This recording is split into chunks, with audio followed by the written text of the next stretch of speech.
My mama stayed in them apartments, regardless. My daddy told me keep the heat even when I'm in foreigns.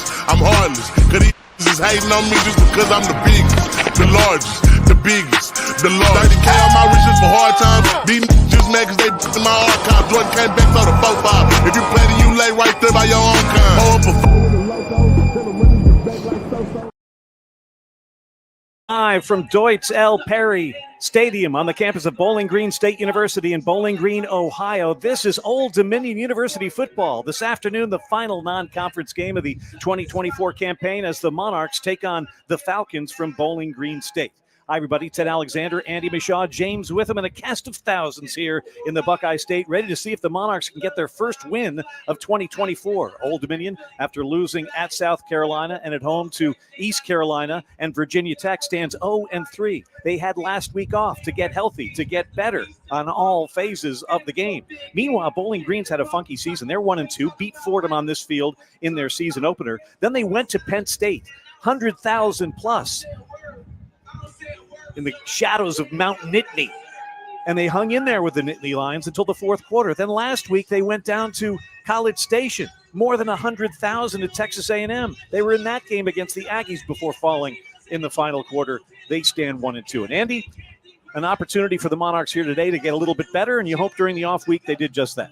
Yeah, you hope that they got some guys healthier who really needed an off week. I mean, there were some guys who were beat up. I mean, nobody's going to be 100% almost a month into the season, but there were some guys in some critical spots that needed some extra time to get better. Hopefully we got some of those guys a little better, a little stronger, a little healthier. They did a lot of shuffling on the offensive line. We'll get through some of that. Yeah, there's a couple of guys out, but some of it is due to injuries, some of it is due to performance, and there's just been a lot of shuffling on that front. Hopefully that'll settle some things down as well. I think they're still just looking for a combination there that really works well together and can get the job done. Talk about settling James Witham. Grant Wilson gets the start at quarterback again. And I think everybody takes a sigh of relief when they hear that news. But let's face it, he had an injury against East Carolina. Didn't play last week. Might be a little rusty, and we'll see what he can do. Yeah, and especially coming off the bye week, you expect a little bit of rust to be possible anyway. But at the same time, the competitor that Grant Wilson is, he's going to go out there and be as sharp as he possibly can be, because that's just who he is, and that's who he's always been. Now, will that be the big upgrade that we're hoping for? Let's see. Well, the key, Andy, is the offense. What's going on? It's been offensive. How can we change that? Yeah, during the bye week, I went like a deep dive into the film and watched to see what is going on out there. And put on his frogman suit, the flippers. Yeah, we went way deep. We dove down the rabbit hole. Now, first of all, caveat to everything I'm going to say is that sometimes, most of the time, coaches have information that we don't have. So there's things that are being played into decisions being made that we don't know, and maybe it makes more sense. But what I saw was routes that were too deep for the situation. And it seemed like 3rd and 6, 3rd and 7, we're running 15-yard dig routes and comeback routes at 12 yards, which they just take a long time to develop. Nobody calls it that anymore because everybody's out of the shotgun. But we used to have 3-step, 5-step, and 7-step drops for the quarterback.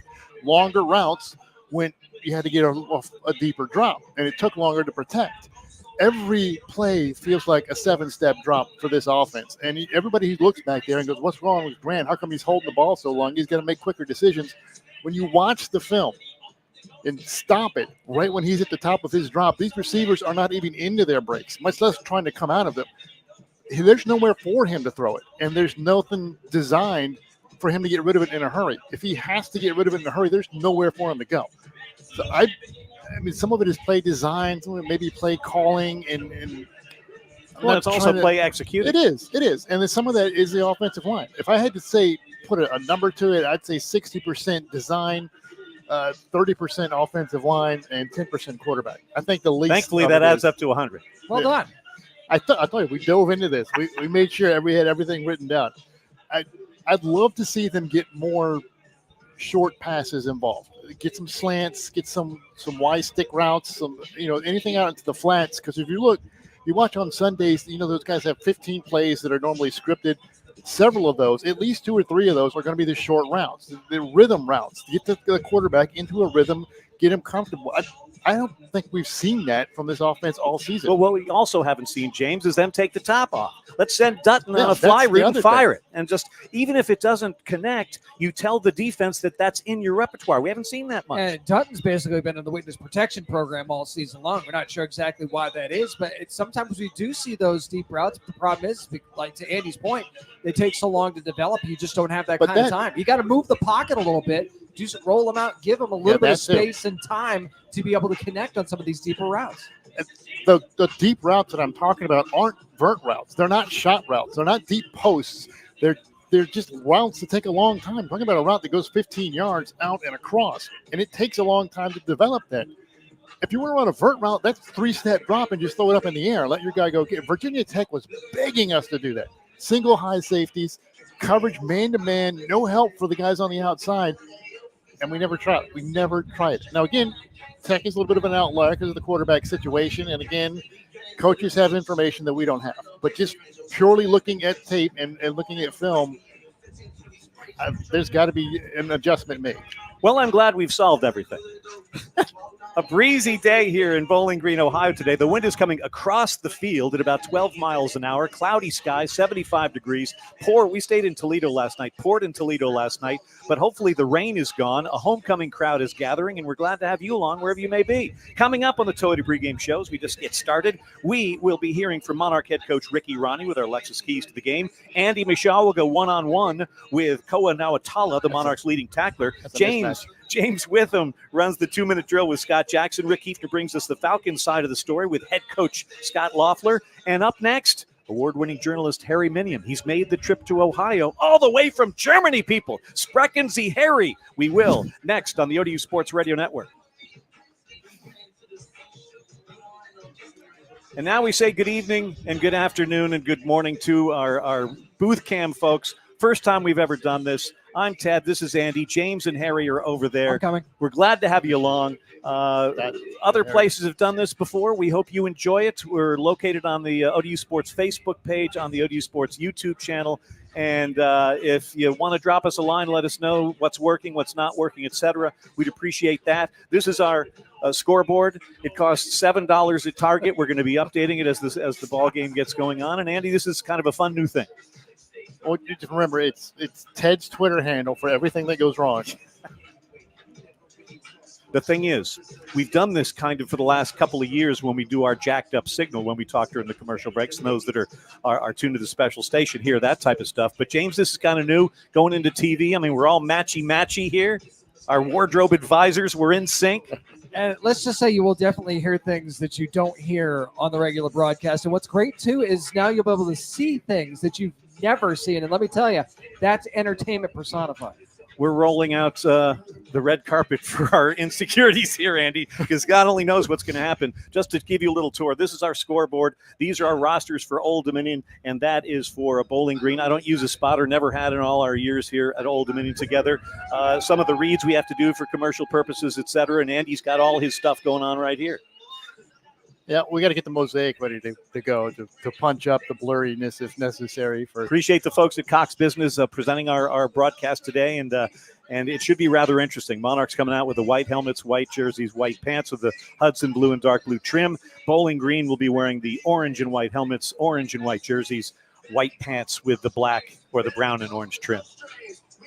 Orange and brown? Story behind that coming up. There is a story behind that, which is rather interesting. And it makes you think, okay, all right. Because you think orange and brown, you think, wouldn't be caught in public wearing that stuff. Who wants to wear brown everywhere? Unless you're delivering packages. That's a good point. But on the football field, it seems to work. The unis aren't bad. With the orange, too. Yeah, it kind of works.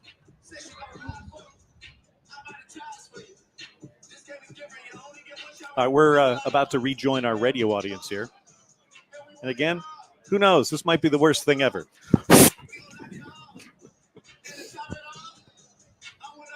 But Andy wanted a camera for the last 10 years. Hey, how can it be worse with my face here? All I got to say is watch Ted, people. Watch Ted. Harry, have a mic. Good. Yes. Harry, come on down here.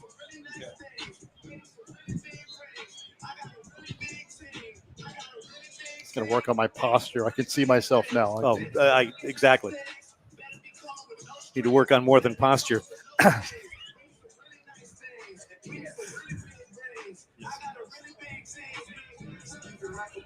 Back here at Deutsch Perry Stadium in Bowling Green, it's the Toyota pregame show. Pleased to be joined by award-winning journalist Harry Minium, just back from Germany. Harry, you're here in Ohio, and first thoughts as you get ready for this one today.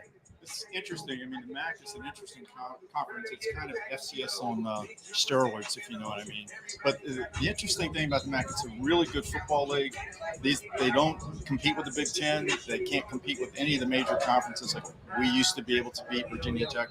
They don't ever beat these teams for players. Bowling Green has probably their budget is probably less than half of ours. They play 2 bye games per year.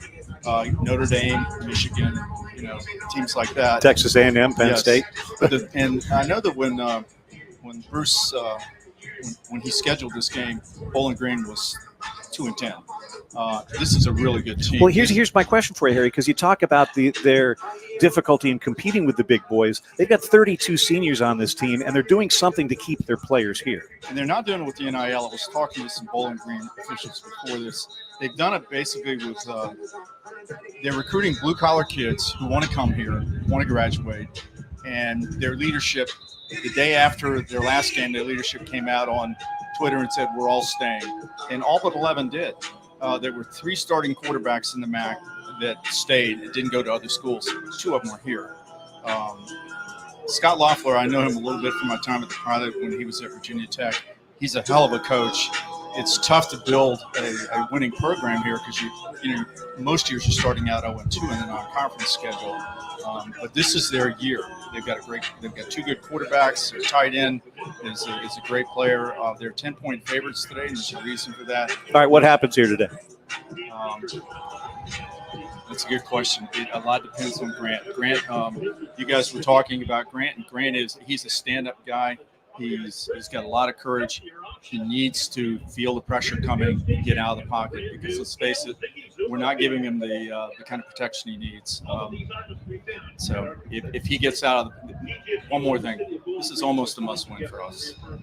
It's tough, if we're going to go to a bowl game, we lose this one, we got to win 6 out of 8. Let's go 1-0 and not worry about bowling. Okay. Shall we? Sounds good, Ricky. Sounds good. That's Harry Minium, and the Max with Minium is presented by Harris Teeter. Harris Teeter, a proud sponsor of ODU Monarchs, and offers everything you need for the perfect tailgate. Plus, they offer great ways to save every day with fuel points, EVIC, and HT Plus. Visit harristeeter.com for more information. This is one of the things we get to do because we're involved with the team to a certain extent.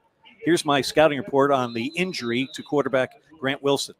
When he was taking his stuff out of the overhead compartment off the plane, he was using both arms and didn't have any difficulty. Well, there you go. That's the best report you can. There you go. So we've solved all our problems, injuries as well. Time for a trip inside Monarch Nation as the Toyota pregame show continues. You heard about this storm Helene wreaking havoc and just causing all kinds of disastrous things to happen. And it affected Old Dominion in terms of the volleyball team's trip to Georgia Southern in Statesboro. They bagged the matches for yesterday and today. So those conference matches have been postponed. Old Dominion 11-2 under head coach Fred Chow. They won 8 in a row. Field hockey lost at Temple yesterday 1-0. They'll take on Virginia Commonwealth in Richmond tomorrow at 1 o'clock. Men's soccer, a great chance to bounce back from the tough result against West Virginia, ranked 5th in the country. Now you've got another top 10 in Marshall. You take on the Thundering Herd in Huntington tomorrow at 4 o'clock. Women's soccer defeated ULM on Thursday at the ODU Soccer Stadium 1-0. They'll take on James Madison in Harrisonburg tomorrow at 6 o'clock. And sailing, the women's ACC prelims in New London, Connecticut, the Van Dyne in Annapolis, and the College of Charleston Intercollegiate is going on this weekend in Charleston, South Carolina. And we are getting ready for Old Dominion football. Monarchs back after a bye week, looking for their first win of the season today against Bowling Green. And coming up on the Toyota pregame show, we'll dive into the X's and O's for today's Monarchs-Falcons game. Richie Somerville will join us from our Monarch Game Day studios in Virginia Beach with a look at the scoreboard and see how the hurricane affected college football around the Southeast and beyond. Also, ODU President Dr. Brian O. Hemphill will take us on a trip inside the university. It is homecoming here in Bowling Green, Ohio. And we're getting geared up for Monarch football against Bowling Green State coming up on the ODU Sports Radio Network. Exclusive member benefits and a team of professionals to assist you and your family. And it's easy to become a member.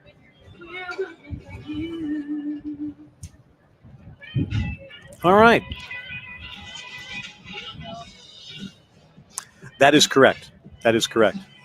For those on our stream, Richie Somerville is the guy who pushes all the right buttons that are network control, if you will. He talks in our ear, tells us what's going on and what isn't going on, and an invaluable key to this whole process working down the way. And he's been with us since day one, Andy, as we look at both these teams going through their warm-ups here.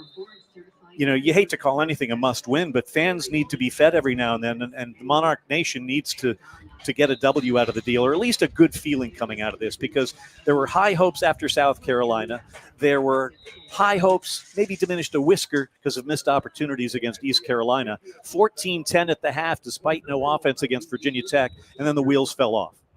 Yeah, that was the last taste we had, and the last bite of that meal didn't taste too good. You can't go 0-4 non-conference and expect to have any real shot at a bowl game. I mean, yeah, you can go on a run, but you really need to pick this up. Also, you need to pick it up for your fans. Like you said, fans need to be fed. They need something good to happen.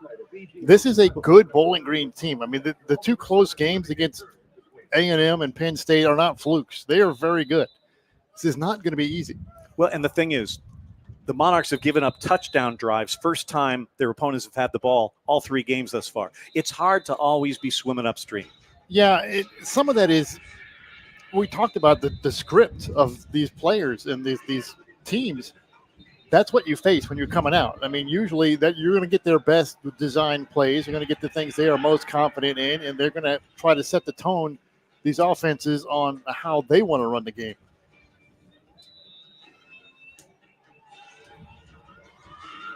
Thank you for being quiet as we rejoin. fans, meteorologist Ryan Weekman in the WTOL. Old Dominion 0-3. Bowling Green 1-2. Set up for a first football meeting ever here in the land of the Falcons. Bowling Green, Ohio. We're about 30 minutes south of Toledo. We're about 2 hours away from Cleveland. We're about an hour away from Detroit. And you can probably see all of them because Ohio's so flat. You know what I mean? Yeah, you just take a 360, you'll see everything. It's flat-ish here. It's not always flat.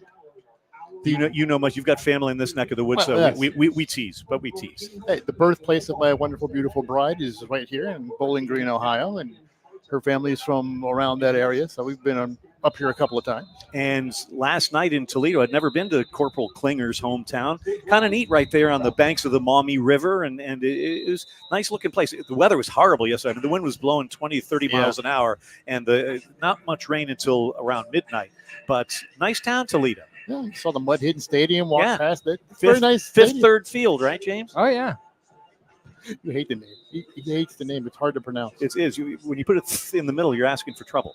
All right, speaking of asking for trouble, if the Monarchs can't get off to the fast start here today, which is why the beginning of this game is so important, they're going to be in trouble.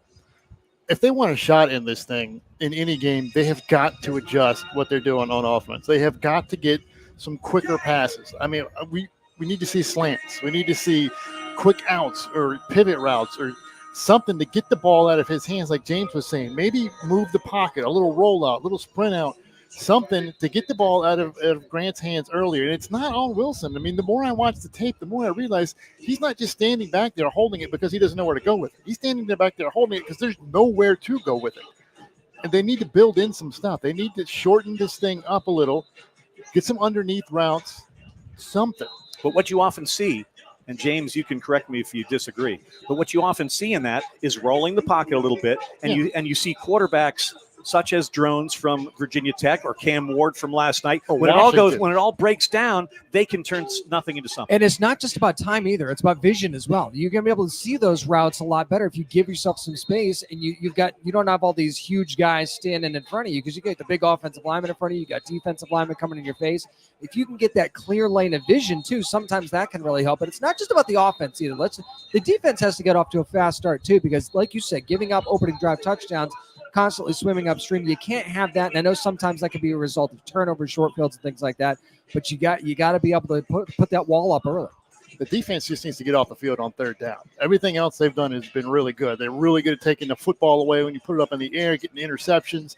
They're good at stuffing plays on first and second down. If they could just get off the field on third down, they'd be, there's almost nothing to complain about with the defensive side. Guy you're going to hear us talk about a lot is number 0 for Bowling Green, who's their all-everything tight end. Harold Fannin Jr., 6'4", 230, 25 catches, couple of touchdowns. He can run out of the formation. He's thrown a pass this year. He's the real deal, and they can line him up, James, all over the place, which makes him hard to stop. It's crazy, dude, because he's not the guy you think looks like your prototypical tight end. He's not this big hulking guy, but he's got more speed than you think. He is just an NFL prospect personified, and he's easily not just their best tight end, but their best receiver on the team. Connor Baselak is the quarterback. Andy, what do you think when watching him on tape? He's good. I mean, he's just like everybody else on this squad. He's experienced. He came from 3 years at Missouri, 1 year at Indiana, and he's thrown 300 passes for five straight years now. That's experience. I mean, this team doesn't really beat themselves. I mean, he's one of the reasons they don't. He's not going to be fooled by trick coverages, and he's going to be able to read the defense and know where you're coming from. He does, if there's a knock on him, he does throw some interceptions. In his career at Missouri, 3 years, 23 touchdowns, 17 interceptions. The year at Indiana, 13 touchdowns, 10 interceptions. This season, he's already got, 12 touchdowns, but he's got 7 interceptions. So he will be a bit of a gunslinger, and he'll put it up for grabs. And this defense, we know, can take advantage of that. Monarchs and Falcons coming up at the top of the hour from Deutz L. Perry Stadium in Bowling Green, Ohio. Between now and then, you'll hear from both head coaches, Ricky Ronnie, the Monarchs, and Scott Leffler of the Falcons. Also, James Witham and Scott Jackson take us on a 2-minute drill. Noah Koanawa sits down with Andy Mishaw. And up next, let's hear from Richie Somerville. He's in our Monarch Game Day studios each and every game, and he's been tracking not only the games that are being played today, but those that have been canceled this week because of Helene. Richie, good afternoon.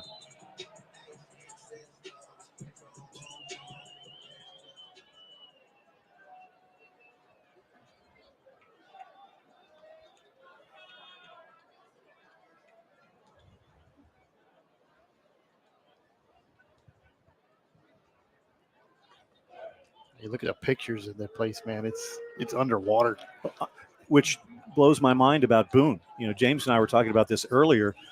When you're up in the mountains, you'd think they'd be it less goes down, susceptible to flooding, but I unbelievable. mean, it's not flat. There are bowls and stuff in there, but the pictures, it's up to almost to the windshields on the cars that are just parked, and it'll blow your mind. We don't think our streaming fans can hear Richie. He's giving the scores right now, so we can talk a little bit about that weather. But just, you think about storm surge and how quickly these storms move through. But still, even if you aren't right in the heart of the eye of the hurricane, you can get pasted by these things. Well, the mountains especially, because the way this thing came in, up and then kind of in towards the mountains, and it's all this rain is pushing across this way, and it's hitting the mountains, and it hits the mountains, and it just squeezes all of the rain out of it, and they just got dumped on.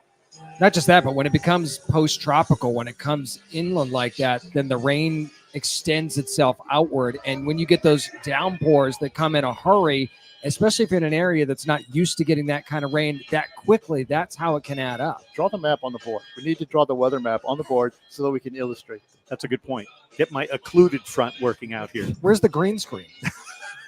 It's week one. Let's see if we don't break the internet here first. It's all green screen. If anybody could break the internet, it would be us. That's right. We're doing this broadcast remotely. We're actually in Steubenville, Ohio. It's good to make our way across the state.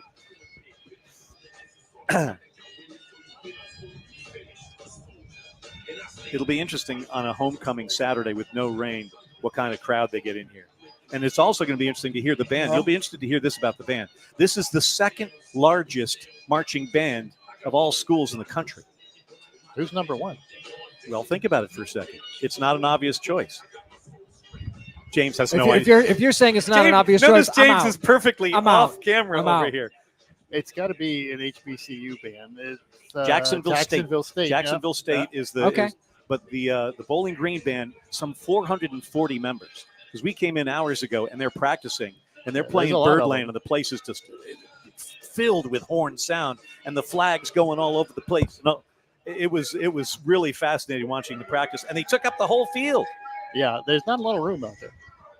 They're still coming in here. We got 37 minutes on the clock, and there's hordes of people starting to make their way towards the gates now. Fit about 24,000 here. Largest crowd, would you say?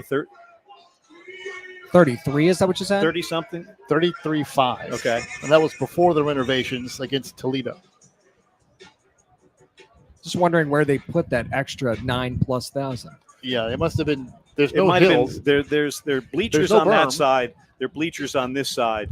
Nothing at the end. That you've got tents set up on that end, and they just built that building. 8 rows or so of bleachers back there behind that end zone. That building wasn't there at the time they set the record. Okay, so it's probably possible and if you count the grass on that other side where people are coming in right now too, that might actually lend itself to standing room only type stuff. All right, Phil Vassar, friends to the administration here at Bowling Green, put on a concert earlier. I heard. Phil Vassar, country star. Yeah, like a lot of hits for him. Actually spent some time just outside of Franklin, Virginia as well. So he's got some local ties. There we go. So he was on their version of Kaufman Mall for a concert earlier as the warm-ups continue out here. And Andy, it's interesting the mindset for these student athletes as they hear all the noise. They hear all this stuff, and they realize that this is a huge game, and they're a 10-point dog in it. Got to make sure this is what we call what do we call it? Tape City. Tape City. This is usually when we're at home, we transfer from Kaufman Mall up to the press box, and during that on our pregame show, we hear from President Dr. Brian O. Hemphill, and we hear from both head coaches and those types of things. And during the recorded programs, we're making our way into SB Ballard Stadium. Here, we've already made our way into the stadium. We just sort of sit down. So you can just sit down if you'd like. Take a nap. You took my chair hours ago. You had your chair up there. To be fair, he said, "Get this out of my way now," and we put the chair up. I believe something like that was uttered at one point. But we're in a bunch of tape programming on the show, so we're going album length here on the stream. And again, we just think this is another way for Monarch fans to get some insights and listen to our little antics and those types of things. And we thank you for joining us. And if you've thanked and clicked out and gotten back to your lives, might have been a good call because we don't know what's going to happen in this football game. But I know the pressure's mounting.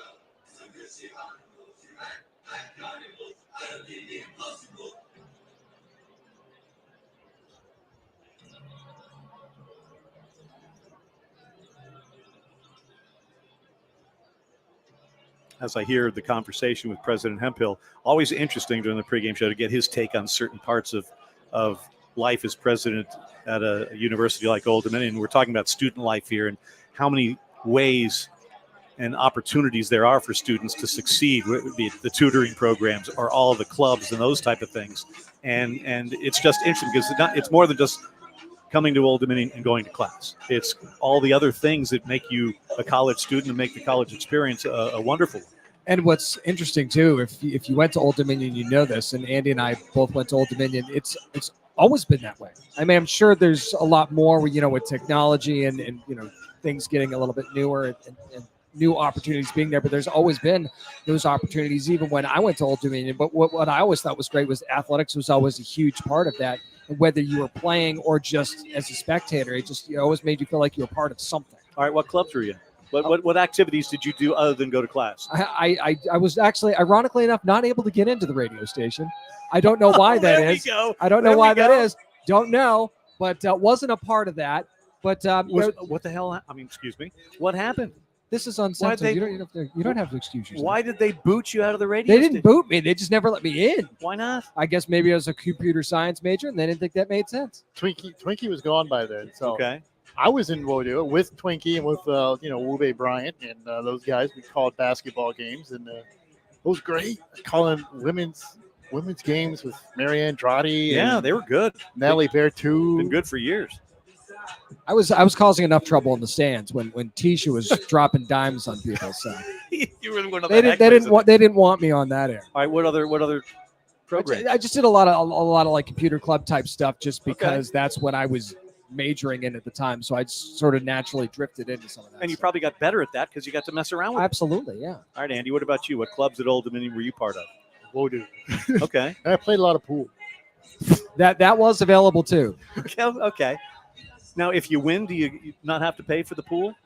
I had to pay for a lot of pool.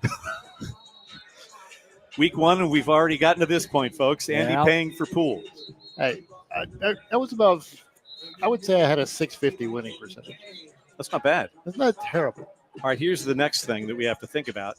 The fact that this marks the end of the non-conference season for Old Dominion. Next week, it's off to Coastal Carolina. This time, next Saturday, we'll be in Conway, South Carolina, and the Chanticleers took the Monarchs lunch money in the second half last year when they met, and that's not going to be any easy pie. No, and you're going to see Ethan Vasco again, this time with a little bit more experience under his belt, and that's a Coastal team that's been playing very well in their non-conference schedule and showed very well for themselves. And then after that, it's Georgia State, and we all kind of thought with all the people they had graduating at Georgia State that the Panthers would not be a very good team, and they've shown out very well for themselves. You just never know. They beat Vanderbilt down there at the former Turner Field in Atlanta, and so they aren't going to be a tough out, and they're going to be steamed about Old Dominion taking one at the buzzer. Remember the fourth down, Grant Wilson quarterback draw into the game day building to become bowl eligible? That was against Georgia State, so they're going to be steamed. Plus, it's just a horrible place to broadcast from down there. So, well, then there's that.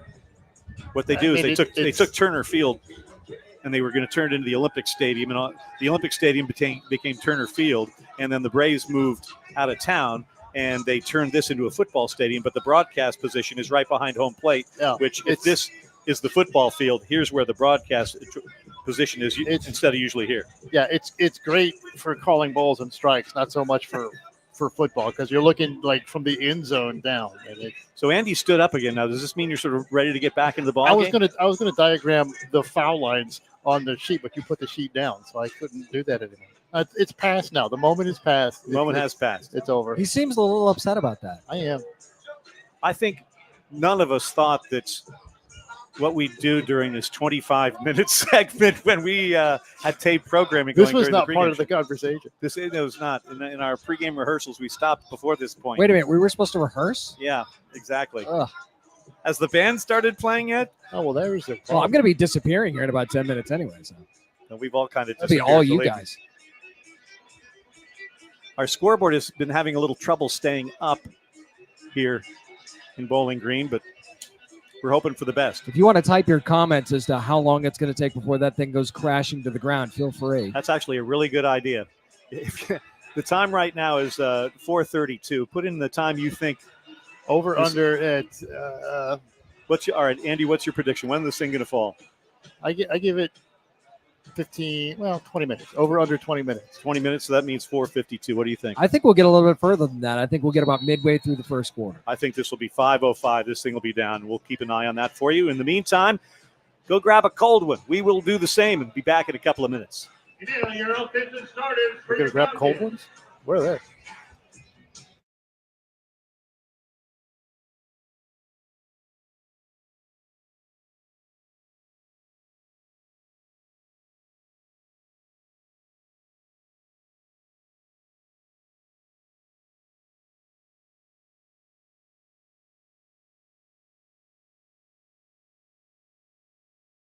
Yes, Richie, we're still here. We just killed it for the stream.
Linebacker number 3, Joseph Smith Jr.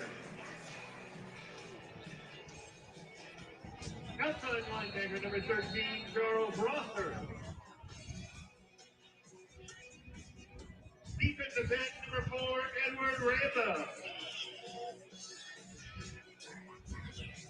Defensive back number 9, Darius Morton. Defensive back number 6, B.J. Brown. Defensive back number 1, George Philadelphia. In defensive back number 0, Darius McClendon. In your Falcons special team. The kicker, number 14, Jensen Cleaver. Punter, number 19, Sean Anderson. And the long snapper, number 47, George Carlson.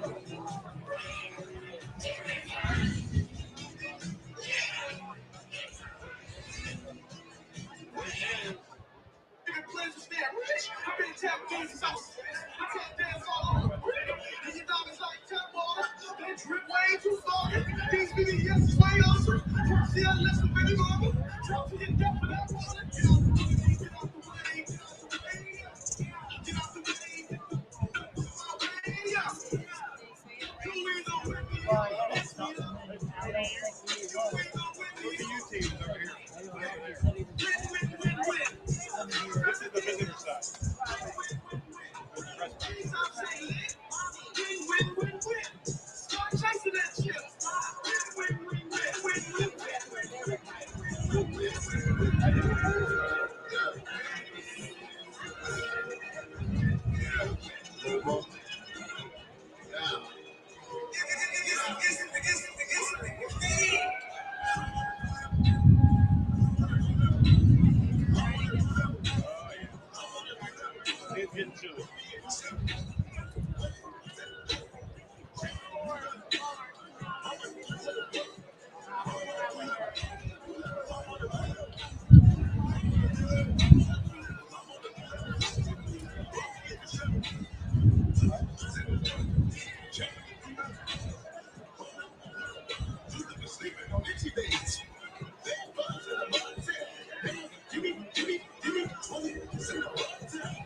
Presenting the Falcon Marching Band.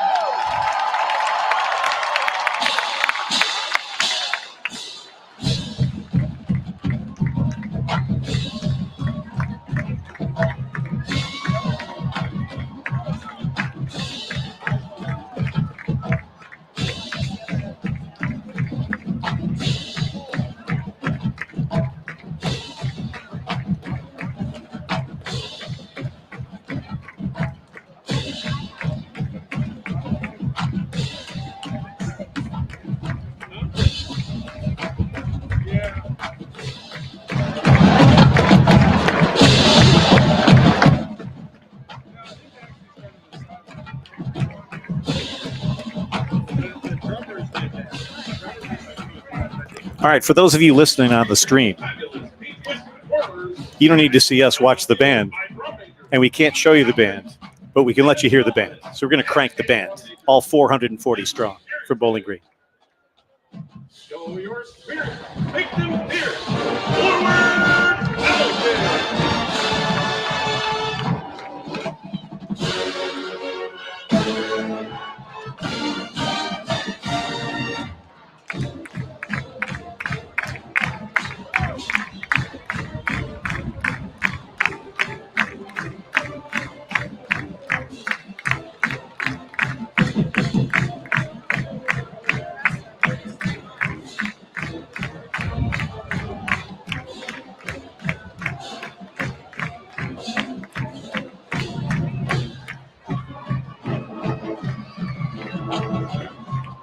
Forward, Falcons!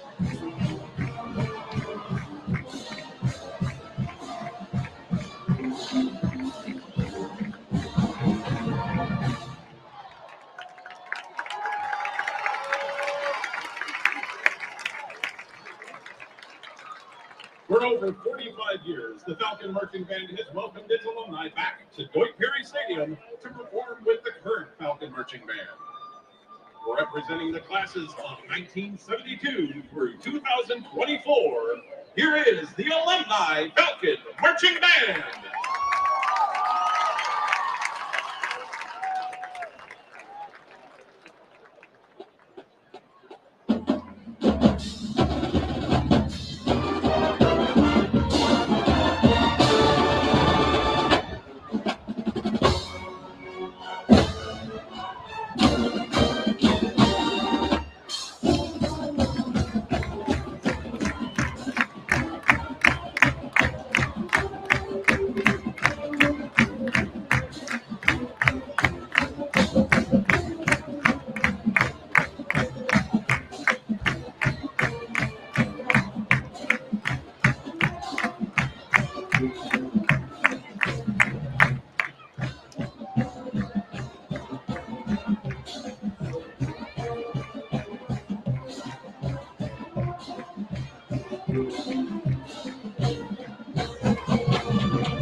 At this time, please rise as you are able and join the Alumni Falcon Marching Band under the direction of Preston Ramsey, alumnus of the class of 2008, by singing the Bowling Green State University alma mater.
opening weekend, the combined bands bring you a Ray Charles classic from the 1980 film The Blues Brothers.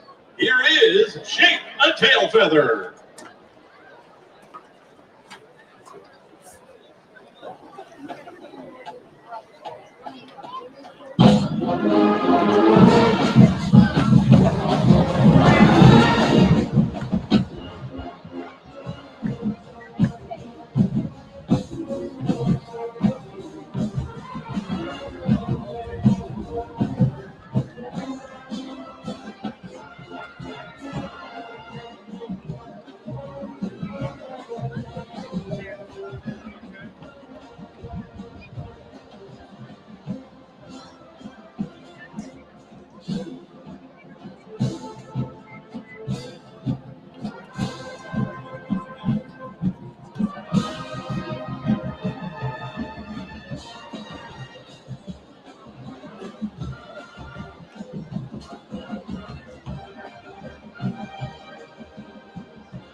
At this time, we ask everyone who is able to please rise and turn your attention to the south end of the field where our colors are.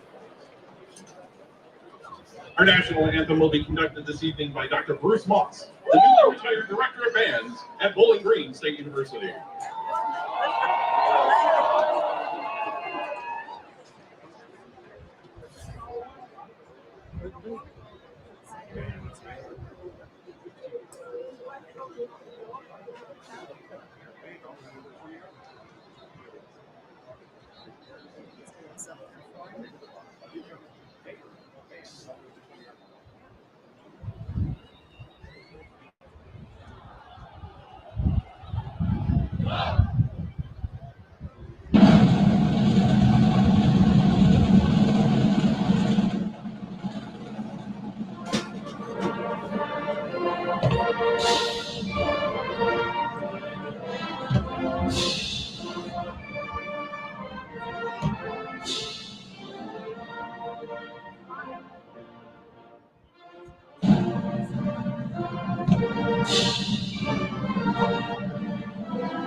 Solid band performance there with our national anthem here in Bowling Green, Ohio. Ted Alexander, Andy Mishaw back here. James Witham making his way down to the sidelines for us. We'll get a taste of the weather here, Andy. The first thing we have to talk about is just the wind.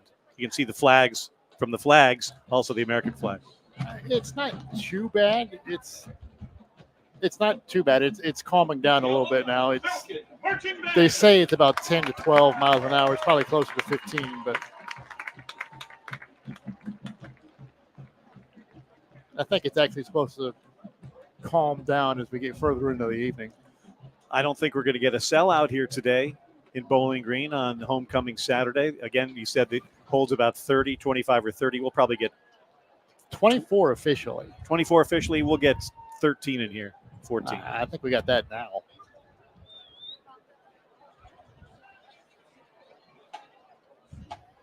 All right, thank you, Richie Somerville, catching us up on the scores from around here. 4:52, the scoreboard went down, if anybody's wondering. It's not on camera, it doesn't count. I think it was when the drums started for the anthem. Everybody hits the bass. It tumbled down after that. So there we have that. We've managed to weather that storm, and the Monarchs are hoping they can weather the initial storm from this Bowling Green team that's weathered storms at Penn State, over 100,000 in Happy Valley. Texas A&M, over 101,000 in College Station.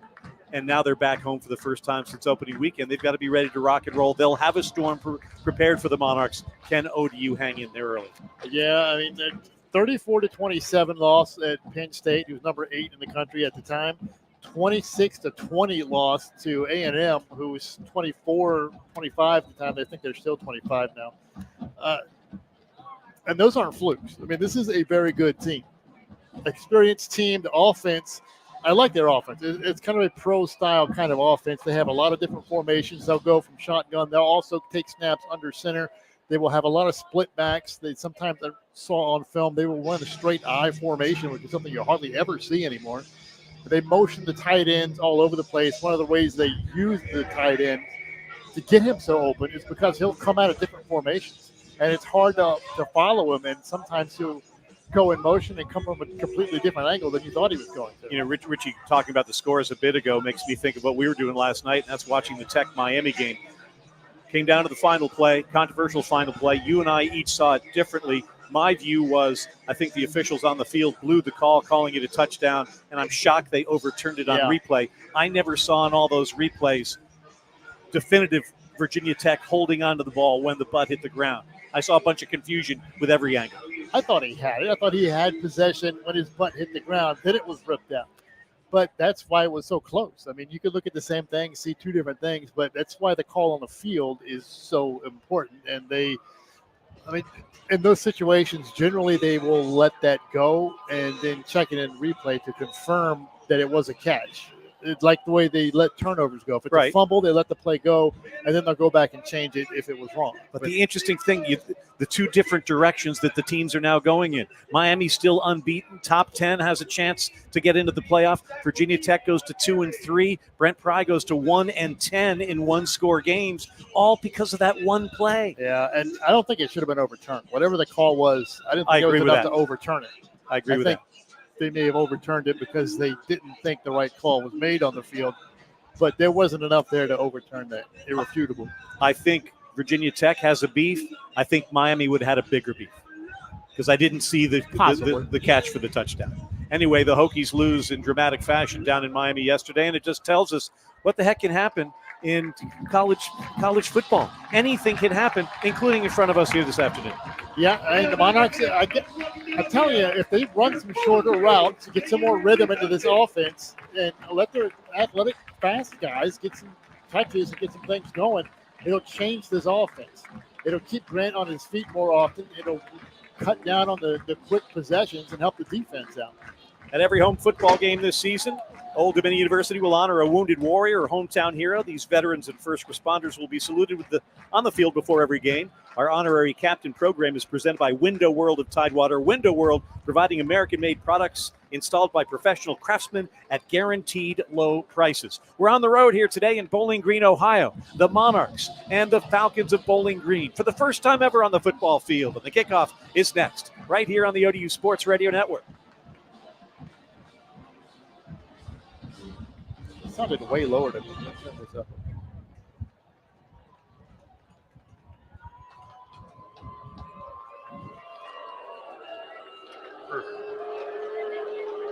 The booing for the Monarchs coming out here. That's all right.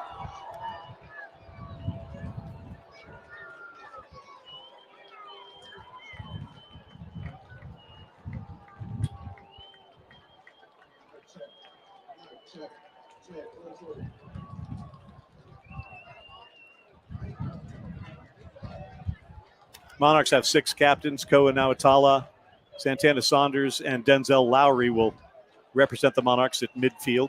Let me go turn the light on. Can you go turn the light on? Can't see anything?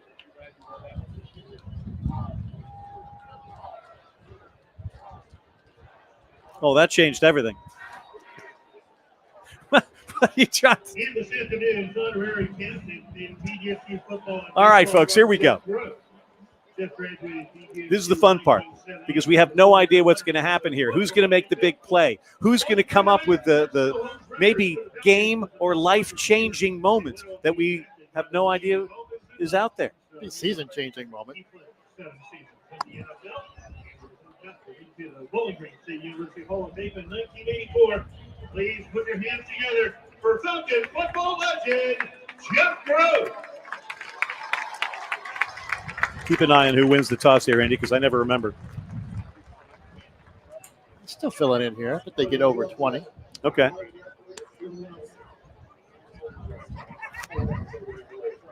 Call the toss. All right. What's your call? Call is tails. Is a heads. It's not a good toss.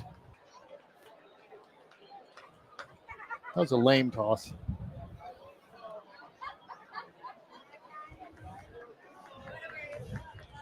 Live from Deutz Perry Stadium on the campus of Bowling Green State University in Bowling Green, Ohio. This is Old Dominion University football. Monarchs back after a bye week, looking for a change of fortune.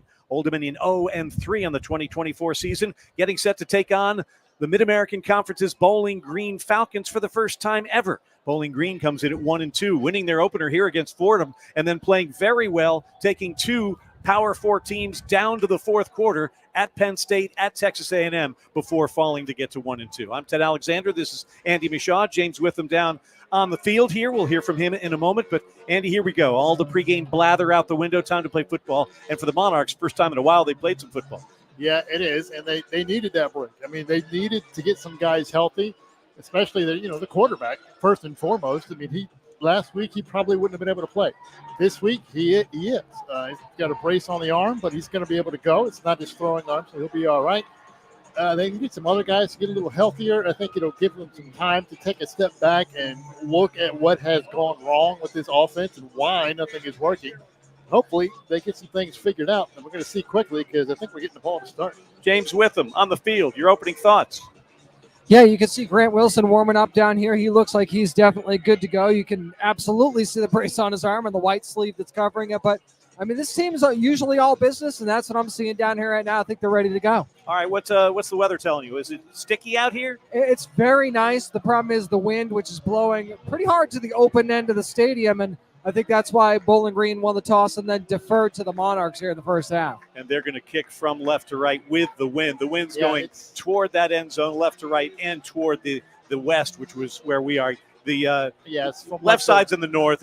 That's how the compass works here, but they'll kick with the wind. Yeah, if you were watching it on TV, it'd be coming from left to right, but more from the back pylon of the left end zone to the pylon on the other side. So it's kind of a diagonal across kind of wind. Devin Roche and Bryce Duke are back for Old Dominion, ready for this kickoff. And doing the kickoff chores is Zach Long. And he's got, 17 kickoffs and 9 have been touchbacks. So let's see what happens when the right footer gets it into this one. High, end-over-end kick, flying through the end zone. And that'll be a touchback for Old Dominion. Monarchs will come out first and 10. Last time they were out there, 2 guys that had never taken a college snap played against Virginia Tech. Monarchs fell. This time you've got Grant Wilson, not the most experienced guy out there, but the most experienced guy the Monarchs have. Also, they changed the offensive line on pretty much everywhere except center. Flores is still the center, but everybody else is switched positions. Stephen DeBose-Bourne moves over to left guard or to left tackle. Hoskins will step in. He comes in at left guard. Right guard Santana Saunders in from the tackle spot, and Zach Barlev goes out to tackle from the guard spot. Both Duke and Young in the lineup flanking Grant Wilson, and they'll give it to Duke, and he cuts off left tackle and dives out to the 27-yard line. Short gain on the play, first down. They'll come up with a second down and 8 tackle from C.J. Brown of Bowling Green. That's sort of a jumbo-ish package. You got 2 backs in there. Now we got a third back coming in with Demarion Houston, who actually is a receiver, but he's in at a split back. And they send Young to the far side slot, and here's Grant Wilson's first pass. It's complete to Houston, and they give him some space, and he gets out to the 30-yard line. Helmet flies off. That's Pat Conroy's helmet that's coming off. It's a short gain as they tried to get Houston out there with some blockers in front of him. 3rd down and 4 coming up for Old Dominion on this initial drive of the ball game. Already you see a couple of different wrinkles. The split backs is one thing, but putting Houston in there as a running back, that was designed. That's a rhythm throw that we were talking about, something that gets them in a rhythm, an easier completion. You get a guy out there who's fast and get him some space to move. Monarchs need the 35 to keep this initial drive going. 3rd down and 4. Snap comes to Wilson. Steps back. Now rolls to the near side. Has a little bit of a seam. Has himself a first down and much more. Grant Wilson near side. 50, 40. Grant Wilson, did he stay in bounds into Bowling Green territory with a first down and much more? It'll be the Monarchs with a fresh set of downs from the Falcon 39. The man coverage, they didn't have much of a safety help over the top, so everybody is looking at the receivers. When he breaks the pocket like that, there's nobody looking at him. So he's down the sidelines, and he stepped out on the 40, but they closed pretty quick there. He was going to take that all the way. Memories of the famous Toastery Bowl against Western Kentucky with that long Wilson run early. First down for the Monarchs from the near hash mark, moving from right to left. Grant's to throw. Steps up in the pocket, going for it all. Down the middle, pass is incomplete. Intended for Miles Alston down there. Little contact, little rumbling and bumbling, not that close on the completion. Better placed that time. That was more of a shot. That was a post because they didn't have a safety back there. So they know it's one-on-one matchup. A little extra protection in with the tight end helped. Grant had time to make the throw, and he put it out in front of him. It's a competitive play. Kelby Williams, Deontay Vines, Isaiah Page to the far side. So the Monarchs move right to left. Arguably their 3 best wideouts to that side of the field, and Wilson is going to hand it off. They'll come near side, and lots of room for Aaron Young. First down inside the 25 to the 24-yard line. He dived to the 23. Already you're seeing what's happening. They went long, and instantly opens up a little bit. Bowling Green came out and they went back to a 2-safety look, dropped both safeties back, and as soon as you drop both safeties out of the box, you open up running lanes. 1st and 10 from the Monarchs from the 23-yard line. Wilson in the shotgun, Young to his left, 2 wides to the far side, 2 to the near. Grant's going to throw. Looking far, now checks his second read, comes near side, pass complete to Young. Young hustled out of bounds, maybe about the 17-yard line.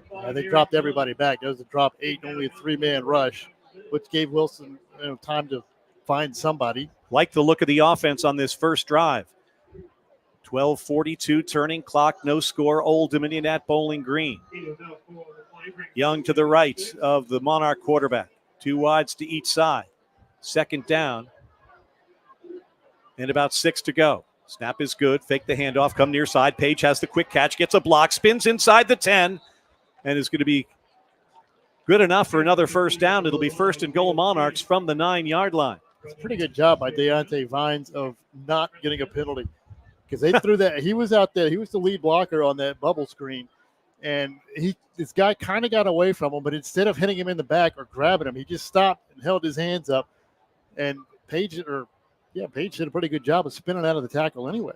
With Young to his left, Grant Wilson snaps the hands, has the ball, looking over the middle. Pass is going to be caught. Touchdown, Pat Conroy. Monarchs take the opening kickoff, go coast to coast, and strike first.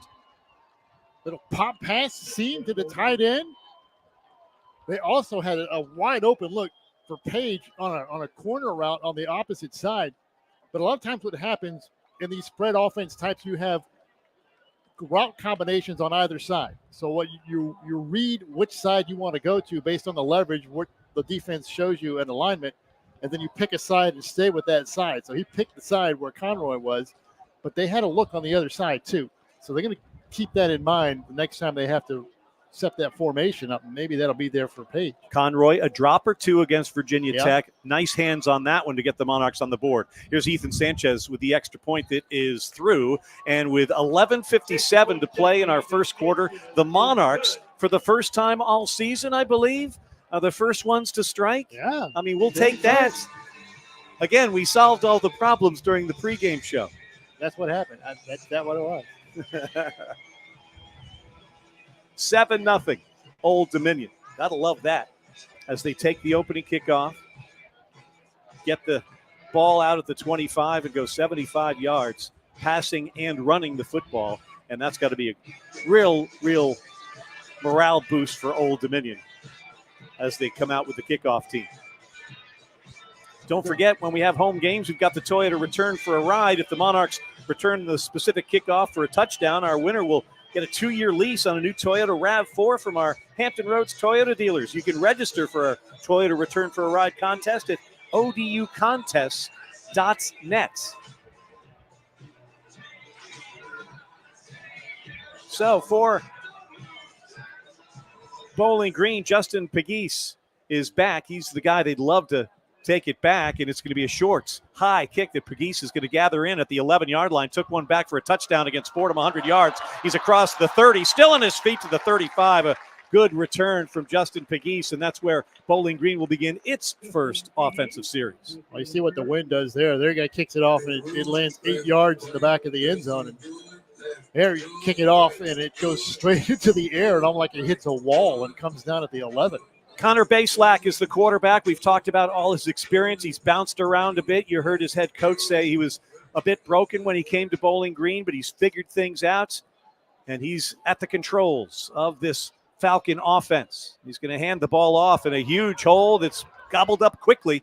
The running back there, Terrion Stewart, stopped by Chris Trinidad. You got to watch that guy because, they got a good quarterback and they got a really good tight end, but don't forget this rushing game. He's averaging a little over 6.5 yards a carry, and he is a load. He gets going downhill, man. He's 220 pounds. One run last week against A&M, he just trucked the safety, just knocked him flat down, like stepped on his face almost. 2nd and 6 from the 40, handed off to Stewart. He's trying to get the edge. He won't get anywhere on that one. Monarch pursuit really good on that play. Among the Monarchs on the scene, Rashid Reason. Now it's when it's critical. This is when this defense has had problems all year long. 43% given up on third downs. And Bowling Green is 43% successful on third down. They need the 46-yard line. They're moving from left to right, trailing Old Dominion 7-0, 10:45 to go in the first quarter. Split backs here. Bring a man in motion. And here's Baselak looking over the middle. Pass, caught, first down into Monarch territory. And that's a good, accurate throw there to Jamal Johnson. Simple route.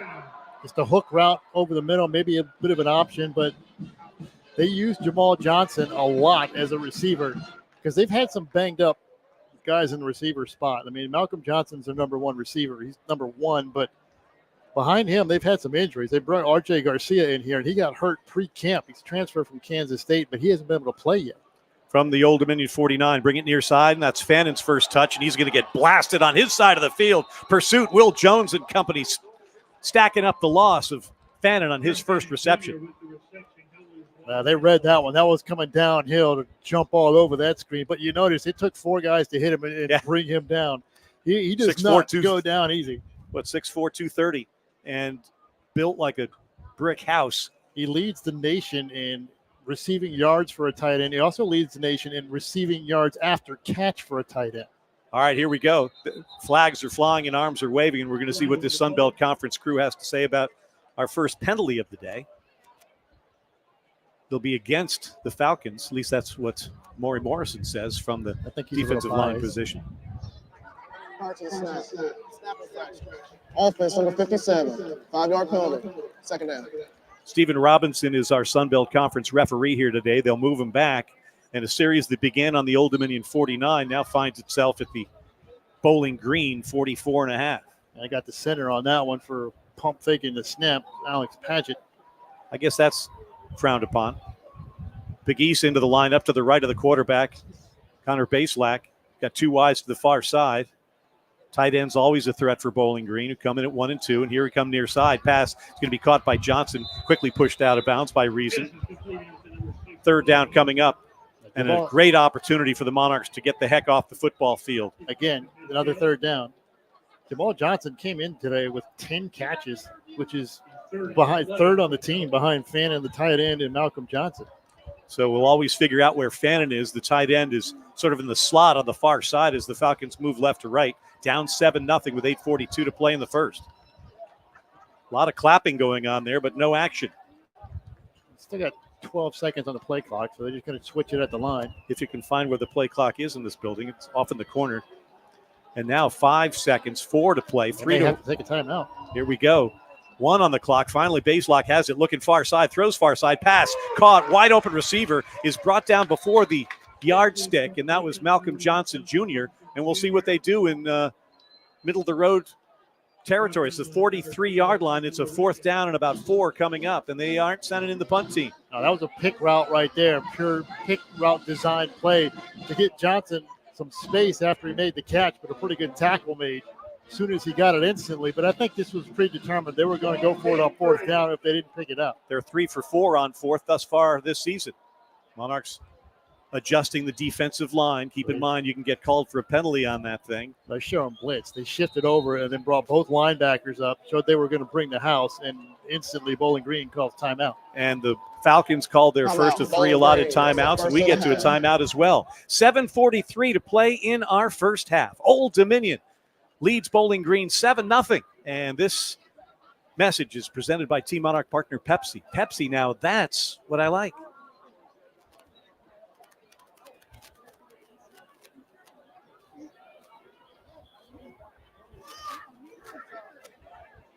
You have any stats anywhere?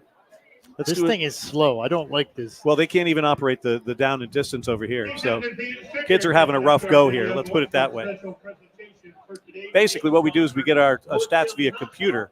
But if they're having a rough go over in the press box where they input all these stats, it doesn't get to our computer very quickly. So I'll look up there on a 3rd down and 7. It'll say 2nd down and 8. And so you can't really go by some of the things you usually go by. To be fair, at one point it said 4th and 50, which I'm pretty sure was wrong. Yeah. They're slow and not right. Which is, James, what do you feel on that sideline as the Monarchs finally have a lead in the game early? Man, that sense of relief on Grant Wilson's face after that first touchdown, you could just see it. Not only is he happy to be back, but just to have it go so smoothly on that first drive was great. So much for rust, huh? What are Grant's numbers, Andy? Alleged numbers. Yeah, hold on. All right, you get back to me. He's efforting the numbers on that one. 4 or 5. 4 or 5? 26 yards. Okay. This is not our normal stat program either. They don't use the one that everybody else in the country uses. They use a different one, which is weird interface and not correct. But we aren't complaining. We're just stating facts for our streaming viewers.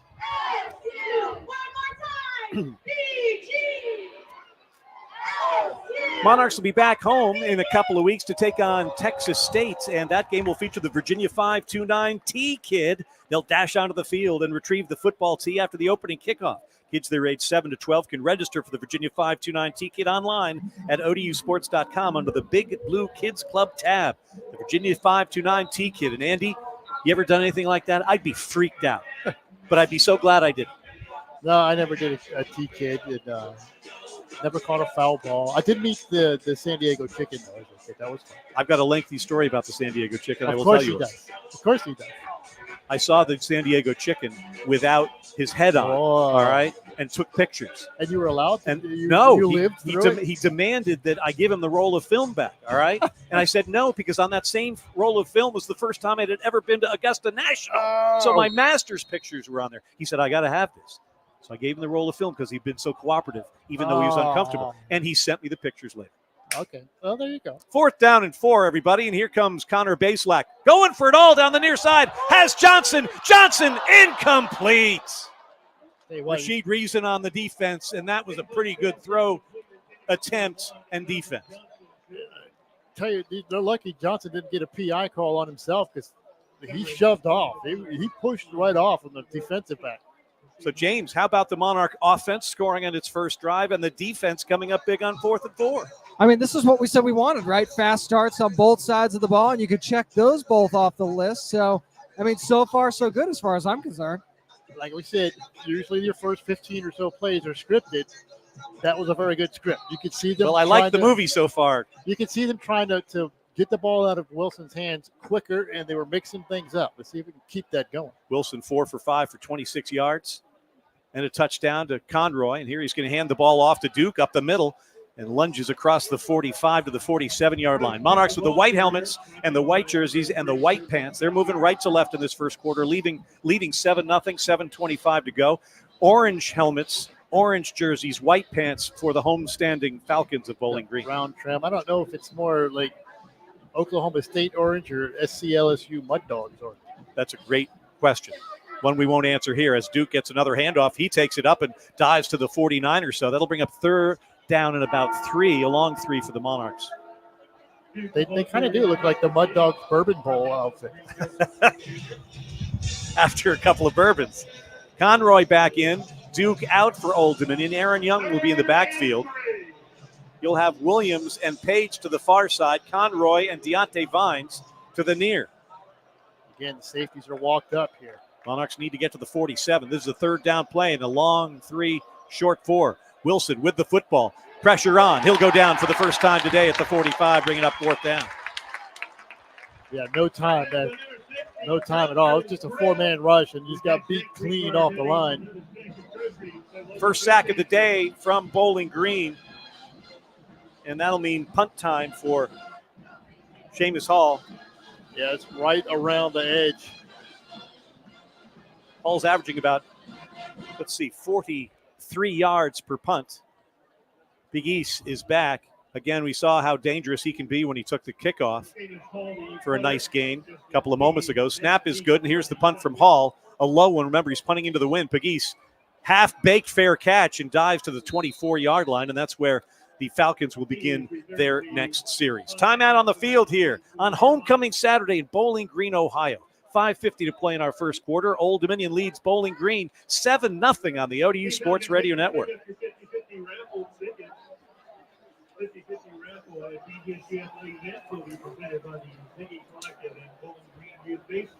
So again, folks, on the stream, we've got our scoreboard working, 7-0. It did fall down at 4:52. James, did you hear that? It fell down at 4:52.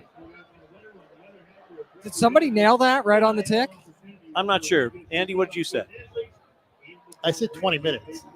I think Andy nailed it. If we go back and I don't think we have replay on that thing yet, but if we did. If he said 20 minutes from 32, you nailed it right on the money. It wouldn't help because we had the screen up. The camera was not on when it fell. We run on the honor system here. The honor system. It fell down during the national anthem, I believe. If we break down you stated attention, which is good. I had to keep the place from falling apart. If we break down the audio and really dig into it, like FBI style, maybe we can pinpoint when it falls off and mark it that way. I think you were right on it. If you said 20 minutes from 4:32. Anyway, welcome to the kind of fun we can have on the internet. Next thing we'll do will be trying out makeup tips.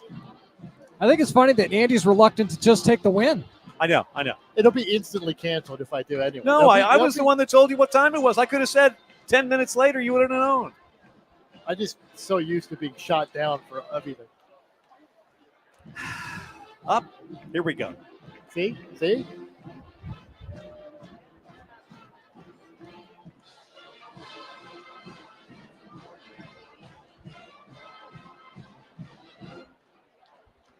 Ted Alexander, Andy Michaud, James Witham down on the field. Richie Somerville back at our Monarch Game Day studios in Virginia Beach and wherever you may be on this Saturday. Appreciate you tuning us in for Monarch football. Old Dominion leading Bowling Green 7-0. Monarchs a 10-point underdog. We've kind of liked what we've seen thus far, Andy. Yeah, you like what the offense it's has done. Yeah, it is early, but they haven't gone except for the one sack. That was a pretty good move. They came on a blitz with the linebacker, Charles Rosser, just right around the edge on the speed rush. But outside of that, the protection has been all right. The routes have been quicker. They have made an effort to have some quicker underneath throws to get it out of the hands of Wilson quicker. I like what they're doing. And they've got themselves a 7-0 lead as Bowling Green returns to the attack from their own 24-yard line. Ball on the far hash mark. They'll move from left to right on this homecoming Saturday. Crowd is filling in rather nicely. A lot of orange in here. Final Saturday in September. And a handoff to Stewart. And Stewart puts his foot in the ground, gets out to the 24-yard line. That's about it. on the first down carry, maybe a gain of 1 to the 25. Yeah, he's another guy that, I mean, he picks up yards after contact, and he's 6.6 yards a carry, leads. That's his career numbers. I mean, that's not just this season. That's career numbers, which puts him in the lead in Bowling Green history in that category. 5'9", 220. Low center of gravity, keeps the legs moving, gets to success. Second down, we'll call it 8. Play action pass. Bazelak coming near side for Johnson. Pass caught across the 30 to about the 32 or 3. It'll be third down and short for Bowling Green. Nice on the move pass from Connor Bazelak. I say that's a good play design. It's a little sprint out from inside splits. That out is really hard to catch up to. If you're playing inside technique, trying to protect against the middle of the field, and they break it to the out, that's a lot of ground to cover in a hurry. Under center now, Bazelak. They go to I. Patterson in the front of the eye, and Stewart dots it, and they hand it to Stewart. Almost bobbles the football, but gets across the line of scrimmage in a first down to the 35. Almost bumbled that one. I didn't remember to see that. Yeah, they brought in Jalen Patterson to lead the way, and it's a Falcon first down. Pretty good collision there with Jerron Manning at the end of that, too. This is going to be a physical game. This is a big physical team, and the Monarchs are a physical defense. 7-0 Old Dominion, 4:15 to play in our first quarter. Monarchs scored on their opening drive after getting the opening kickoff. Falcons trying to answer. That was the scoreboard. Meanwhile, Bazelak going deep down the far side, has a man, pass incomplete. That was close. Oh, Patrick Smith-Young got there a little late in the pass intended for Malcolm Johnson. And by a little late, you mean like he almost picked that off. That ball was underthrown on a corner route, and he was a little late getting over there, but if he's half a step faster, that ball's picked off. And still, but Johnson almost should have had it. It hit him right off the hands. So the quarterback's dropping back, and he's going deep, and I got this thing falling over here. You stayed with it. You stayed with the play. All right, what is it? It's a 2nd down and 10, I believe. And here's a handoff, and then this is Stewart picking his way into the middle of the pile. Nothing doing there. Mario Thompson and the whole bunch of folks. Trinidad gets tossed off the back. Now Atala's right in the middle of it as well. Denzel Lowry, the proud papa. Now, Denzel Lowry, you got to figure he's going to be in the bottom of that somewhere. It's third down and long now. Bowling Green 1 for 2 on third down thus far. 0 for 1 on fourth. The down markers are hard. They're orange markers and an orange sideline over there. Tell me about it. They need to get to the 46-yard line. The line of scrimmage is 9 yards away from there. They're moving from left to right. Patterson to the right of the quarterback. Fakes to him. Now Bazelak back to throw, steps up in the pocket, dumps the ball off, pass caught by a tight end in Monarch territory at the 47-yard line. Levi Gazarek wide open, and he moves the sticks for the Falcons. That's his first catch of the season. The baseball team is here. Yep. They stood up and roared because Glazak is also a pitcher on the baseball team. So they love seeing their guy out there making a catch. One of the captains, too, for Bowling Green, a very popular Falcon, and he moves the chains for BGSU. 1st and 10 from the Old Dominion 46-yard line. Ball on the far hash. They're moving left to right toward the only scoreboard in the building, which is beyond the end zone to our right, the south end zone. Here we go. Bazelak rolling near side, rolling, looking, floating, and pass is going to be caught. Did he get the feet down? They say no. Pass intended for another one of their talented tight ends, Jacob Harris, but he couldn't toe tap on the sideline, thanks in part to duress being applied by Marcus Knight. He got a shot on him just as he released that. Holding. Defense, number 0. 10-yard penalty. Automatic first down. Angelo Rankin Jr. called for the holding, and that's the problem. Well, that was away from the play, I think, from the intended receiver there, but they got him on a grab. Worst part of that is the automatic first down. They mark it at the Old Dominion 36-yard line. Falcons, orange and brown colors. We'll tell you about the origin a little bit later. Won't make the colors any prettier. Here we go with Stewart getting stacked up for no gain. Nice play there. That's Culbreth coming in hard. There's going to be a hold or maybe even a block in the back. Bowling Green here is Nawatala. Offense on the 55. 10-yard penalty. First down. Nawatala got good penetration on that and got thrown to the ground. How about Nawatali? You spoke with him for our pregame show, but a walk-on who suddenly he was playing behind Jason Henderson, the two-time All-American, and then Jason goes down and Koa's got to step up, and he's done just that. All he's done is lead the team in tackles, and he's played phenomenally in that spot. Out to the 46-yard line again, first down and 20 for Bowling Green. Johnson in motion, and they fake the handoff to him, and Bazelak steps back, loads it up deep, has a man, it's Fenn, wide open, makes the catch at the 19-yard line, rolls to the 16.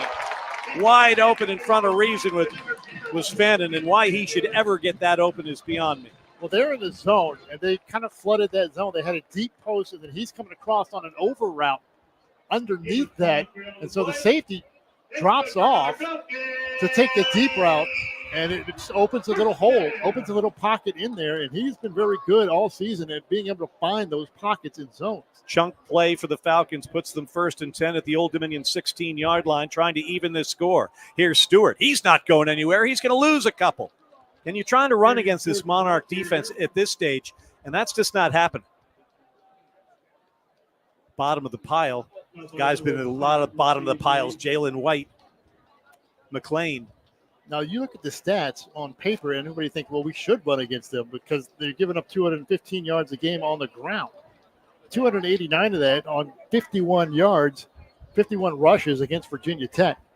But a lot of that is big plays. Yep. I mean, they will stuff you first down, the second down on these short yardage rushes, but every once in a while they'll give up a huge chunk rushing, and it skews the stats a little. Loss of 2 there, 2nd and 12 for Bowling Green, and again it's Bazelak. Looking to the far side, rolling. He's in trouble, avoids the rush, way beyond the line of scrimmage, and now he tosses it out of bounds, out by the 40-yard line. Pressure there from Mr. Williams, Ricardo Williams. Little throwback that time. They were trying to sneak the running back out to the left side, get everybody flowing There's to the. no foul for intentional grounding. There was a receiver in the area. If you say so, but It's up by Toledo. yeah, I don't know. Closer to Maybe Lima. 10 yards.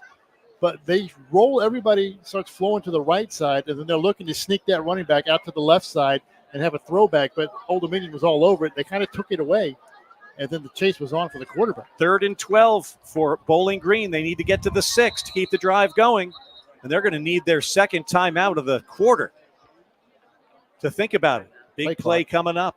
Play clock was winding down, and there'll be a timeout. We'll take one with them. 36 seconds to go in the quarter. Old Dominion 7, Bowling Green nothing. This is Monarch football from Ohio on the ODU Sports Radio Network.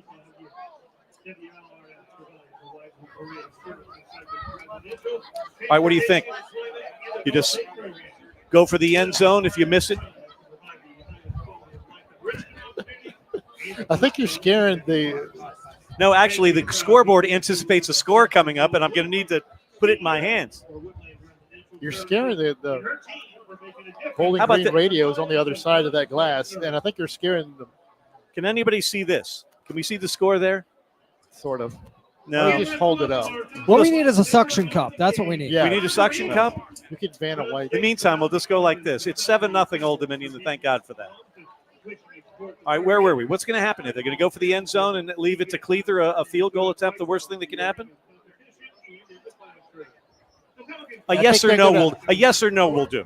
I think they're going to run some levels combination route where they try to see if they can sucker somebody into jumping a short route and fire one over the top. If not, settle for an underneath Blah, blah, route. blah, blah. James, what do you think's going to This happen? one's going Yeah, to the tight yeah. end. No matter whether it's in the end zone or not, it's going to that tight end. All right, it's going to the tight end. You think they'll go for Fannin, Andy? Why That would be not? target number 1. Yeah. All right. Can we just use the telestrator? I'll just wipe the I score understand. off, and I'll draw on here. That's true. Make way more sense what I'm trying to say. Hey, James, do you see Phil Vassar on the sidelines down there? I'm guessing he wouldn't be on our sideline, and I have not ventured. Back in Bowling Green, Ohio. Ted Alexander, Andy Michaud, James Witham. Big play coming up. 3rd down and 12 for Bowling Green on the Old Dominion 18-yard line. Monarchs have a 7-0 lead with 36 seconds to go in our first quarter. Andy, off air and on stream, we were talking about strategy here. What do you see happen? They don't have to necessarily throw this to the sticks. I mean, I'm expecting some kind of a high-low read. Maybe they get somebody to jump a lower route and throw it over the top of it. But again, remember, Harold Fannin leads the country as far as tight ends go in yards after catch. So you get the ball to him somewhere near the sticks, he's more than capable of picking it up on his own. James, what's going to happen? One way or another, this is going to Fannin. I agree with Andy. All right, Monarchs in all white. Bowling Green in the orange and white pants. If you think Blake Seiler doesn't know that they're going to try to go to Fannin. Well, he was wide open last time they looked at him on a huge third down play. They were in the zone. They're not in man-to-man on that play, and they just flooded the zone. They did that same play to Texas A&M, only he scored a 62-yard touchdown on. Fannin now is just off the line on the far side. They need to get to the 6 to move the sticks. Is this 2-down territory? You go for 3 if you're Scott Loeffler, the head coach of Bowling Green. Showing pressure here. Here we go. High snap. Goes to the far side, quarter route. Fannin wide open, catches it. Where's Will Jones? Patrick Smith-Young, nowhere in the vicinity. Open touchdown. Bowling Green, they're an extra point away from tying things. They sold out on the blitz. They brought everybody on the blitz. It was cover 0, man coverage, and Fannin just ran a great route. And Smith lost his footing when he made a break. And obviously, you'd think theoretically it's easier for the receiver because they know when they're going. And if they're going to do a nice crisp route, you've got a problem if you're a defender. The problem there was they sent everybody after the quarterback and nobody got home. They was all picked up. Jackson Cleather will try and add the extra point and tie this football game with a half a minute to go in the first quarter.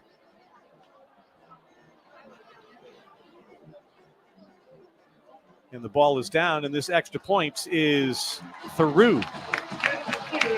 And we're tied 7-7. Monarchs scored the first time they had the football, going 75 yards. Bowling Green scores the last time they had the football, and we're deadlocked at 7-7. It's a great blitz pick up in the middle by the running back. Flip Nawatala over. But that's that when you send that many people after the quarterback and don't get home, and there's no safety help really behind you, it's just one-on-one coverage. That's the kind of thing that happens. And it's a gamble either way. If you don't send the pressure, you maybe give the quarterback too much time, and he can sit there in the pocket and just pick someone open who can't be covered for 6-7 seconds. But that time, Fannin was wide open, and he's got a great route, too. I mean, he put a really good move on Jones, and Jones lost his footing trying to keep up with him. 7-7 our score. Zach Long will do the kicking off for Bowling Green. 31 seconds to go in our first quarter here in Ohio. Breezy conditions, mostly cloudy skies, no rain since we've been at the ballpark, which is about 11 o'clock this morning. And the breeze is coming from left to right and across, sort of on a diagonal upper left to the lower right of your screen if you're thinking about a screen. This is a shorter kick that Roche will let bounce on the C and Falcons in the end zone, and there'll be another touchback for the Monarchs. His stats are useless, by the way. Huh? These stats are useless, by the way. It's still 7-0 Old Dominion. Yeah, I guess they're having a rough go of it. Just their second home game. And you have to understand, whether you're at SB Ballard Stadium in Norfolk or here or at Lane Stadium in Blacksburg or down at Williams-Brice, the idea of getting the stats into the computer is desperately important, but also really difficult. You got a lot of people and a lot of moving parts for these things, and computers as well. They're getting there. They're just slow. From the 25, Monarchs now tied with Bowling Green. Grant Wilson, the quarterback, and he's going to keep it and jump it over. Has Conroy wide open. Oh, almost a Tebow to Aaron Hernandez. All the way, Conroy. Touchdown, Old Dominion. How about that? 75 yards, his second touchdown catch of the day, and the Monarchs are back in front. That's a pop pass. It's a fake quarterback keeper. Usually that's on the goal line. Like you were saying, that's usually a goal line play. C.J. Brown, the safety, he just bit that hook, line, and sinker. I mean, he took every bite out of that fake he possibly could. Conroy was 10 yards behind him when he caught the ball. And Conroy, the little engine that could out of Merrimack, had the steam to get all the way down with help from Duke sort of shielding the defender on the way in. I was getting ready to say that. Duke with a pretty good block without really making a block. He just sort of got in the way. Sanchez, the extra points is good.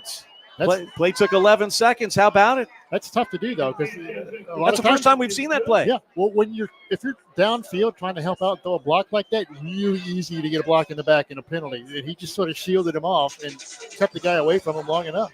James, for weeks, the Monarch offense has been playing with just caps, but now we've got some main explosives going down. You know what's interesting is we asked for a little bit of something different, a little bit of creativity on offense, and I guess we could see how they spent the bye week because we've certainly got plenty of that up to this point. Well, you seem to be very aggressive. The safeties are coming up. They're in man coverage. It's again a cover zero in the middle of the 30-yard line, right? I mean, you don't see that play. He's not expecting that play, and he think that's a goal line play. He's not expecting it on the Monarch's own 30-yard line. That's why Brown bit on it so hard. Unbelievable stuff. And Wilson's piling up the touchdown numbers here today. 2 touchdown passes. That last one, 75 yards to Pat Conroy. Chang's high kick gets caught in the wind. Pegues takes it at his 10 this time on the far side at the numbers. Gets to the hash marks and nice tackle down there. Special teams expertise there. Great play from Jerome Carter. Stopping Pegues before he could get anything started in the final 16 seconds of this first quarter. Stop him at the 19. Let's see, passing yards, 101 passing yards on the day so far in the quarter for an offense that has been averaging 146 passing yards for the entire game. Well, as a team, the Monarchs average 16 points a game coming in. They've got 14 in the first 15 minutes. That's a good sign. Can they keep going? Can the defense do some stopping? Here comes Stewart, and he's again tackled behind the line of scrimmage. Great pursuit from the Monarchs. It's Colbert who just ran that thing down from behind. Too much speed that time, and that'll take us to the end of quarter number 1. 15 minutes in the books here at Deutz Perry Stadium in Bowling Green, Ohio. Monarchs scored first. Falcons tied it. And then the Monarchs go Grant Wilson to Pat Conroy. Jump pass for 75 yards late in the first. And they lead it 14-7. Back to Ohio in a moment on the ODU Sports Radio Network.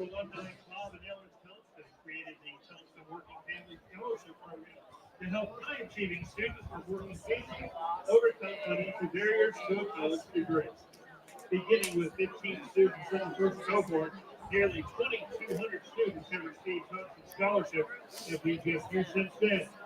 This spring, Well, folks on the stream, what do you think? The Thompson Foundation announced the historic expansion Okay. They're not saying anything. when combined with their past scholarship support, the Thompson shared their intent to give This is how you eat during the game. You got to move them. Thank you for that. That's a huge courtesy right there. Didn't take us all the way through every bite. So the meal they served here today, burgers, mac and cheese, homemade chips, little cookie, cheese, ketchup, tomatoes. It's pretty good. You don't want to talk with your mouth full. All right. I get yelled at for that.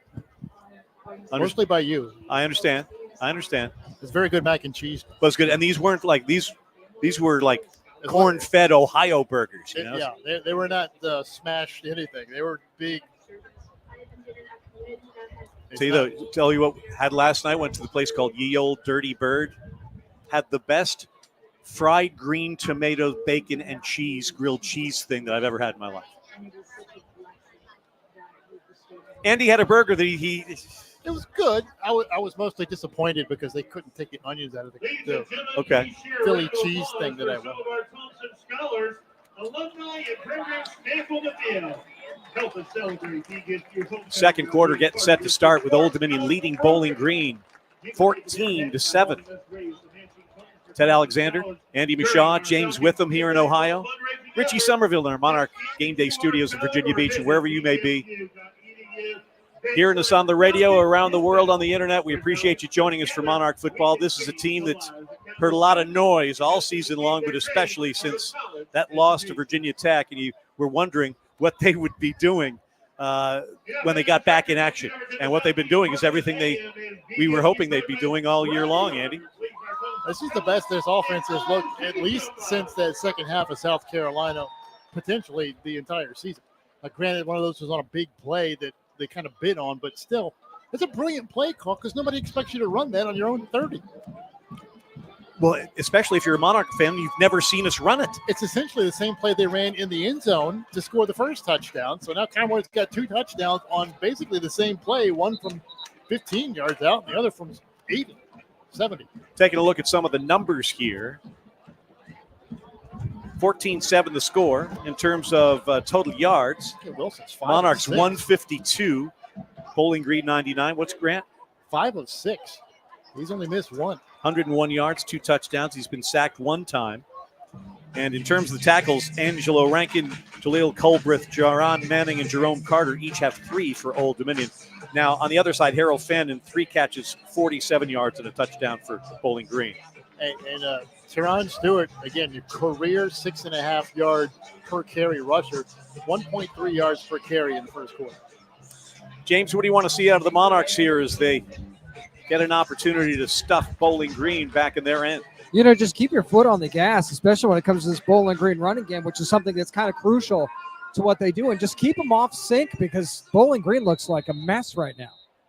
Except for Fannin, who's the opposite. He's been Fannin. First down. Bazelak steps up. Looking, flush from the pocket near side. A little scoop pass is tipped, incomplete. That's great defense from Reason there. And we've got a flag on the far side. That's great coverage because there was a lot of time to throw it, and there was nowhere to go with it. Hold it. Defense, number 14. 10-yard call. They'll call the Monarchs. Why it was such great coverage. It's Whitner. Whitner called for the holding, and that's an automatic first down. That's the second defensive holding call in the secondary. It has given the Falcons a first down. Penalties now 2 for each team from this Sun Belt crew. That's been another problem they needed to address. I mean, they're picking up almost 67, almost 70 yards a game in penalties. Stretch handoff here, up the middle, out to the 30-yard line. One of their best runs, 4-yard gain on first down.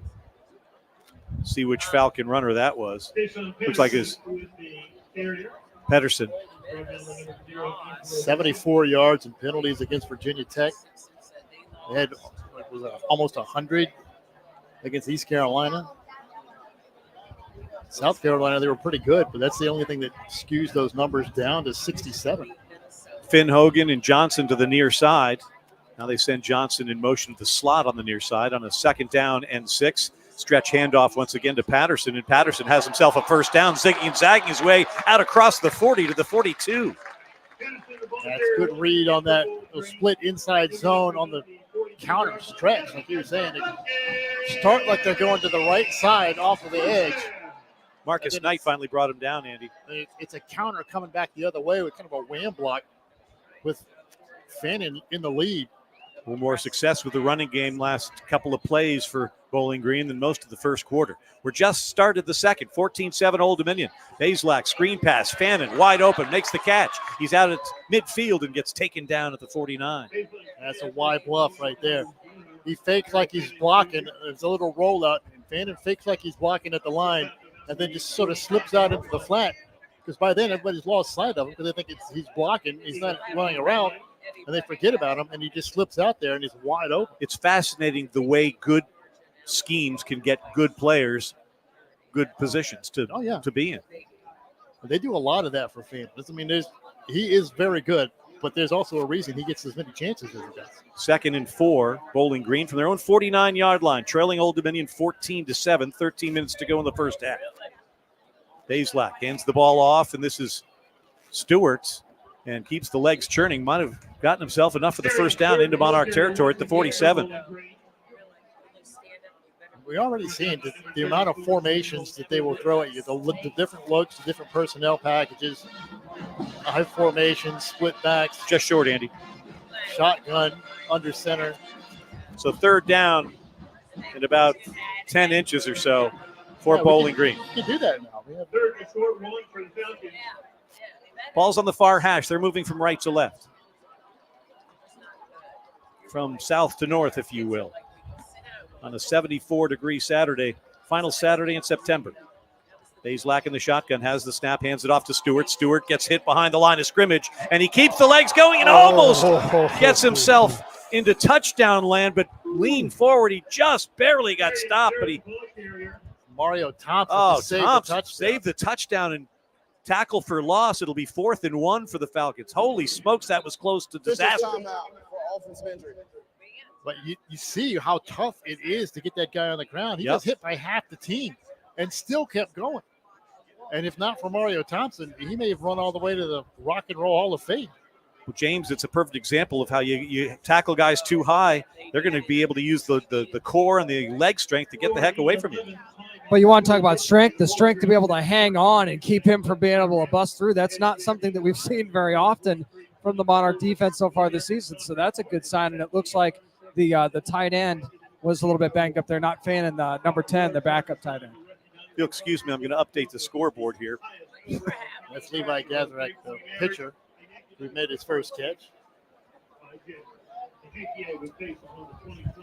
All right. 22 strikeouts last year. A couple of appearances, 3-1 record for Blazak on the mound. He's been injured all over the place when it comes to a lot of his athletic stuff, but he's one of the favorites here because he's been around a while, and he's a two-sport guy, and obviously he's a team guy. He's one of the captains for the football team, and they love him around here, and it's great to see him back active and participating and producing.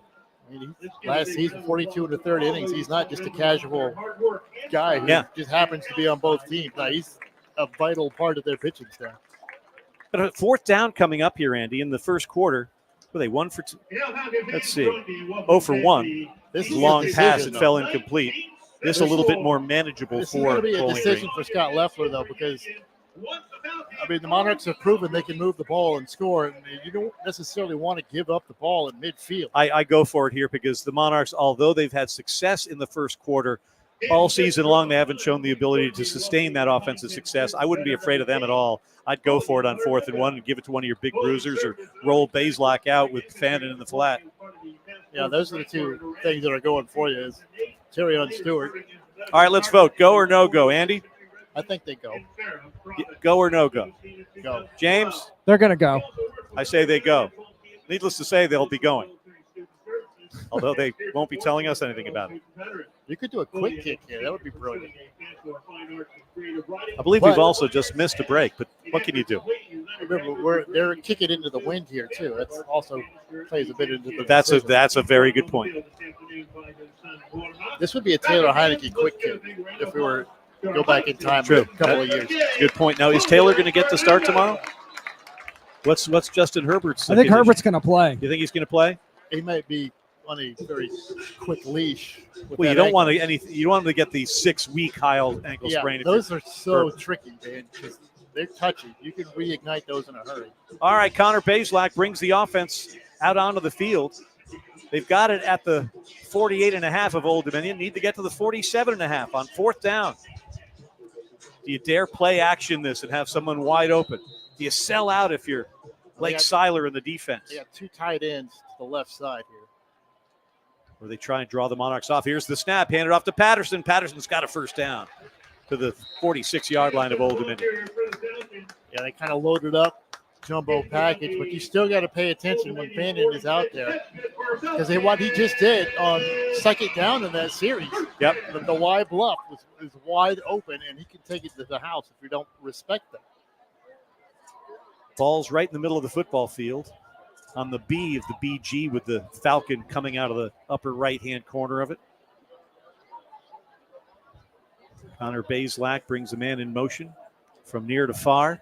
It's Johnson who settles in the slot position on the far side. Play action pass. Mario Thompson trying to get in there. Bazelak comes near side, has a man pass caught inside the 25. That's a nice run and catch right there from Rakeem Smith. Again, if you bring blitz and don't get home, that's a lot of time to cover. That was a dot that he just dropped in there. That was a perfect throw. A long throw, too, and an accurate throw from Bazelak, who's showing us the repertoire here right on the money. Rankin, no chance to come up with that one. Smith, the big gain, and they'll move into the red zone. 1st and 10 from the 17 as the Falcons attack the goal to our left. Patterson, the running back, to the left of his quarterback, Connor Bazelak, the 6'3 senior from Dayton, Ohio. And the ball to Patterson. Patterson off the edge. He's got the edge, and he's got the touchdown. Touchdown, Bowling Green. Easy, untouched run. And that'll go to Jason Patterson. A little bit of overcommitment by Keandre Harris, kind of overran the edge. May have gotten shoved in the back a little bit, but that's how he got that corner so easy. So the Monarchs took the lead 14-7 on a one-play jump pass, Grant Wilson to Pat Conroy. And meanwhile, Bowling Green goes into the sausage grinder and grinds out a long touchdown drive, and they're an extra point away from tying the football game. That's good work by that offensive line, though. Those big guys got way outside in a hurry. Jackson Cleather is 11 for 12 with extra points, and now he is 12 for 13, and that's tied the football game. 10:22 to go in the first half. Old Dominion 14, Bowling Green 14 on the ODU Sports Radio Network.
Old Dominion 14, Bowling Green State University 14. 10:22 to go in our first half. James, what do you think down there? Give me something strategic that we could ponder in the next couple of minutes. I mean, you've already got the big plays working for you. I just say that you keep just being creative on offense and let Grant Wilson go out there and cook, because that's what he's been doing so far. Time for our Food Lion Food for Thoughts. Andy Mishaw, your thoughts at this stage of this contest, which we deem so important for the Monarchs. Well, the Monarchs offense has done exactly what we would hope they would do. They've adjusted, they've thrown some new wrinkles in there, and they have paid off. Now the question is, can they keep that going? Bowling Green has seen a couple of those wrinkles. Do they have anything else to throw at them, or are we going to fall back into old habits of dropping back with two deep routes? That's your Food Lion Food for Thoughts as we get set for the kickoff. This time, Long will be booting into the wind for the first time today. And you've got Bryce Duke and Devin Roche awaiting this aerial. Had a couple of touchbacks going the other way, did Long. See what he does here with the wind in front of him. Line, drive, boot. Roche will let it fly over his head and hit on the O of Bowling Green in the end zone, and the Monarchs will start another drive from their 25. Last time they were in this position, jump pass, Pat Conroy. 75 yards later, the Monarchs have themselves a 14-7 lead. See if they can get something going here. Not much running success for Old Dominion here in the early going. I mean, there kind of is, but there isn't. They've only run it 6 times. So how's the is and isn't part? Because they're averaging 8 yards a carry. But they've only run it 6 times. All right. We'll do it more times. A lot of that was a chunk play by Grant Wilson taking it himself. Good point. But still, you've had some success here. And here we go. Dump pass near side. That's Isaiah Page across the 30, 35. Oh, what a face mask here it looked like. Like they almost ripped his head off as he got across the 40 to the 42. He's not complaining, so I think it might have been just jersey off by his shoulders. All right. But I love the play. That's a little. Here they quickly hand the ball off and burrowing into the middle of the pile, getting out to maybe the 44 or 45-yard line. the little Short game. continuation out into the flats. Off the Roche's motion. first carry of the year. He's the speed guy. If you get him into space with the football, he can outrun just about anybody on the field. Question is getting him through there. They fake it to him this time. Wilson rolls near side, looking, pointing, dumping, pass incomplete. Ended up going for Miles Alston, but he was covered tightly on the play by Edward Rambo, and that was a good call by Wilson to throw it away. Well, he had Roche in front of him, and I think he was trying to get him to go deeper, and he was pointing at him to try to get him to go deep, but he should have dumped it off to him right where he was. Third down. Monarchs need the 48-yard line of Bowling Green. That's about 7 yards away. Throwing it away there doesn't kill you. Two wide receivers to each side. Roche looking over his right shoulder at the Monarch bench near side. Now moves to the left side of the quarterback. Wilson to throw. Goes to the far side corner route, and there's a lot of contact there and no whistle. There's one late. A late flag comes in, and Isaiah Page is saying, hallelujah. Because I'm telling you, Jordan Olakun was all over him. See if that's the call. I don't know if it'll be interference or holding, but he was definitely grabbing him coming out of the break. It's a first down. That's what it is. Pass interference. Defense, number 1. 15-yard penalty. Automatic first down. There you go. Isaiah Page with a little bit of electricity and the potential of that electricity causing his defender to have to drape himself all over him. Monarchs now in Falcon territory at the 39.5. Yeah, there's nowhere to hide on that one. I mean, he got one arm all the way draped across his shoulders and his back. Vine, Williams, Page to the far side. Conroy, tight end on the near side. And they'll fake the pass, the run. Now going for it all. Has a man out there. That's Isaiah Page. Oh, tipped away at the last moment. Oh, that was close, but a good play. Again, they're taking the top off, which is something we wanted them to do. The only problem there was the defensive back, Patrick Day, saved it at the last moment. And that was a good play. It wasn't really underthrown. It was going to hit him right in the chest. That was a really good play by Day. It was just a really good closing speed from Day. Second down and 10. How many times? And he did it. He dove and got his hands right in between Isaiah's hands when it was coming down. And he did it without touching it. Monarchs have gone over the top a lot in the first moments of this contest. 9:25 to go in the half. Hand the ball off to Houston. He's on the end around. He runs into contact and maybe gets 2 yards. It'll be 3rd and 7 coming up for ODU. 14-14 ball game, 9:13 turning clock, second quarter. I don't hate the play call there on second down. I mean, they're going forward. It's positive yardage. Get your playmakers the ball. Get your playmakers the ball. They played it well, but he could have broke one tackle and gotten a lot more. Need the 30. They're at the 36. It's a third down play. Monarchs moving left to right in the white helmets, white jerseys, white pants, Hudson blue and dark blue trim. Trying to get off the schneid, get on the board here in 2024. They're 0-3. If you run it here, it's a terrible play call. Wilson back to throw. Near side's going to be overthrown. And Kelby Williams just he was shielded off. A little bit of contact there, but that route was cut off. He was trying to. A little drippy on the route, too. Wilson was trying to put that ball to the pylon towards the corner, and it was kind of rounded off. That was not the best, most effort-filled route by Kelby Williams. And in will come a field goal attempt. They've got Sanchez out here. I don't think they know what the call is going to be, and Ronnie's just going to wait for this to run and probably call it timeout. 10 seconds on the play clock.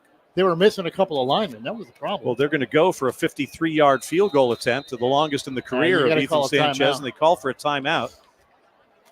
But the wind's at his back, so he's probably got this in his range. We've seen him hit this in practice and warm-ups. But the problem there was they were missing 2 offensive linemen. Sanchez as long as 49. This year he's 3 for 3 with a long of 40. James, tell us the wind story down there. You're standing right about the 13-yard line. What are you feeling? I mean, the wind is pretty much the same. It's very gusty towards Sanchez's back. So I see what Coach Ronnie's thinking here. Just throw him out there and give it a shot.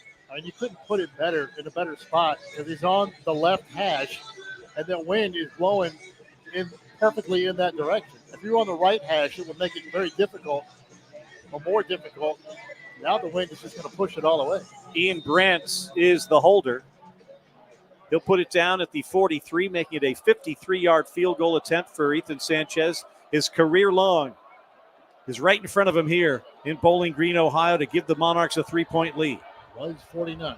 Snap is good. This is going to have the distance, and this field goal is good for Ethan Sanchez. 53 yards. How about that? He had another 10 on it, too. That ball crossed way up the upright. They had plenty on it. Room to spare as the Monarchs take a 17-14 lead. 8:33 to play in the half. This is the ODU Sports Radio Network. The 2024 homecoming court ceremony. We will announce the 2024 King and Queen. He drilled that thing. Ceremony will be Yeah. done after the band show at Minnesota. But the wind is, The wind is but that would have been helping him, good into the wind. but that was flush. Yeah, but that's the best he's ever kicked a ball in a game. Well, and he's had trouble with blocking kicks, Yeah. etc. See the famous Toastery Bowl, and that one just good stuff. And they're going to see how fast we can get from that end zone down to this one. They never got the other ribbon. When we were watching warm-ups here earlier, one of the Bowling Green kickers hit the ribbon at the top of the Yeah. upright and knocked it off, and that's still knocked off. I guess they don't have a grasshopper like they had at SP Ballard Stadium to fix the net. You found the name. You're proud that you found the name. It's the grasshopper. Equipment there. Well, look at this guy running. Look at that for him. He's almost falling backwards. Wow. Doing a running contest here. That's a 100-yard dash. And suddenly, three of those guys realized how long 100 yards is. Yeah, they realized that right about the 40-yard line. Well, let's change our scoreboard, Andy. Can we see the scoreboard up? I have no idea. It looks like it. And Falcon fans at this time. And you want to wonder if someone is out there and they're actually squeezing in to get the look of the shot and all that type of stuff. What other things they could be doing with their lives at this point other than looking at us? But they're Monarch fans. We appreciate that. Well, nobody's yelling at me on Twitter, so that's good. Or X, sorry, X now. You had it right the first time. Final Saturday in September. We're spending it in Bowling Green, Ohio. Ted Alexander, Andy Michaud, James Witham. Watching the Monarchs lead Bowling Green 17-14. Monarchs came into this contest a 10-point underdog, winless on the season. And Bowling Green off impressive, albeit losing efforts at Texas A&M and at Penn State. James, what do you think of what you've seen from your Monarchs here? And perhaps what do you think the Bowling Green Falcons are thinking of what they're seeing? Well, I can tell you the Falcon fans in the stands are a little bit shocked right now. This is a Monarch team that came in averaging about what they have now per game on the season. They've already got it here only midway through the second quarter. So, I mean, I'd say if you're the Monarchs, just enjoy it. Feed off the energy. This is as sharp as they've looked all season on offense. Everything it's quicker. The plays are a little more dynamic. They're more creative. We're finding ways to get the ball into Page's hands, get the ball into everybody else's hands. I mean, you've seen extra guys carrying the ball today. High end-over-end kick. Comes to the goal line. Pegues will take it from there, brings it out across the 10, 15, 20, and it'll get ripped down at the 21-yard line. So the high kick, even with the wind, forces the return. Pegues wasn't quite sure. He was straddling the goal line when he gathered it in. Took it out to the 21, and if you take it in the end zone, you get it to 25. So good job, Monarch special teams there. He's been pretty good with the kickoffs today. I mean, he's put them right where they wanted them. They haven't all been deep because he's half of them into the wind, but he's put them in the corner where they wanted them to go, and they're able to pin this really dangerous return guy. Has been kept under control. So the Monarchs couldn't stop Bowling Green last time they had the football. See what they do this time with Baselak. A first down pass, and that pass is incomplete. Johnson was cutting inside. The pass went outside, and it's second down and 10. Monarch football presented in part by Under Armour, a proud sponsor to proudly outfit Old Dominion University football in the world's most innovative footwear, uniforms, and training gear. Visit UA.com today to see Under Armour's full range of performance gear and footwear. Second down and 10. Mario Easterly may have got away with a little bit of a grab there. He didn't get called for it, so it doesn't count. But does not count. I didn't see it. I saw nothing from the 21. Second and 10. They'll hand the ball off in the eye, and that goes to Stewart. And Stewart's going to have a good job getting back to the line of scrimmage. A rugby scrum ensues, and it'll be third down and 10. Great opportunity for the Monarchs right here as we get to the 8-minute mark of the second quarter to get off the field. I mean, this is 15 guys on his back, and the pile is still moving. True. It's not moving far, but it is still moving. It's like seeing a horseshoe crab under the surface, the sand right there. Boy, those are ugly things, horseshoe crabs. Anyway, it's 3rd down and 10 from the 21. Freaked me out as a kid, and that was it. Moving right to left, orange-clad Bowling Green Falcons at 1-2. Feeling hermit crabs more than horseshoes. Well, those are fine as long as you don't get caught in their claws. The horseshoe crab's just a weird-looking prehistoric thing. Little tiny hermits that clean up the bottom of the tank. Here we go. Play action pass. Bazelak forced from the pocket. Now comes near side. Head up. Looking pass is going to be caught by Patterson with a flag coming down.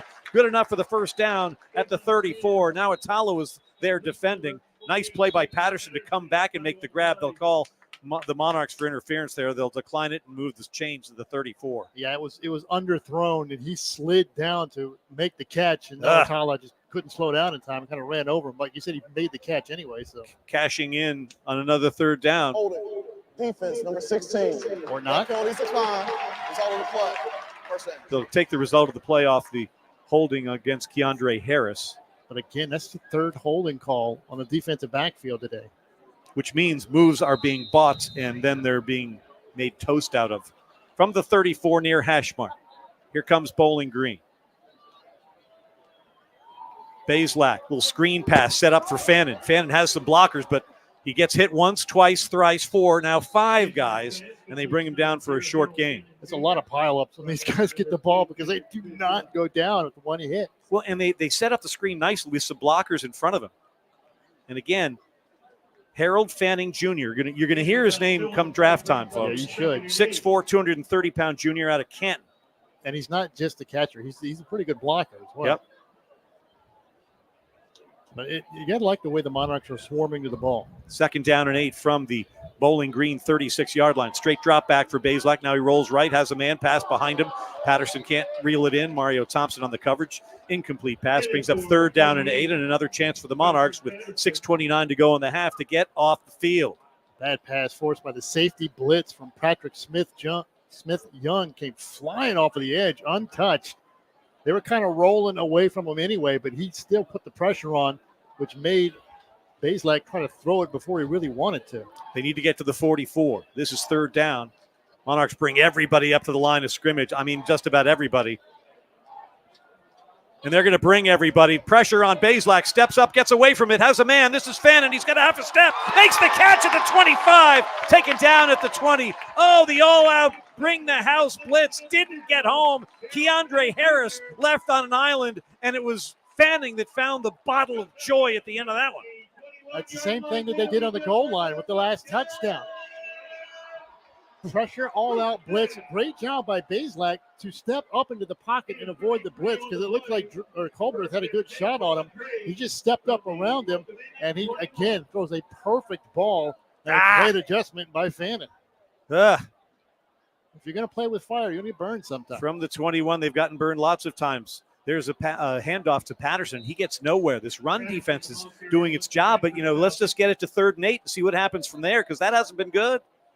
Yeah, I mean, I don't think we're going to go with that. If you're not getting home on the blitz often enough, if you aren't affecting the passer often enough, stop blitzing. Well, they have affected him. Just when you sell out like that, and he knows it's a full-out cover 0. It's an empty blitz. And he knows he's got his big old tight end out there. But they aren't containing him at all. He's maneuvering himself to get extra chances. There's a pass, complete, far side. That goes to Finn Hogan, his first reception, short gain on the play. I don't think we're going to see the cover 0 blitz coming out on 3rd downs like that again. You're a hero if you get home. You get home, you're a hero. And they got the penetration they needed, but just Bazelak made a play. They showed it just a little too early. And this is a guy, remember, this is Connor Bazelak. He's been around for a while now. 3rd down now and 6 to go from the 17.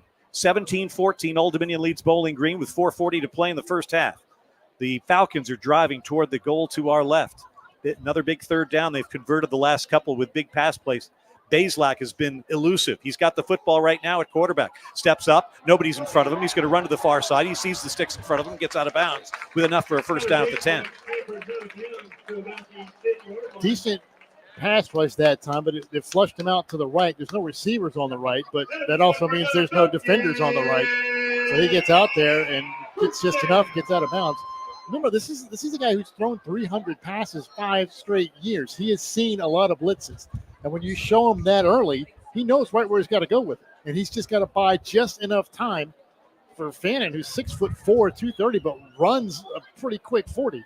Here's a handoff. This is Stewart. Stewart tries to cut it up the middle, and the ball comes out, and the ball's on the ground. I believe the Falcons recovered it back at the 10, so it'll be second down and goal from there. Now, every Monarch on the field thinks they have it. Well, let's see. Get the glasses on this one. No call from an official yet. Stewart's at the bottom. He's fighting for it. It looked like Stewart fell back on it, guys. Ball's recovered by Bowling Green. Second down. Thank you, James. Yeah, he was fighting with Lowry. That's probably a mismatch, but somehow he comes away with the ball. James, I want you to weigh in on this blitz stuff here in a little bit, whether I should keep the noise down and let them continue to try and pressure the quarterback and alter the timetable for Connor Bazelak, or if they should stop doing that and maybe cover someone in an orange jersey. Here we go. Second down and goal from the 10. Coverage wasn't that bad. It was just a perfect throw and a great catch. I mean, it wasn't great coverage. Don't get me wrong. He did have a step on him, but here comes Bazelak back to throw, looking near side. Pass, caught, Fannin, open, touchdown. Hold that thought. He's good. There's a flag. You could have some offensive interference here. Hold that thought. Let's call it on Fannin. Well, if he's out there and they're blocking while that ball's in the air, it's offensive interference. Maybe a little bit of a pick play. Pass interference. Offense number 6. 15 yards from the previous. They'll call it on Jamal Johnson, a 15-yarder. That's expensive. Scott Leffler is not happy about that call. He was halfway onto the field. They have guys trying to pull him back from going after the officials. Fannin seems to be getting open on a regular basis, Andy. Is this something I should be concerned about or not? Well, Texas A&M was concerned about it. Penn State was concerned about it. They couldn't stop it. Okay. Yeah, that's a pick play. He's coming across as Fannin's going out. Johnson's coming in. And now we got somebody jumping. Monarchs stepped into the line of scrimmage and made the Falcons move on the offensive line, and that'll move them back to bring it 2nd and 30 from the 30. Second and goal from the 30 here. 3:07 to go in our first half. Boy, this thing turned in a hurry, huh? You're right on the goal line with a touchdown, and 2 flags later, you're on your own 30. You're on the 30. Just where you want to be. 17-14 Old Dominion. Late second quarter here in Bowling Green, Ohio. Johnson comes in motion, settles in the near side slot. They'll hand the ball off. This is Johnson, another Johnson, trying to get the running game going, but they're pushed back for no gain at the 30-yard line. Yeah, they're trying to speed things up, trying to get some help, move the ball a little bit faster. Johnson on the outside edge, but these guys are quick to the ball today, man. I mean, they're usually not slow to it, but they are swarming the ball today. Monarchs 17, Falcons 14. Old Dominion with 2 timeouts remaining. We will get the 2-minute warning coming up, but right now it's a turning clock with 2:32 to play in the half. Third down and goal for Bowling Green. They've been really good on third down. See what they do this time. Little screen pass to Fannin. Fannin's going to be brought down immediately. That's some good pursuit there, and that's Mario Thompson. That's a great tackle because a lot of times, he gets that. He sheds the tackler and keeps going, but Thompson got his legs that time. You're not going to go very far then. This was a 1st and goal at the 10. Now it's a 4th and goal from the 32, 33. That means a 49-yard field goal attempt. Into the wind. Into the wind. Yeah, they're going to take a timeout. This is the 2-minute timeout. 2-minute timeout. We'll take it with them. Monarchs 17, Bowling Green 14. Back to Ohio in a moment on the ODU Sports Radio Network. 50/50 tickets may be purchased via cash or credit card from sales reps on the concourse and room the stands. Half of the proceeds will go to the winner, while the other half will directly benefit NIL opportunities for BGSU female student athletes and the Bowling Green Youth Baseball Program. Bring whatever. Falcons, we have a lot of students here in the crowd tonight, but we have one in particular that stands out. All right, gang. 2 minutes to go. You need to make this field goal go elsewhere, either wide or block it. But make sure they kick the thing. And then you've got 2 timeouts, and the clock will stop on first downs. At halftime, we're going to take a little break, and we'll be back when the third quarter is about to begin. And we'll see if we can get this thing home for the Monarchs. They've had the good first halves before, we know that, and we're hoping they can keep it rolling in the second. We're going to do this again next week from Conway, South Carolina, Old Dominion, and Coastal Carolina. It's a 7 o'clock kickoff against the Chanticleers, and we'll have this thing hooked up sometime before 7. And, again, if you have any suggestions for us, other than the obvious, let us know.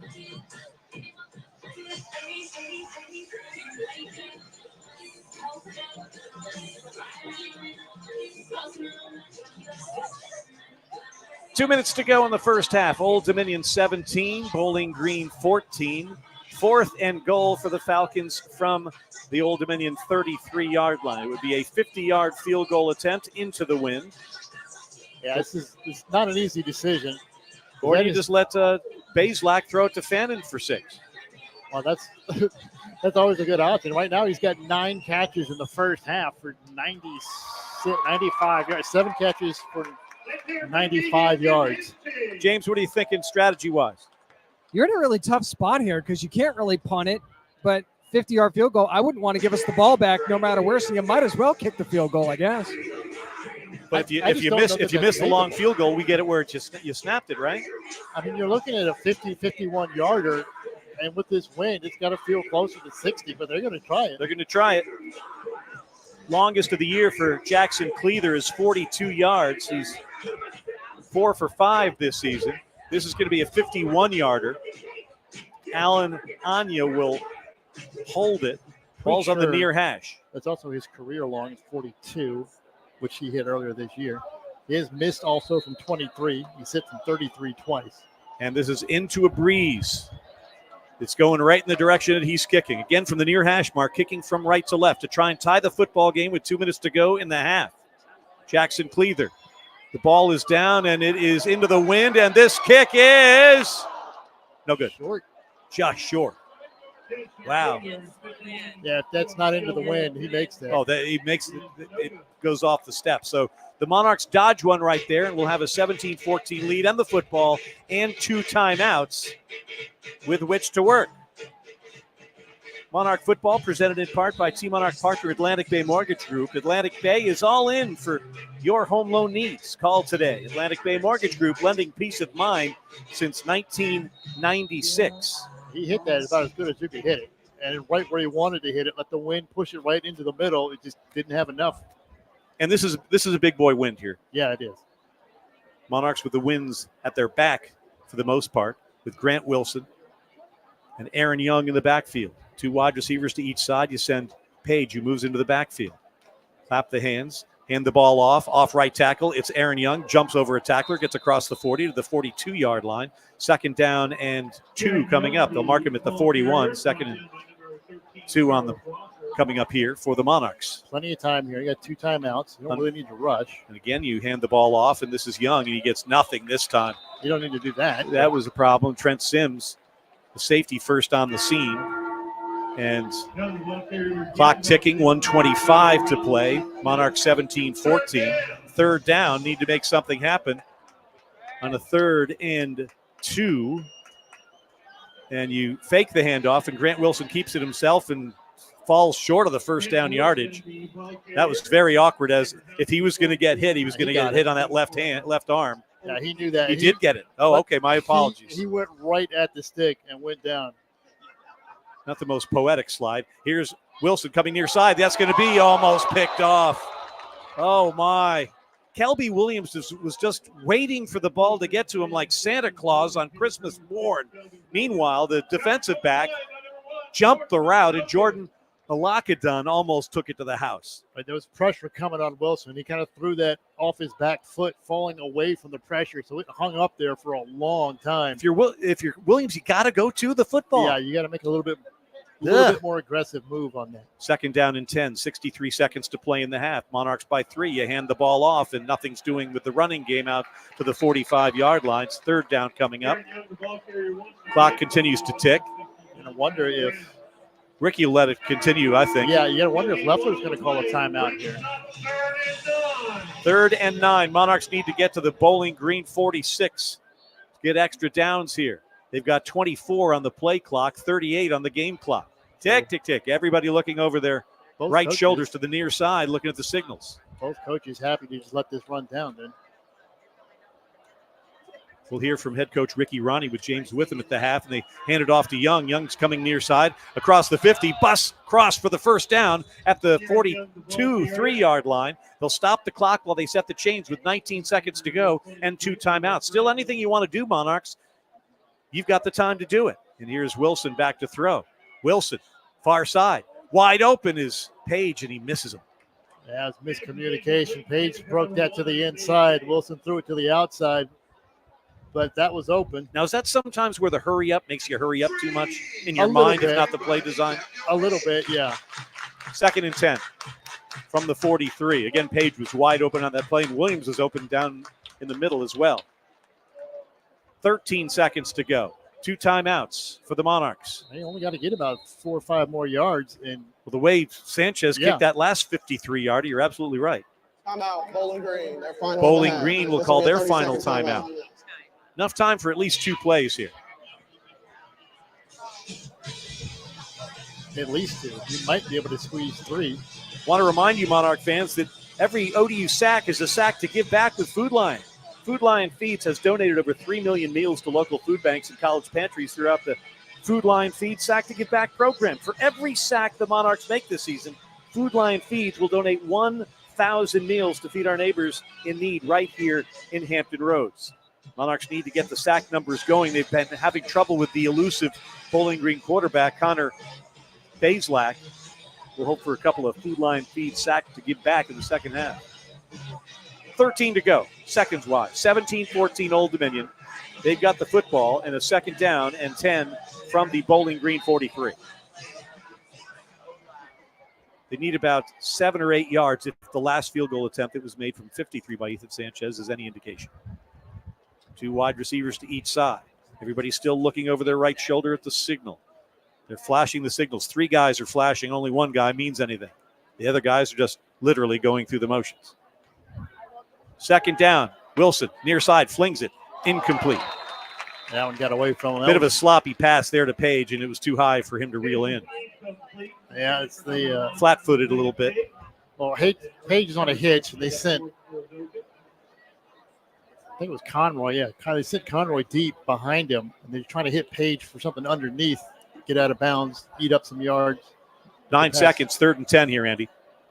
Make it happen on this play, Old Dominion. Hand the ball off, and it's Duke, and he's going to get tackled for a 2-yard loss, and that'll bring us to the end of the first. They should call a timeout. Then do a little Hail Mary and hope you don't get Virginia Tech. Or do you try a 58-yard? Timeout, Old Dominion. They're second of the half. He had plenty on the last one. Well, Sanchez is heading toward that neck of the woods. He may be sticking his head. And he's probably never had more confidence than he does right now. And he's already a confident kid. And he put one through, you mentioned, Andy, room to spare on that 53-yarder. This would be a, let's see, about a 58 or 59-yarder. If he does. This would be a school record. Yeah, I was just getting ready to say, if he pulls this off, that. Where's Jared Brown? The 58 from where he's putting it down at.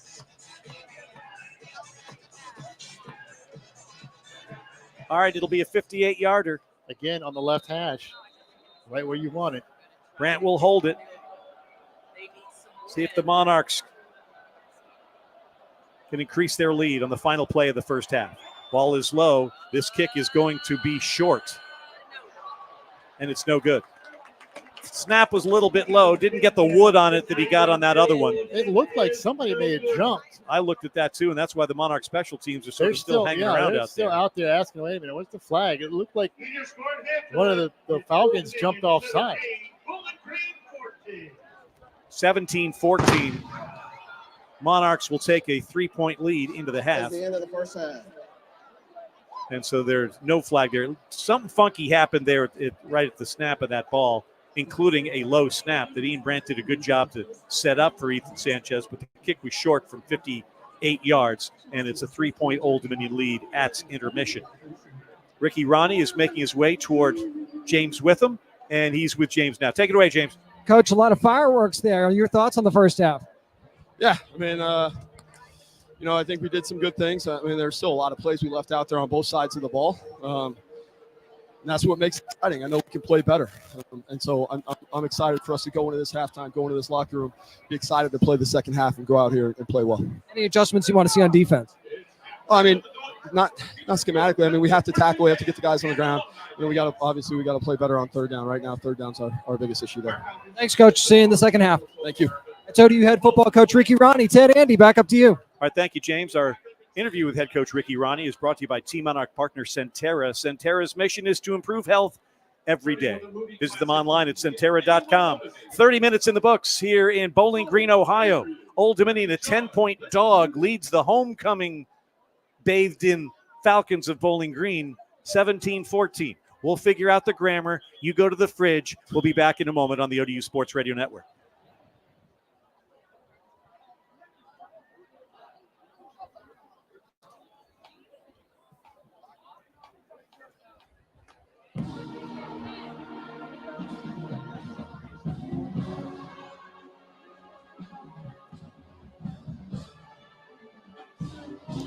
Halftime, 17-14.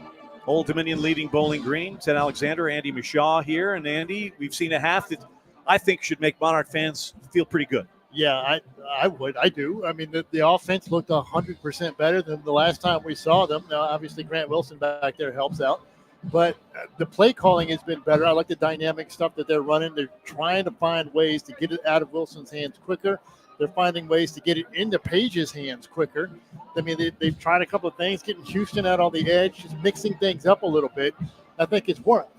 Defensively, they did a pretty good job. Now, they rolled the dice a couple of times on those third down sellout blitzes, and that's hurt them. But Fannon's a very good receiver, a very good tight end, and Blazek knows what he's doing, able to hang on enough to throw really good balls. So, I mean, those guys get scholarships too. Sometimes, they're making plays. Now, you got to clean it up a little bit because 7 of 10 on third down is not – That's awful. That's awful. That's not a winning stat for Old Dominion's defense. So they got to clean that up a little bit. And I think maybe playing a little more coverage on third down instead of sending everybody after Blazak will help a little bit with that. 17-14, the Monarchs lead. We'll get a look at the numbers. Richie Somerville has a look at the scoreboard from around the world of college football and more. It's homecoming Saturday here at Bowling Green, and the home team's down 3 to the Monarchs on the ODU Sports Radio Network.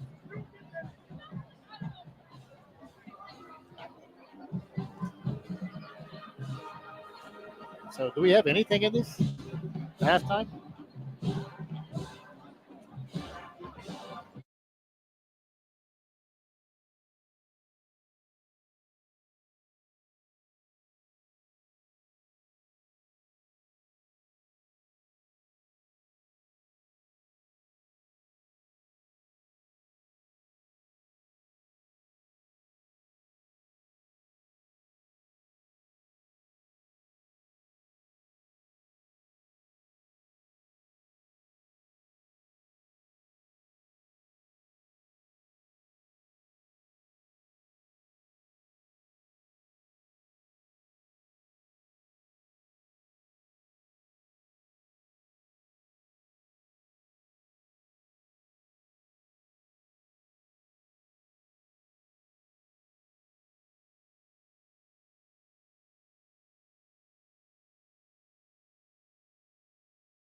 Halftime in Bowling Green, Ohio. And the band, the second largest marching band in the country, is playing on, but the fans are sort of going, all right, we'll hold it. We signed Old Dominion up to be the homecoming opponent. It's got to be a happy ending, right? What's going on here? And here it is, 17-14, Monarchs in front. Where's this offense been, Andy? We don't care as long as it arrived. Yeah, I think where it's been is in the bye week, and they've found it there and have brought it to Bowling Green with them, and it's been great. It's the only thing, they got to get a little more firepower to finish, because, I mean, 2 long field goal attempts, yeah, one of them is great, but the last one you're running out of time, so that, kind of alters that, but they've only been in the red zone 1 time. Now, granted, they scored that 1 time. The other time they scored from 80-some yards out, but hey. A one-play, 75-yard Tim Tebow-esque jump pass from Grant Wilson over the line of scrimmage to tight end Pat Conroy, and 75 yards later, it was a one-play touchdown drive. How about that? Yeah, it's still a good call, because that's a goal line play, and they ran it on their own 30-yard line, and they bit. I mean, every part of that they bit, and he just threw it right over his head. All right, quarterback comparison. Grant Wilson, 6 for 13 for 118 yards and 2 touchdowns. He was sacked once. Connor Bazelak of Bowling Green, 15 for 20 for 184 yards and a touchdown. He was not sacked. Rushers, Aaron Young, 5 for 38, and Bryce Duke, 4 for 10. Jason Patterson, 5 for 37 for Bowling Green. Terrion Stewart, 11 for 12. And the key thing for the offense of Bowling Green, Andy, has been Harold Fannin Jr. We knew he was great, and he's been just that. 7 catches, 95 yards, and a touchdown. Yeah, I mean, we knew that was going to be a problem. Nobody's been able to stop him, so you got to expect him to get his numbers. You just make sure they don't kill you anywhere else. And really, they've done a good job of that, because Terrion Stewart, a guy who is a bulldozer and really racks up some yardage after contact, is averaging 1.1 yards a catch. They have controlled this run game and kept it there. They haven't let them do anything on the ground. And really, the biggest passing plays they got were off of all-out cover zero blitzes. Venture Tours has the right coach for any occasion, whether the event is a church outing, corporate business excursion, wedding, or school function. Venture Tours can provide coaches ranging from 12 to 81 passengers, as well as premier business seating coaches and sleeper coaches, which accommodate up to 26 people. All these clean, well-maintained coaches are ready for any occasion. Call Venture today for your motor coach transportation needs. It's halftime, still to come. Richie and scores and more. 17-14 Monarchs on the ODU Sports Radio Network. All right, Richie, what break are we in here?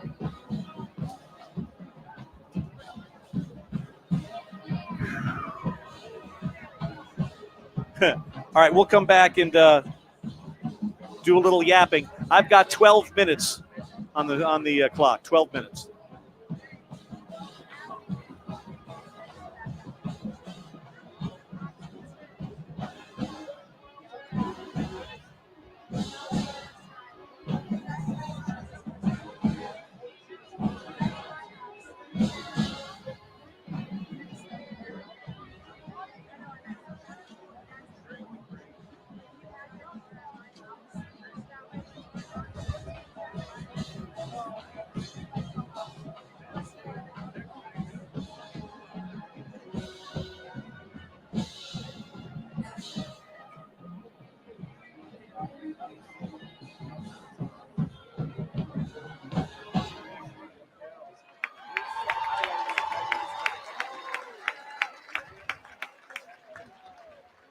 All right, I'm going to ask you the question, Andy.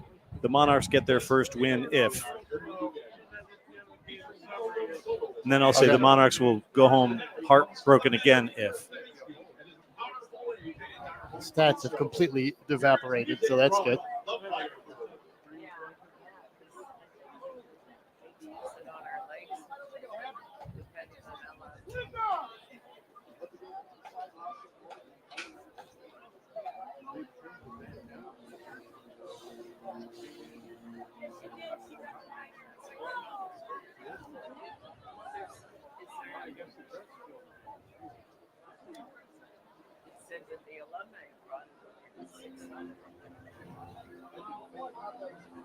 Now they're back on the sidelines. But look at, we don't even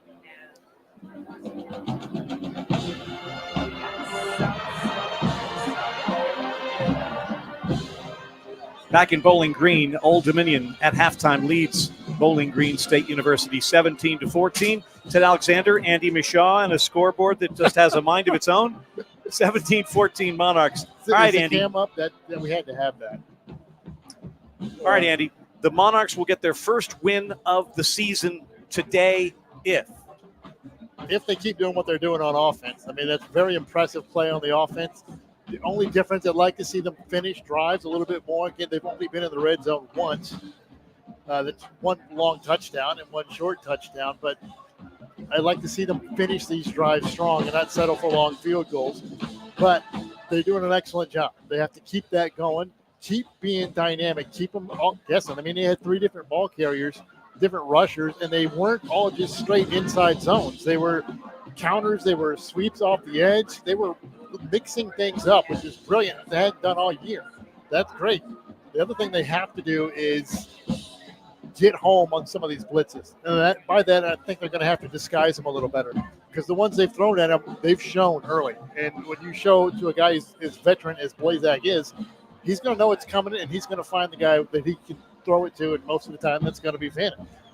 Another question, harder one for you. The Monarchs will remain winless and go home sad after a loss if they turn it over. If they turn it over a couple of times, which has been something they've had a hard time doing. If they turn it over and you give this experienced, good offense a chance to take advantage of a short field, they will. So they have to make sure they do not turn it over. Disguise the blitzes a little better. And it's not going to be an easy one, but they can definitely walk away home with a win.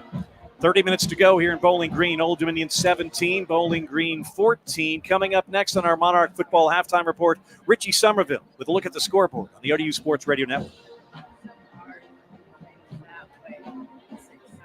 All right.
All right, Richie, how much time do you back to us? Hillary, this time, if you would please crown our 2024 homecoming queen. Thank you.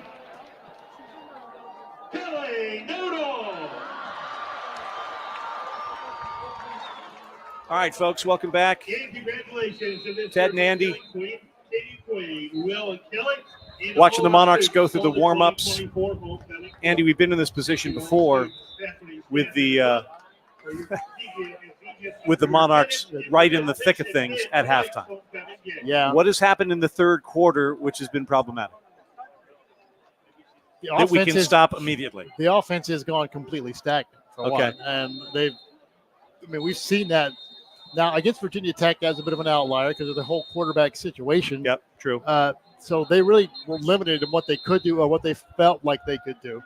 And Virginia Tech very quickly picked up on that and stopped any kind of a rushing attack, and they had nothing else. So this time, hopefully, they keep things rolling, keep it a little more dynamic, switch it up a little bit, and keep the offense moving. Let me get to the numbers again. Rushing numbers, Monarchs, 84 yards in the first half. Not bad. I mean, this is a team that hasn't been doing much of anything offensively, so nothing wrong with 84 in the first half. Yeah, he'll take that. Again, a good chunk of that came from Wilson, but they had 3 different rushers. The Young's got 5 carries, Duke has 4, and then they got one out to Houston. And just different ways of doing it. And they had one little pass out in the flat, which is essentially a long handoff to Isaiah, and he turned that into a pretty good game. They're not just it's not just the inside zone or a trap. It's different plays. I just love the way they've been using their weapons. They've been trying to feature their weapons more and give the weapons a chance to be more weapon-like. Yeah.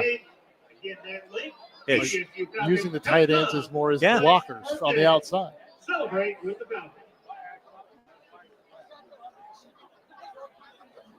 So the Monarchs on the near side. This is one of the funky places, Andy, where the visiting team is on the TV side or where the cameras are there. And the reason they do that is kind of interesting. If you've ever seen Maction from the Mid-American Conference, the games on Tuesday and Wednesday night, right? No one goes to those games. And when you watch them on television, it's great that they're on ESPN or whatever on those nights, but absolutely no one goes to the games. So years ago when they first started, they made everybody want to go to the TV side, so when the camera goes like this from the field, it looks like there are people in the stands. And so that's why that's the home side.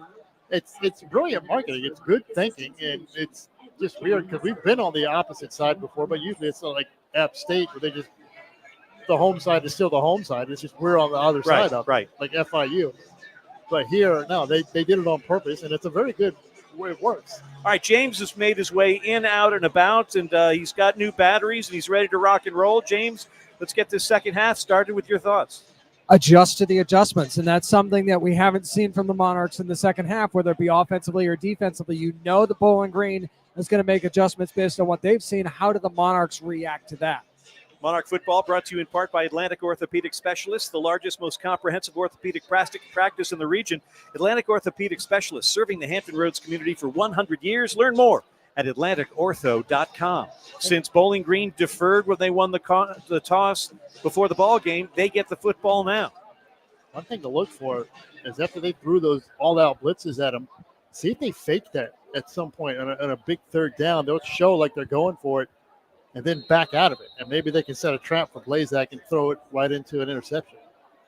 So here we go with Ethan Chang kicking from right to left. Monarchs moving right to left here in the third with the 3-point lead as we get the second half underway. High short kick, fair catch called for at the 17-yard line. You can't start running after you make the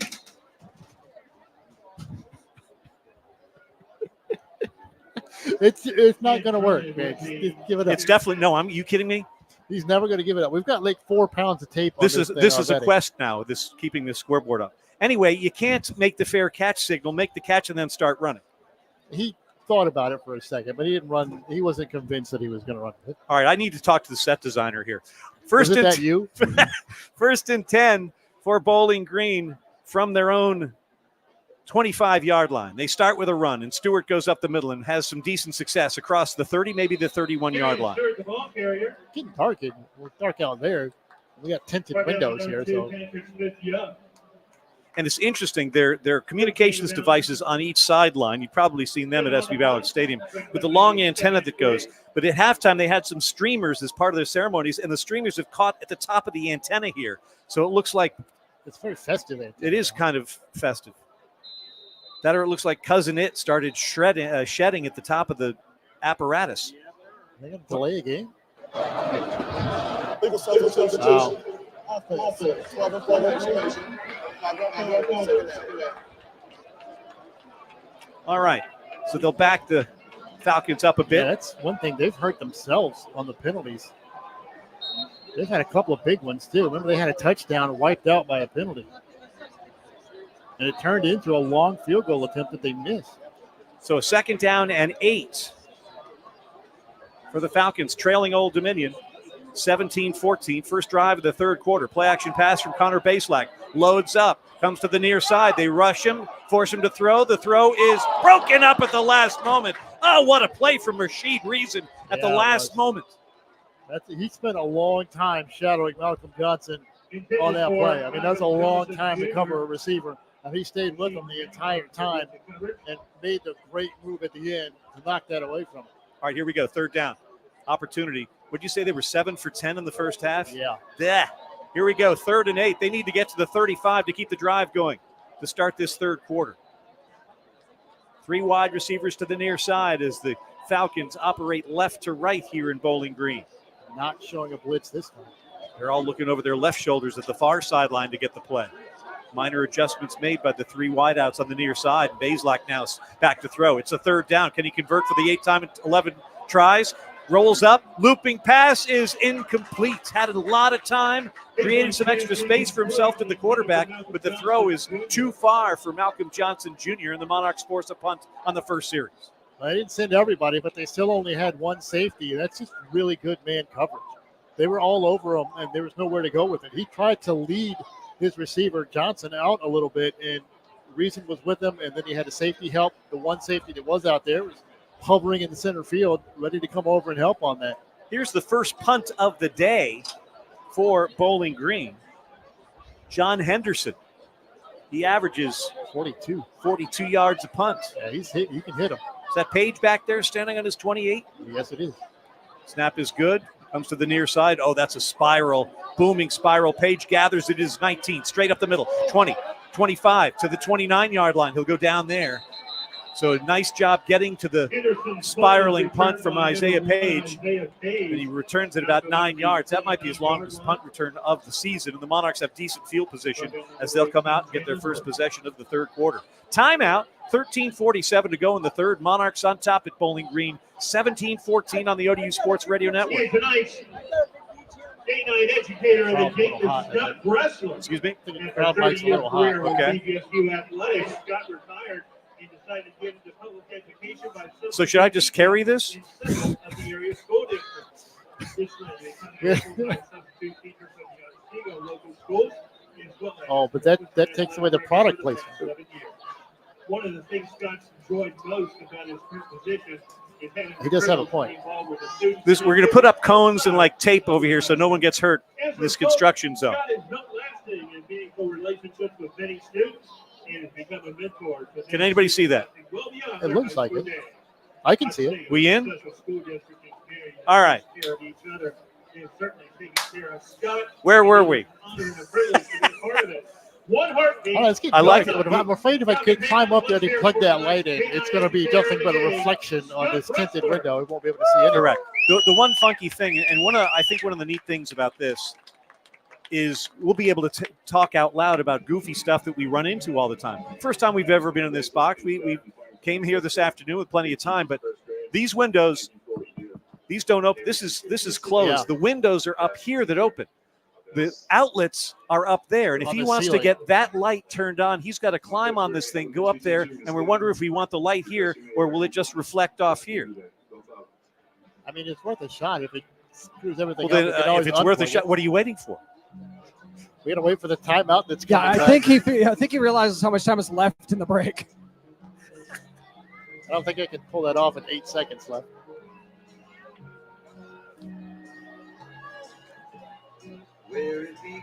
All right, here we go. 13:47 to play in the third. Monarch defense did its job on the first Falcon possession. Now it's time for the O to get rolling. Neil Diamond, always a favorite, one of my dad's favorite artists. But I wonder how Sweet Caroline caught fire everywhere. That's in the stadium. Richie's got ZZ Top coming back, so don't get confused. Well, James, Neil Diamond's in the stadium. I understand, but I'm hearing it loud and clear. James, what's the deal with Neil Diamond and why? I don't know, but it's always been a thing up north. Both I of mean, you you know guys are that. New You've been up there, and if you've been to a Red Sox Oh, I game, know. you certainly know that's a tradition there. But where did it just catch fire and the Red Sox were good in the playoffs and it started from there and moved Oh, south I don't and know. west? I'm confident enough to tell you that. Both of you guys are New Englanders, so if anyone would know, it would be one of you. 1st and 10 for the Monarchs from the 29-yard line, moving right to left with a 17-14 lead. Fans continue to sing the song. Meanwhile, Grant Wilson keeps the football across the 30 to the 33. Be careful with that. Because it doesn't take much. Oh, and they're continuing to sing. They're continuing to sing. They get a point, this crowd here. It doesn't take much, but one shot on that left arm. Very good point. It's one reason he hasn't done it very much. He's done it when he's had to, and that was a good decision, but you got to be careful. 2nd down and 6 for the Monarchs. White helmets, white jerseys, white pants. Wilson back to throw, steps up in the pocket, guns the ball outside, intended for Alston, off target. And it'll be 3rd down and 6 coming up for Old Dominion in their first second-half drive. Falcons went up in smoke in theirs thanks to the Monarch defense. Bowling Green's D is trying to return the favor. That throw was there, and it was kind of on time. He just missed it. He had a little bit of pressure coming in from behind on that left side. It might have been in his mind when he let that one go. Deontay Vines has been pretty quiet. He's down to the near side. Transfer from Iowa, has lots of skills. Wilson looking. They tack him from behind and get the second sack of the day. He was looking near side toward Vines, but never could unload it. And it's a sack, and it's 4th down. Second time they've been sacked off of the right edge. Seamus Hall, 1 punt in the first half. He went 31 yards. That was Ali Saad just right around the edge against DeBose Bourne. Justin Pegues is back. High snap, but reeled in. It comes to Pegues, who makes the catch at the 34-yard line. Jitterbugs his way across the 40, pushed out of bounds at about the 42. So wind, bad snap, short punt, decent return. Falcons in business here in their second drive of the second half. 12 and a half to play in our third quarter, 17-14 Old Dominion.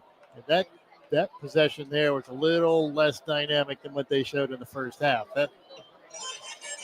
One good pull by Wilson, which was the right pull, but he's not going to be running as well as hard as he normally would have. Well, and you're absolutely right, and I hadn't thought about that because I got lulled into sleep on the success he was having. But if he gets popped on that arm again, it could be curtains. And then the missed completion on second down, that was the one that hurt him. Yeah, didn't step into that throw. Here's Terrion Stewart, no play-action pass. Bazelak sets it up, goes to the tight end, and he's going to be caught for a 2-yard loss on the far side. So pitcher. Good work right there. Gazarek. Whitner with the play. He's got the completion to your baseball-playing Gazarek, but not much doing there. As a matter of fact, loss of about half a yard. Call it 2nd down and 11. 22 strikeouts, but the 7.87 ERA was not good. So I got baseball in my brain. Carter Williams sprints off the field, and now we can get to the play. A 2nd down and 11 play for Bowling Green with orange helmets and an orange jersey and a white pants and a pass from quarterback Connor Bazelak. Deep out this near side. What a catch by Fannin on the sideline. 30, 25, 20. Push, doesn't get out of bounds. Touchdown, Bowling Green. What a play. Oh, my. Everything in that thing for Fannin. All the headlines coming in, showing us time and again today why he is everything at tight end. That was an incredible adjustment. That ball was thrown over the opposite shoulder, over his inside shoulder, and he makes an outstanding adjustment to make that catch. Over top of the defender, that's not terrible coverage. Whitner was right on his hip. He made that play over the top of Whitner's shoulder and adjusting to the inside shoulder. Stayed in bounds beautifully. That's unbelievable play right there. You're right. pass wasn't perfect. The catch and run was. And it's 20-17 Bowling Green. The extra point from Cleather is through. And with 11:34 to play in the third, Bowling Green has taken its first lead of the day. Falcons 21. Monarchs looking to answer 17. This is the ODU Sports Radio Network.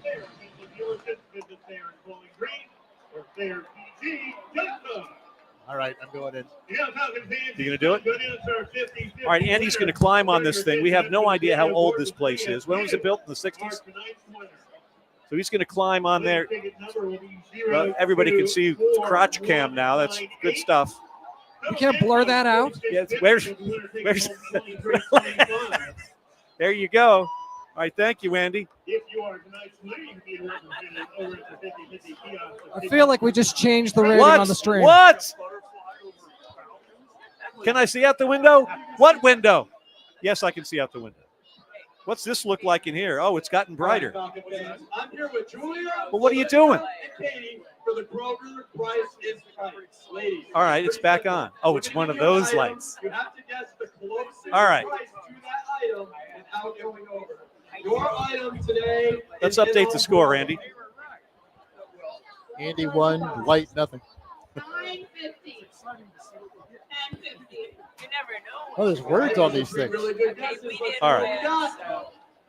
Let's see if turning on the light did anything to affect our stat sheet. 1570. Congratulations, Julia. You are going home with a gift card courtesy. Andy, you want to say anything to the people, or are you still catching your breath? No, I'm good. All right. Just gave crotch cam to all the people, but you all know what time it is. Never know what you're going to get on the old stream feed. Me and James discussed that earlier, whether or not that was going to be necessary in the placement of the camera. So, the Monarchs find themselves into new waters here in Bowling Green. They trail the Bowling Green State University Falcons for the first time. It's 21-17, and suddenly the importance of this drive, Andy Mishaw, is heightened. Yeah, that's the same play that they hit earlier, only they had a good tackle on it. I think it was Reason that had a good tackle on him. It's the same crossing route that he comes from all the way on the other side, crosses a couple of zones, which is why there was such a late break on it from Whitner. He saw it late, couldn't catch up. And then the great adjustment and the great catch. That's the same one he scored against Texas A&M on a 62-yarder, almost exactly like that play there. So that's one of their bread and butter plays. It just confuses guys because he's coming all the way across, and he's going through a couple of different zones. If you don't pick him up and get confused, that's how he gets open. But he wasn't even that open there. It was just a great catch and a great play. Our drive summaries are brought to you by Why Not Italian. With 5 locations in Hampton Roads, Why Not Italian is the perfect choice to dine in or take out before or after games. Check out their menu at whynotitalian.com. With the wind at his back and the spirits soaring to their highest heights on this homecoming Saturday, Bowling Green kicks it off from left to right. Zach Long puts the foot into it. No one's catching this thing. It's going to bounce off the end line and into the railroad car beyond the end zone, and the Monarchs will get 1st and 10 from the 25. All right, James, first time the Monarchs are down here this afternoon. Your thoughts on the vibe from the sideline? Well, I think that we knew that 17 points wasn't going to be enough to win this game. You knew Bowling Green was going to answer. Now, how are you going to respond to that? It looks like Colton Joseph is in a quarterback. Colton Joseph, who started against Virginia Tech. I think when he pulled that and ran that one up the middle on first down last time, he got hit. He tweaked something because that's why he didn't step into that second down throw. Joseph 1 for 2 for 12 yards last week. He comes out and completes one to Houston, who's immediately driven out of bounds and thrown down there by C.J. Brown, well beyond the boundary. But that's a safe pass, but it's a pass that everybody saw coming. Colton Joseph ended up, I think, getting taken out of the game because he made a bad decision. He was getting sacked and sort of tried to throw the ball and make it an incomplete pass. That didn't work out. That one there was a designed throwback, and he's lucky that didn't get intercepted. That had disaster written all over it. 2nd down and 16, and momentum's shifting to the orange and brown and Bowling Green here as we speak. Joseph, play action pass once again. They put the rush on. He's going to go down at the 17-yard line. And this, like our scoreboard here in the studio, this drive is going up in smoke. This is James, can you get a look at Grant down there anywhere? I've not seen him on the sidelines. I'm trying to effort that as we speak. All right, thank you. This is the same offense that was, it's abysmal against East Carolina. The play fake. You mean Virginia Tech? Both. The same play fakes, the same long routes, and you can't protect that long. And 3rd and 19. And Joseph goes far side, completes the football at the 17. Across the 20 is Houston, and Houston goes down at the 22-yard line. So very quiet series with a new quarterback for Old Dominion. That first down play was the end of that drive because it's a design throwback. He threw it where it was supposed to go, but they kind of read it, and it wasn't carried out super efficiently. It looked like confusion off the front because he tried to do a play fake, and there's no running back. He fakes it to no one, and then he turns around and throws a lob that he had to kind of put some air under it because their defensive end had crashed so far into the backfield. If they've run that little wide-out screen thing 100 times, they blocked it well, probably 6. Here's a booming punt from Hall. It's going to bounce at the 25-yard line.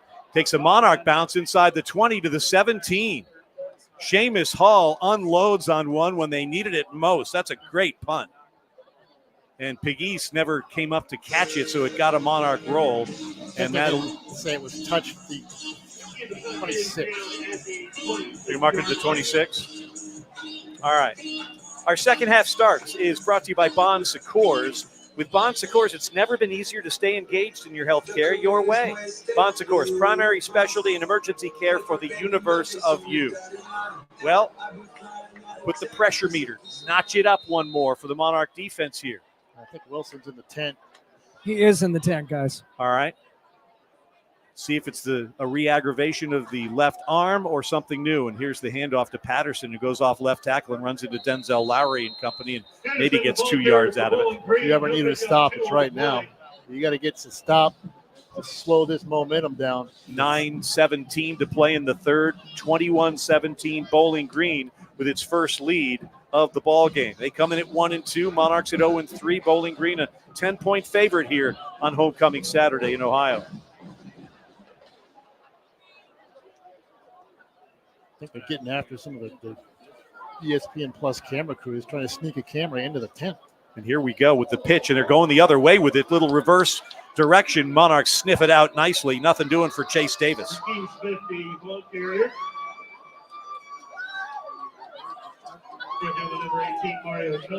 All right, big play. That was Rakeem Smith on the carry. Big play for the defense, chance to get off the play field. For the defense here. This is when they've been weakest. They need to get a stop on third down. You're going to win ball games, folks. You got to make plays like this. They need to get to the 36-yard line to move the sticks. It's a 3rd down and 8. Looks like they're going to have 2 safeties back. See if they sneak any pressure in there. Where's Fannin? Keep an eye out for the big tight end. Baselak straight back. Has plenty of time. Sets himself. Still time. Now flush from the pocket. Looking again. Still some time. Finally gets hit in the backfield. Still on his feet. Loses the football. It's on the ground. It's still on the ground, and the Falcons cover it at the 12 or 13-yard line. Get up. Come on, big man. That's our official. His mic right there. Telling the guys not to cream each other. That's the same play. That's that long crosser. They were trying to hit Fannin again.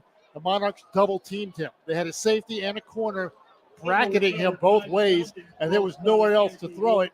And then the dam broke, and it's just run for your life, Connor Bazak. And he had all time before that dam broke. All the time in the world. That's because they were double teaming Fannin and dropping coverage back, so there was nowhere to throw it. 4th down. Here's a punt from Henderson. Isaiah Page hoping to give the Monarchs decent field position as the teams exchange 4th down boots. Here's one. A spiral. Comes down to Page at the 41-yard line. Straight up the gut. 45, 50. Isaiah Page to the 47-yard line. Taken down there. Kicker went down, guys, and there is a flag. Henderson gets hit back there. Well, the good news is, even if it's a 15-yarder, it was 4th and 23. I believe it was Marcus Knight. But it would be an automatic 1st down. If it's you got to be kidding me. You got to be kidding me. If it's running into, then it's not enough. Roughing wouldn't be enough, except that it's an automatic 1st for a personal foul. Run into the kicker. Okay. Turn team, number 86. 5-yard penalty. With that. Still fourth down. So the only thing it'll take away the return. And they'll whistle it on, I believe, Kyle Miller on the special teams. And we'll do this over again, and Isaiah Page will get to about his 36 or 7-yard line, and Henderson will kick another one. Page is coming off, and they're going to let Vines go in to return it. Okay. Deontay Vines. See if he can make a play in his first year as a Monarch. Deontay Vines, the Connecticut native. Again, the transfer from Iowa. Had a good spring. Hasn't really made the impact he'd be hoping for in the first couple of games. Maybe now is the time. It's a 4th and 18. The snap is good to Henderson. And he gets this boot off. A high spiral. Vines will catch it at his 31-yard line. Makes the first man miss, not the second or third, and he goes down for 33. And that's about a 10 or 15-yard penalty difference. About an 18-yard difference because they were at midfield. We've got a timeout on the field. 6:59 to go in our third quarter. Bowling Green has taken the lead. They lead the Monarchs 21-17. This is the ODU Sports Radio Network. The homecoming fireworks show. Fans will be allowed on the field to watch the presentation. James, see if you can see Wilson if he's in the tent still. Unlike that camera guy, I'm trying not to go into the tent. I see him. He just came out of the tent. He does not have a brace on the left elbow, which means he's probably not going back in. So there, tell the kids at home, Andy.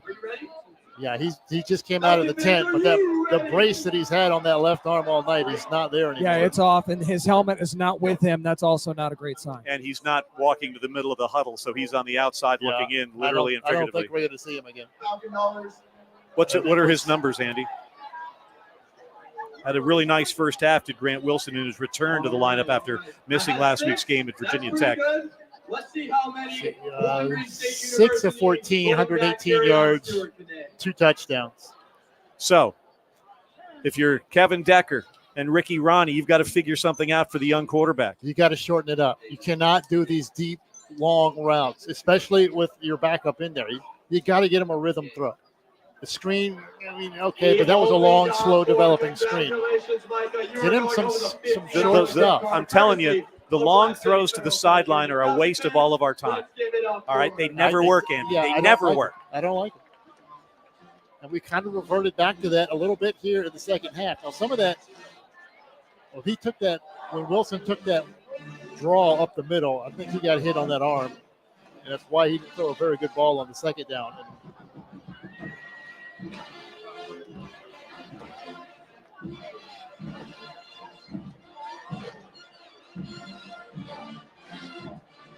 Grant Wilson, the quarterback for the Monarchs, is out of the tent, but he's not in the huddle.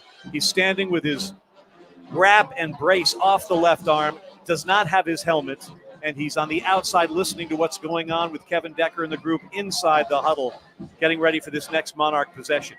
Wilson, who missed last week's game, decent game here today, especially in that first quarter. He was lighting it up, but it'll be Colton Joseph now, and we'll see if they move on from there. But Joseph, the out screen that blew up in his face, ruined the last drive on first down. See if they can do something designed especially for his best skill set. You've got Devin Roche in there at running back along with him.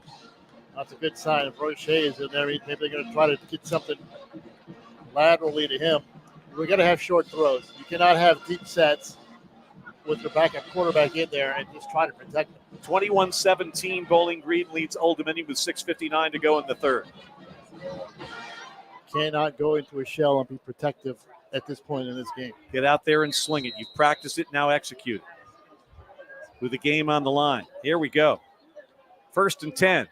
Turn, handed off to Roche, and Roche is going to get bottled up and tackled for a 2-yard loss.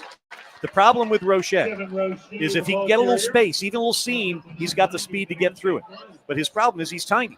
And if you stop him and square him up, you're going to get him down early, and that's what happened there. That was pretty good defense, though. I mean, the guy was fighting off a block and grabbed Roche with one arm.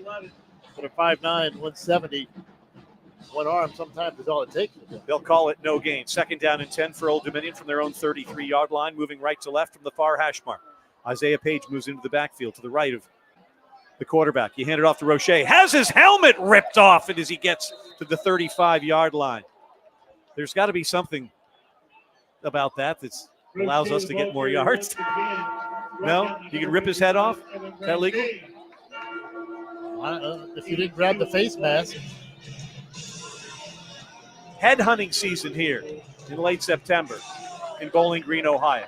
3rd down and 9. Monarchs need to get to the 43-yard line to keep the drive going.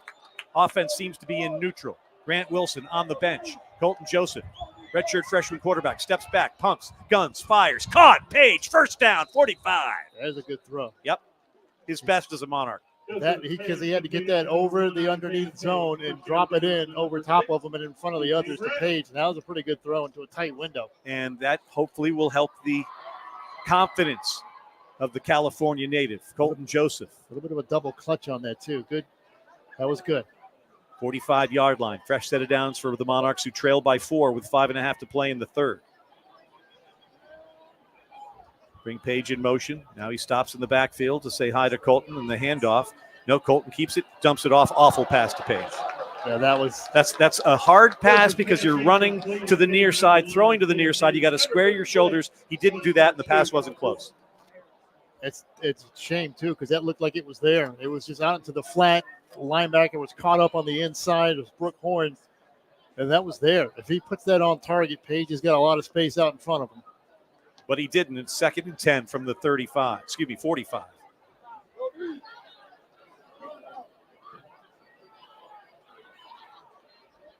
Snap is good. Joseph comes to the near side, completes it to Vines at the 43-yard line, and he's immediately brought down. That's a big-time defensive back play from Ja'Cory Benjamin. Again, it's too slow. Yeah, by the that's time the thing. it gets there, it's too slow. And you've got, he's done a great job tonight. Conley's got 2 touchdowns, but he's not really a blocking tight end. Well, think how long you have to sustain that blocking. The problem here is our 2 blocking tight ends, DJ Chandler and Butler, are both injured. They haven't played a game this season. 3rd down and 10 from the 44. Make it 11. Play action pass. Joseph goes to the right side, has a lot of room. Open water in front of him. 50, 45, 40, 35. Tripped up at the 30 to the 29-yard line. Colton Joseph's biggest run as a Monarch, and ODU's inside the 30 with a fresh set of downs. Yeah, they may have got away with a hold there, too. That was close on the edge. It was very close, but no flag. Once he got outside, again, man coverage, there's nobody over there. Here's the handoff straight up the gut, nothing doing on a 1st down carry. Manufacturing something out of absolutely nothing. Which is just fine with me. That's 2 huge 3rd down conversions. Monarchs going hurry up. 2nd and 10 here after getting nothing on that 1st down carry. Play action pass to Young. They're chasing Colton from behind, and they'll get to him for his 3rd sack. Monarchs giving up their 3rd sack. Again, those are weird, deep routes. And this is where okay, as we talk about the scheme, maybe with the bad screen pass or whatever, the offensive line is not doing as well as it did earlier. They're not helping right now either. 3rd down. Need to get to the 20. At least get something to get Sanchez a chance. Very good idea. Great call, Andy.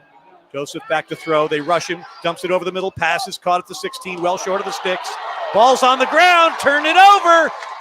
Bowling Green football. The initial sight and look and vibe, and we'll wait for the official.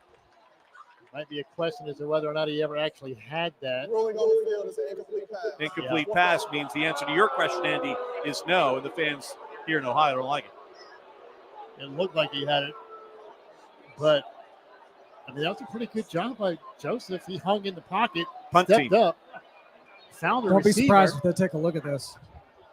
That's Williams. I don't think he made the 2nd step. It's very close. It just flew out of his hands. It was knocked out. And they brought in the punt team. It comes out right as his 2nd foot hits the ground.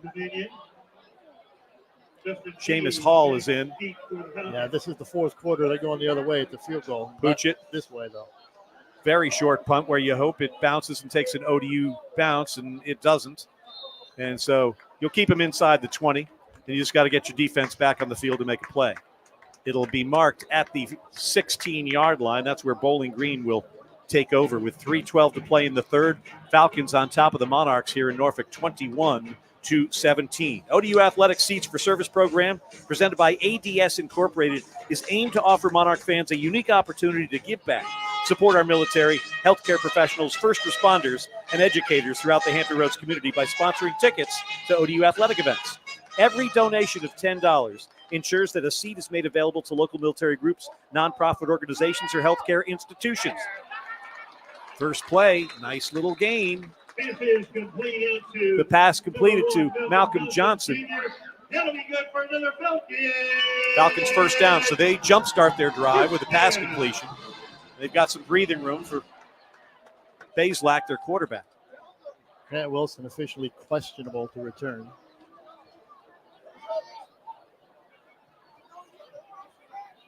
From the 28-yard line, Bazelak looking far side, throwing far side, completing far side. This is Fannin at the 40 with a first down. Pass is complete once again out to Harold Fannin Jr. That's his 9th or 10th. 40-yard line. It's good for another. Fannin has been as advertised. That's his 10th catch of the night. He is their passing offense. You get the impression that they feel like they can put the hammer down right now with a backup quarterback in for Old Dominion, the Monarch offense sputtering. If they can put another touchdown on the board here, they might say, check, please. Fannin comes to the near side. Such a versatile tight end-ish player. Now he has the ball over the middle at the 45, and he's taken down at the 46-yard line by 3 Monarchs. Again, he just goes across the line, camps in a spot. They find him, and the quarterback has time to find him. He's picking apart the zone. He recognizes his zone, sits down in the hole, and the veteran tight end, veteran quarterback, they just know where to go. And you have a nice 7-yard gain on first down, which just opens up the playbook. If you're Scott Loeffler and the Falcon offensive staff. 1:25, turning clock, third quarter, 21-17, Bowling Green. Bazelak, lot of time, finally goes down. Koanoa Tala finally gets to the quarterback with a high-val jacked up sack. Go to highval.com for all your hydraulic needs. I needed that. But again, that's a coverage sack. There was plenty of time, but they had everybody deep, and there's nowhere to throw. And Koa finally waited long enough to that's it. I'm going to end this. Brings up a third down and 11 for Bowling Green from their own 39-yard line. They need to get to midfield. Surprisingly, only the second sack of the season for Koa. First of the day for Old Dominion. Food Line feed sack to give back sack from Koanoa Tala, the first of the day. Another 1,000 meals to help the needy Hampton Roads. Here's a handoff and a big-time run across the 45 on third down and 10, maybe getting 5 or 6. We got fourth down. You got to go here. They might think about this, yeah. I'd totally think about it. Again, the Monarch offense is not what it was in the first half. They'll wait till the quarter comes to a close. Yeah, and they'll kick in. If they want to punt it, they'll punt it into the wind to help kill it inside the 20. Final 5 seconds of the quarter. If they kick it. It was 17-14 Old Dominion at the half. The only touchdown of the third quarter is put on the board by Harold Fannin Jr. and Bowling Green. So we'll go to the fourth with the homestanding Falcons leading Old Dominion 21-17 on the ODU Sports Radio Network. Please support your local DG Athletics partners. A special thank you to Coca-Cola and Thayer Automotive for partnering with DGSU Athletics. Don't forget to check your ticket for a special offer from Wendy. Now, fans, welcome to the field, your Falcon marching band drum line.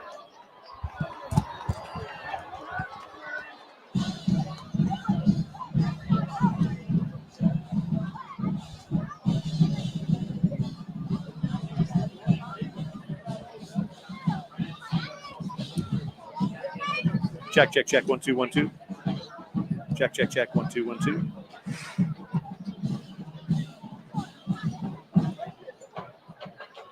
All right, yeah, he's just come up to change it. Sprinted up here. I don't know about sprint. It's a sprint for James. All right, get Fanning's numbers if you can. We need to tell Eric that these stats are abysmal, too.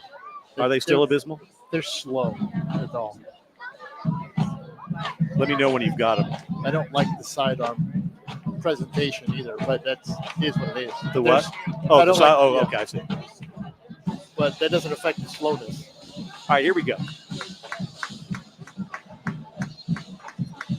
All right, We Andy. didn't have that. James had to make a pit stop. He James came had up to here come from the sidelines up here because he couldn't hear us down there. He had to come and make an equipment adjustment from the field level all the way up here. You adjust stuff and he runs back down. You didn't even have him on the camera. I thought I'd give the folks a break. I got to climb up like a light edge. Okay, Falcon fans, I have one question for 15 you. minutes to play. Bowling Green 21, Old Dominion 17. They're smelling a homecoming victory here in Bowling Green, Ohio. Folks are having some fun. A lot of folks have headed off into their Saturday night. And Andy, the Monarchs have their starting quarterback on the bench again, Grant Wilson. Colton Joseph is in the ball game right now. It'll be up to the Monarch defense to get something done and maybe make a play. Still no turnovers in the ball game.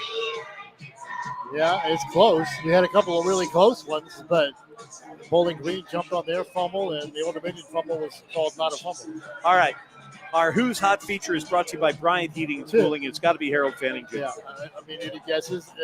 They have 274 yards passing. 178 of them belong to Fanning on 10 catches. Wow. Also, how many touchdowns? 2 or 3? Two? Yeah, Harold Fanning Jr., our hot feature. Brought to you by Bryant Heating and Cooling. Bryant, the official heating and cooling partner of Old Dominion Athletics, will do whatever it takes to make you comfortable in your home. To learn more or to find an authorized dealer, go to www.bryantcoolsodu.com. Joseph's actually 46 passes, only a couple of them downfield. He's 4 of 6, though. Okay, another punt coming up but only for 5 yards. John Henderson. Isaiah Page stands on his 15-yard line. One of the things I've also noticed in the second half of these games so far this year, Andy, is the Monarchs are getting hammered in the field position game. They're always starting way back in their zone and allowing, because of a lack of offense, their opponents to start drives in a much more advantageous position. Now, the good news is they've done better on third down in this game. Henderson has the clean snap, and here's the punt, a wobbler, his worst of the day. That's going to take a Bowling Green bounce and be his best of the day, rolling inside the 10 and coming to a stop at the 8-yard line. That's why they waited for the quarter before they decided to kick. Under Armour, proud to outfit Old Dominion University football in the world's most innovative footwear, uniforms, and training gear. Visit UA.com today to see Under Armour's full range of performance gear and footwear. Also, we're getting reports the light is putting too much of a glare on the scoreboard. Are we? We'll try and figure something. Move it over here. Move it over here? We'll just do this every once in a while. Yeah, just every. We'll just do that. What about putting it right there? I don't think anybody can see it. No can see it? All right. No can see? All right. We'll get to the score. It's 21-17. Meanwhile, the Monarchs are the first and 10. Colton Joseph hands the ball off and going nowhere. Is that Young down there? Yeah. No, Duke. Bryce Duke getting the carry, former Virginia Tech Hokie. Second down and long. Can't be conservative here. No. You're going to have to trust Colton Joseph to be able to run this thing. Conroy, 2 touchdowns in the first quarter, nothing since. He's in the slot to the near side. Monarchs have 2 wide receivers on each side as Joseph's in his end zone. Now he steps out of the end zone, rolls to the far side, has a little bit of a lane, and runs out of bounds at about the 15 with the flag coming in. Be careful. That close to the end zone, you get a holding call there. It's a safety. CJ Brown, flags on the play. The call is Holding. Offense number 51. After distance to the goal, second down. Remains second down, but they'll move it inside the 5. Stephen Robinson, Sunbelt crew here in Bowling Green tonight. And the Monarchs are calling trouble collect. We'll see if she answers. I don't like that call. I'm looking at the replay. I don't think that's a hold. All I know is Colton Joseph stands on the green G and Green in the end zone with a 2nd down and 14 play. Keeps it himself, almost gets his head ripped off, gets across the 5 after the 7. So good athletic move right there. Could have lost the football when he got hammered the first time. Now he's not getting up. This is not good. Joseph is not getting up. Oh, check it. It's not Joseph. It's Saunders. Santana Saunders, the captain. You saw a white shirt at the end of that play right where you went down at. Yeah, that was a pretty good play because it gets them breathing room off of their own goal line.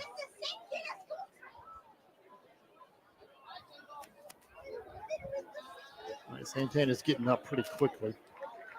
He's limping, but he's walking on his own, which is good. It's been a revamped offensive line for and it's held the Monarchs here today. It's done a pretty good job. It's held up better than it has. It's not been perfect, but it's held up better. Saunders in there. DuBose Bourne. Elijah Hoskin getting more time than he's gotten probably all year.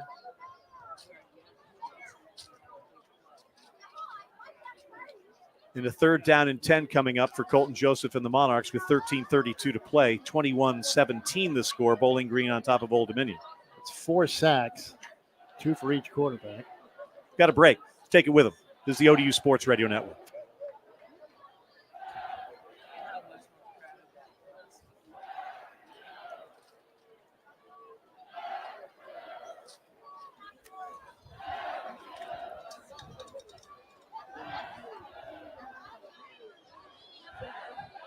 Alrighty, Falcon fans, it is now time for our Wednesday shuffle of the game. The game rules are simple. The contestants are going to have to see where the hamburger is underneath the helmet on screen, and if they get it right, they and their entire row will be receiving a prize from Wendy's. Alrighty, guys, how are we feeling? Feeling good. Let's go, BG. Yeah. Alright, Falcon fans, are you ready? Let's give them a cheer.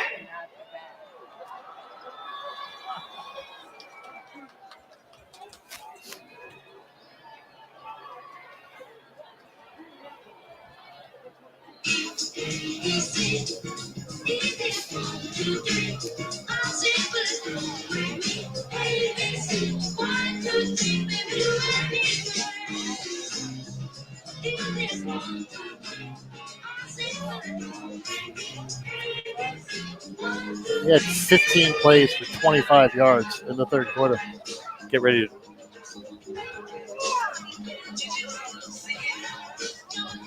This break 22. Alright, so we have Alright, everyone follow around the BG skin swab answer, and I'm calling number 1. Let's take a look. Ted Alexander, Andy Mishaw, James Witham back at Deutsch Perry Stadium at Bowling Green. It's a 3rd down and 10 for Old Dominion. Monarchs moving left to right, trailing 21-17, 13-24 to go. Colton Joseph has the football, play action pass, looking near side, going deep down the middle into double coverage. It's going to be picked off at the 40-yard line, then dropped. And the Monarchs' offensive woes continue in the 3rd. Not too productive on that side of the football, Andy. No. 3rd quarter, we ran 15 plays for 25 yards. Yeesh. And lost the starting quarterback. And now we've put Monarch punter Seamus Hall in harm's way here, as he's not going to have a lot of room to get this thing off. Is it still as windy down there, James, or is it died down a little bit? It's died down from what it was earlier, but there's still a pretty good breeze. This will be in favor of Hall here. Here's a high kick that's not going to turn over. Pegues makes the catch at the 46-yard line, spins out of a tackle, and goes down at the 44. Yeah, I think in the first half, that carries another 5 or 10 yards. Yep. Fans, Monarch Football is brought to you in part by the Surf Foundation. As we wrap up September, we want to remind you September is Prostate Cancer Awareness Month, and 1 in 8 American men will be affected. And the Surf Foundation reminds us that early detection is the key. When you donate to Surf, you're helping patients right here in Hampton Roads. To learn more and donate, visit surffoundation.org. First down for the Falcons, looking to fly to 2-2 with a win here on homecoming. Pump fake. Bazelak takes it off to the right-hand side. Culbreth gets him out of bounds at the sticks. So gain of nothing. Yeah, they try to double move there, and it's a really good job on the back end. I think that was Dwayne Griffin who did not bite on the double move. Culbreth, a nice way to stay disciplined. Offense number 50, 10-yard penalty, first down. Walschlager, the 6'7", 305-pound senior, flagged for the holding, and they'll move it back into. Took down the official when he got shoved out of bounds. Right, to be fair, though, that last possession, yeah, they had to punt it, but with the punt that they had, the field position they were given right around the, inside the 10, then a holding call immediately, they did a good enough job to not turn that over. True. And get some field position. The penalty here helps. You get a stop here, you get better field position next time. 1st and 20 from the 47. High snap, reeled in by Bazelak. Steps up in the pocket, steps into the throw. Intercepted at the 40. Monarch football inside the 40 of Bowling Green. Now the 30. Pushed in inside the 25 to the 20. What a play there. It's reason. No, it's Manning. Jerron Manning, another pick for Old Dominion. That'll give you some good field position. No, first turnover of the game goes the Monarchs' way. And that was good pressure. They had Mario Thompson coming in off the edge. And he's forcing him kind of to drift a little. And then that was just not a great throw. He tried to force that in there. The coverage was all over him. What a great return from Manning. Oh, yeah, he hurdled the guy down the sidelines. Now here's where the Monarchs need to cash in toot sweet. That was the worst throw of the night for Baseline. Yeah, great step in from Jerron Manning. Now you have to get this in the end zone. Manning's 3rd pick of the year leads the Monarchs. So from the 21-yard line, moving left to right, it's Colton Joseph and the Monarchs from the far hash mark.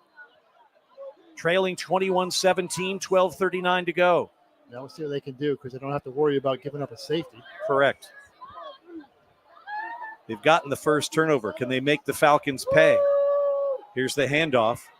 And Young finds his way through the first wave, spins out of another tackle down to the 14 or 13-yard line. Well, that's patience right there. That is a patient run. Inside zone, and he's just waiting and waiting. They held up pretty well. He's just looking for a hole, and he finally finds it. Mark it at the 14 for the transfer from Rutgers. 2nd down and 3 after the 7-yard run on 1st down. Joseph, a couple of claps and a glance to the near sideline to get the play. 2 wide receivers to each side. Conroy and Williams to the near side if you're keeping track of that type of thing. Colton Joseph keeps it, turns back, runs up the middle, gets past a couple of tacklers inside the 5. Touchdown, Old Dominion! Colton Joseph, his first as a Monarch, and Old Dominion surges back in front. That's all Joseph. I mean, it's man coverage. It's straight up man coverage. There's no safety, but that means they're chasing receivers, so they're not looking at him, but it means they got extra guys in the box to try to get him. And he just made a couple of great moves into some traffic to somehow find his way to some space and put that in. Monarchs turn the Jerron Manning interception into a Colton Joseph touchdown run. And with 11:57 to play, they've got a 23-21 lead. Ethan Sanchez on for a desperately important extra point. Monarchs have to run Saunders onto the field late. Well, good to see him back on the field to make sure. Ball is down, and Sanchez has the extra point. No good. Oh, no good. You knew it was discombobulated. A special teams blunder. Twice tonight they've had missing linemen on the field goal team. Communication on the sideline. Buff it out. 23-21 Monarchs on the ODU Sports Radio Network. He just yanked it. He just yanked that left. Wasn't the best snap. But I think when you're ready to go and not everybody's in there and you're sort of waiting at the starting line, it's like a horse at the Derby who's the first in, not the 21st in. You just start losing focus. Yeah. That definitely has an effect. James, tell those guys to get their stuff together and you get the line right together. James, if you could write them a stern letter or something. I just gave them a glaring look. That's the best. A glaring look. Hold it. Oh, yeah, we have a score update. Hold on.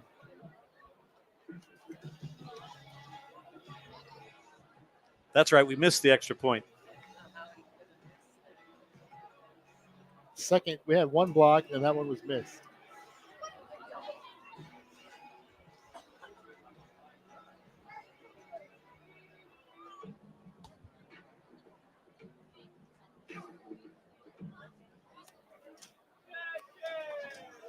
Gotta check the view. Is that any better? Is that any better? How about that? I think the glare is too Oh, much. the glare? Well, you needed the light on because, I mean, it's like you need the night light here. Are you trying to make me go back up there again? No.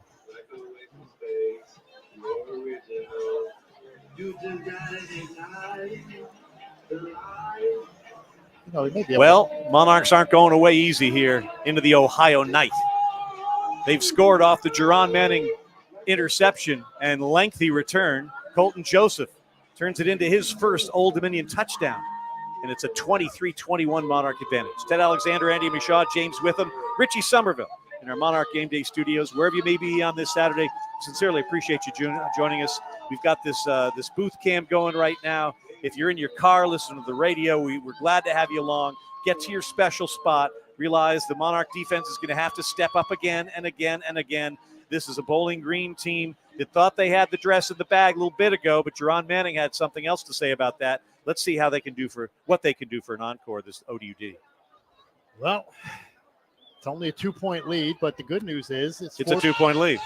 It is. The other good news is fourth quarter, and they got to go into the win. So any field goal attempt that could beat you is going to have to come from inside the 30, probably, or at least be snapped inside the 30.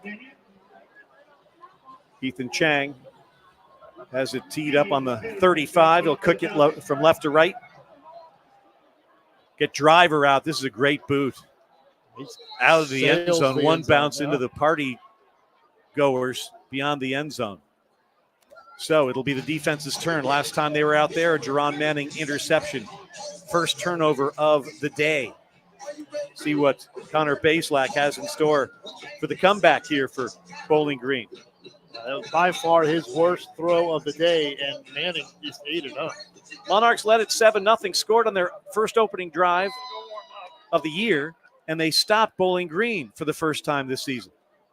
And now they lead it again 23-21. Here's Stewart. Terrion Stewart, his best run of the day, gets him 10 yards up the gut to the 35. That is by far his best run of the day. He has 12 carries now for 33 yards, 2.2 average until that, well, now including that one, 2.2 for a guy who's his career, again, has been over 6.6 per carry. Just short of the line to gain, so it's second down and a half yard for Bowling Green. From the near hash, moving right to left.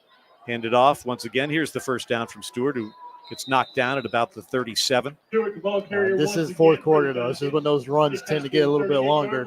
Guys are getting tired. Again, Monarchs led 7-0. Game was tied 7-all. Monarchs led 14-7. Game was tied 14-all. ODU led 17-14 at the half. Only touchdown in the third quarter was from Bowling Green. They led 21-17, and the Monarchs have just scored here in the fourth to take a 23-21 lead. Well, that drive alone, they eclipsed their total yardage from the whole third quarter. Here's a handoff to Stewart. He gets rolling up the middle. Plenty of room into Monarch territory at the 44-yard line. Uh-oh. Look out below. Yeah, you don't. That's a good delayed handoff. You do not want that guy to get going downhill. That's the thing. He gets the speed up. What Andy means, and you hear it every game, going downhill means you've got speed going in the direction you want it to be going in. You got a Monarch down. He was down, got up, and tried to get back, and then went down again. Trying to see who that is. Athletic training staff and head coach Ricky Ronnie quickly out to check on the Monarch who's down. Can't see the number. Their helmet's facing right toward us.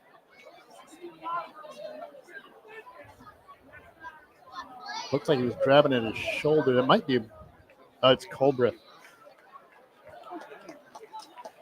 He's up walking off now. He was holding his shoulder when he went down initially. They're pretty thin at linebacker right now because Henderson's still not in. Jamez Drummer is now out.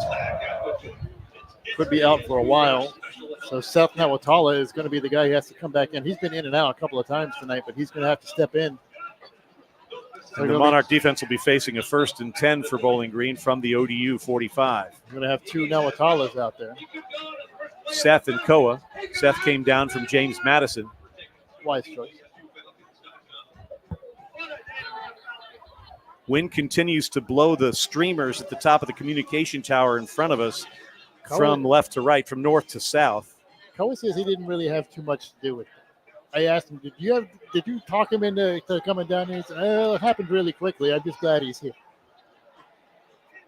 Well, those are the type of things. If you con someone into something and it turns sour, you've got a problem times 2. He's one of the, maybe the first, one of the first ever to join a team in college, to transfer to a team and then play within that week. Yeah, that you transferred in. Because he played in South Carolina on specialty.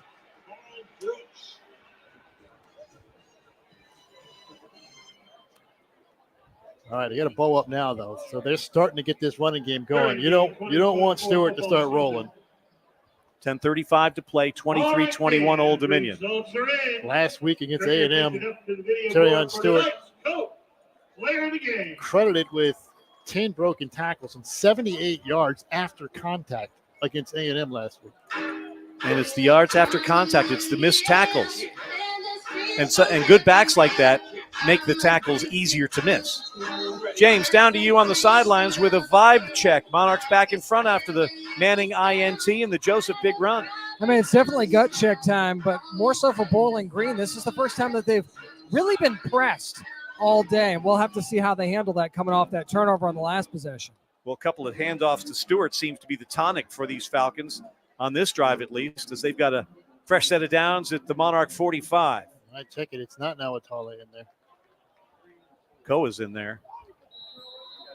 It's Michael Devereaux, 6'1", 235-pound junior.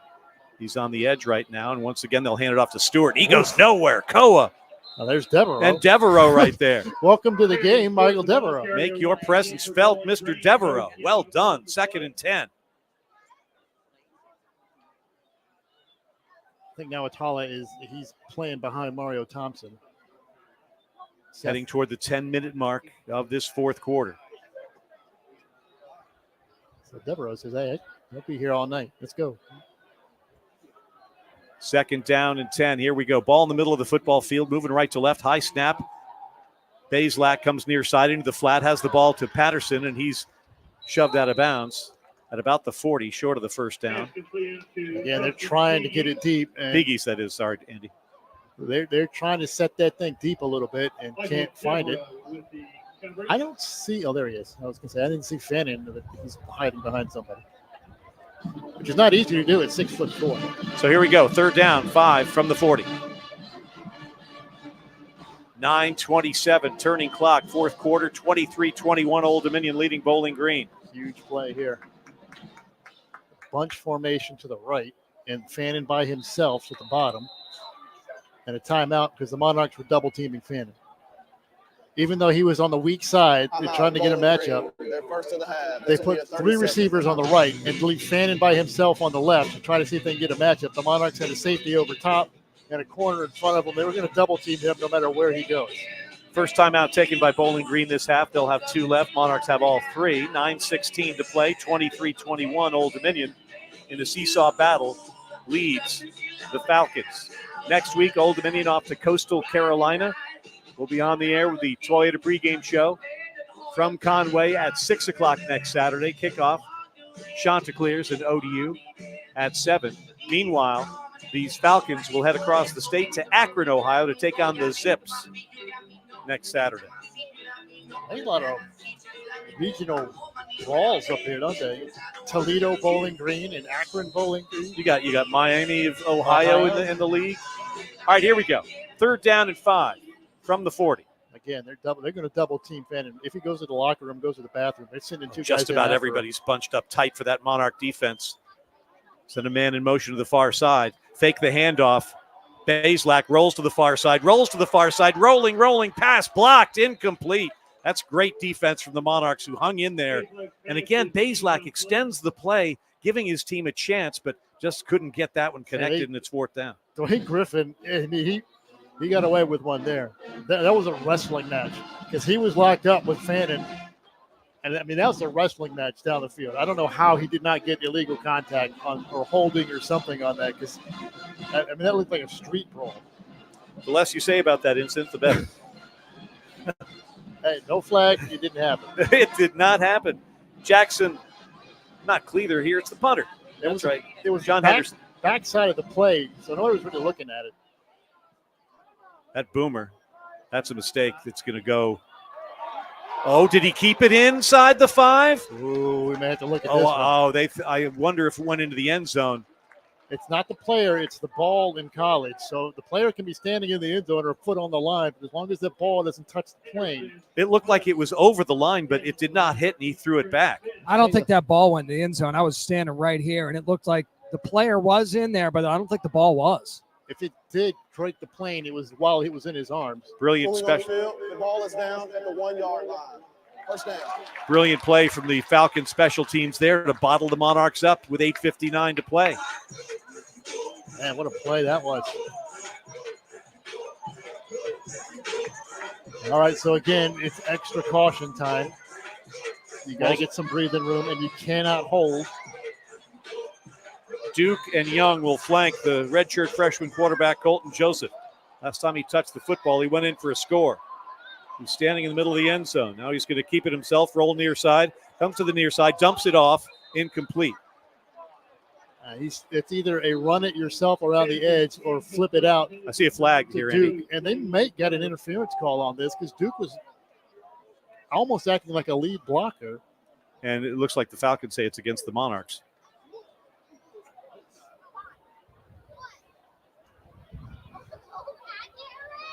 That last play wasn't very pretty. See what Stephen Robinson has to say about the flag on the they're field. waiting to see what Leffler wants to do. It's going to be a half a yard, right? I mean, yeah, that's the question. Do you want to just, take the Pass down? interference. Offense, number 0. That penalty's declined. they'll be on Vines. Second down. They'll decline it off the incompletion in 2nd down and 10 from the 1. I think Vines saw Joseph turn up with it and started blocking, and then he threw a pass. But, yeah, it would have been a half a yard penalty, so you just take it down. Duke and Young flanking the Young quarterback. Again, he's in the end zone. 2nd down. Hand the ball off. Getting the ball out to the 4.5 or so is Bryce Duke. 3rd down coming up. All right, you'll take that. Give you some breathing room. Got to get a first down here. Got to burn some clock. You'd like to, but can't just cough it up. Hey, goal number 1 is not turn it over and not get a holding call in the end zone. But you can't go 3 and out. You don't want when to, you're trying to put the game to bed. Finish has been a theme. Yes, but hey, in this position, I understand.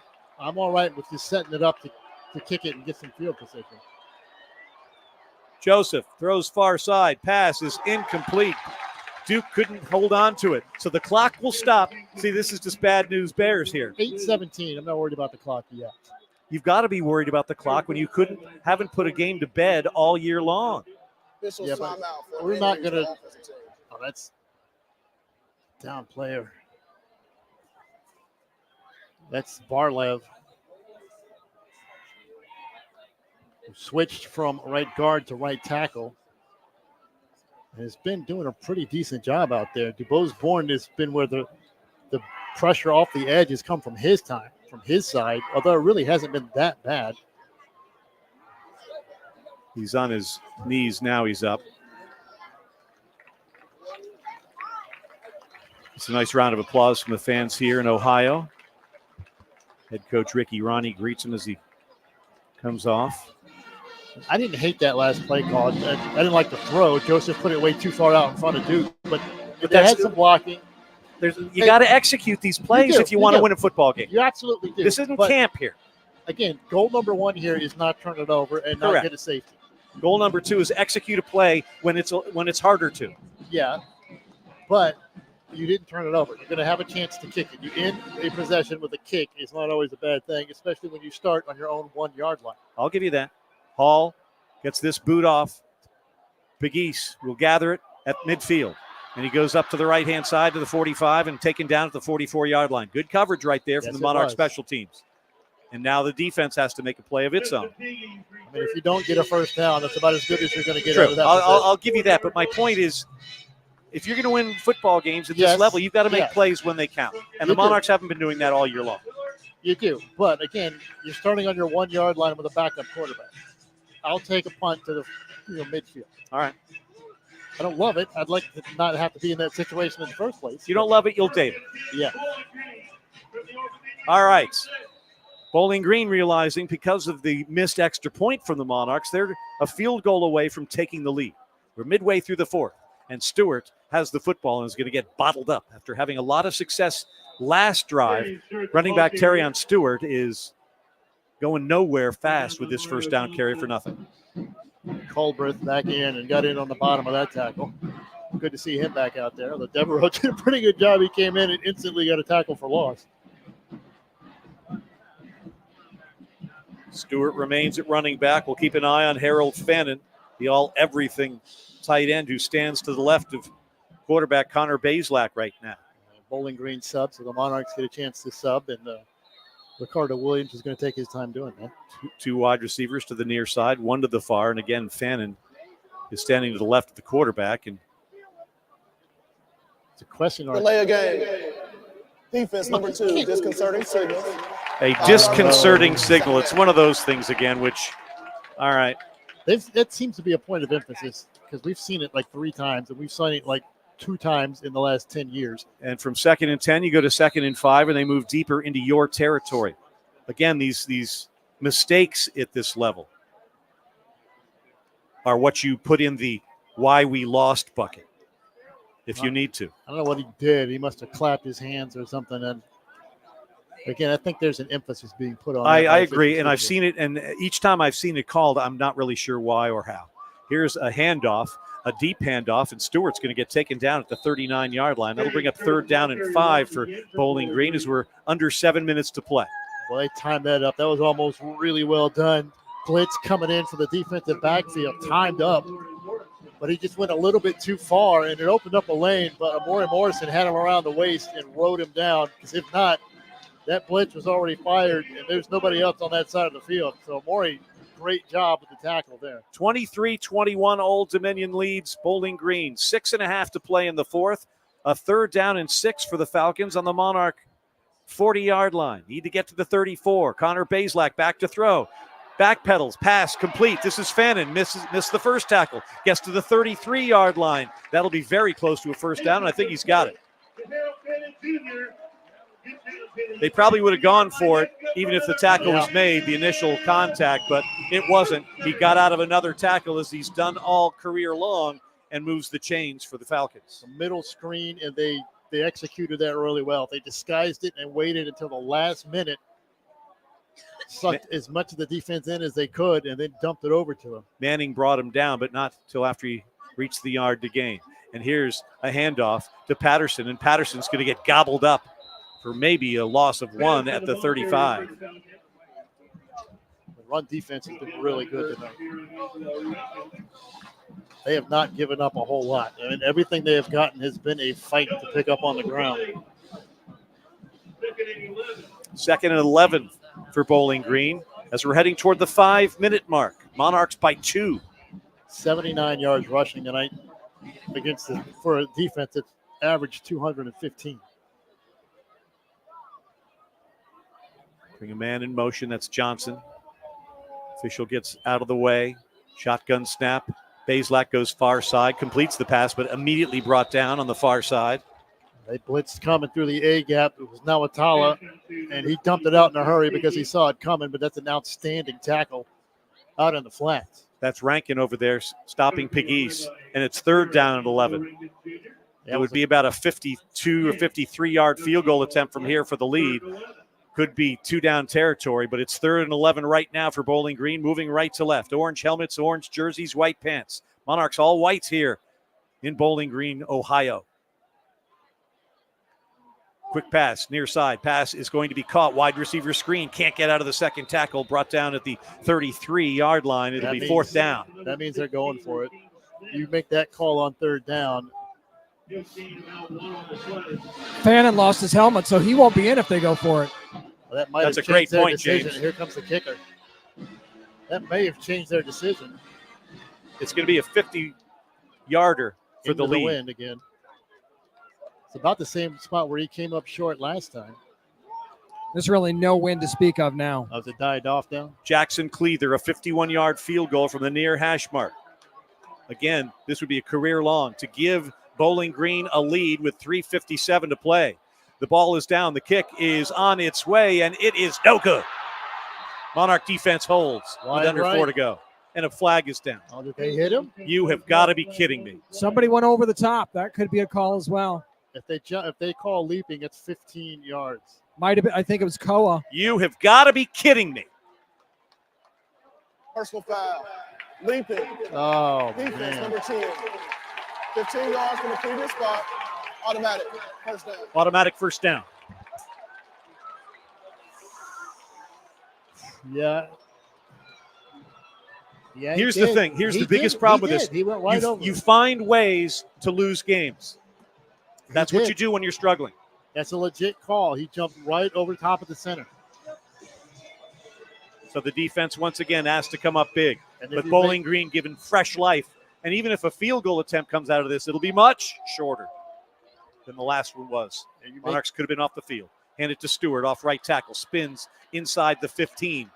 Bottled up at about the 13-yard line. Tick, tick, tick. And suddenly there's only 3:39 to play. If you go over, you cannot go over the center. And if you make contact with the center, trying to go over, it's automatic 15 yards. The little things. It's the little things. I don't think that's a little thing. It's a huge thing, but they all add up.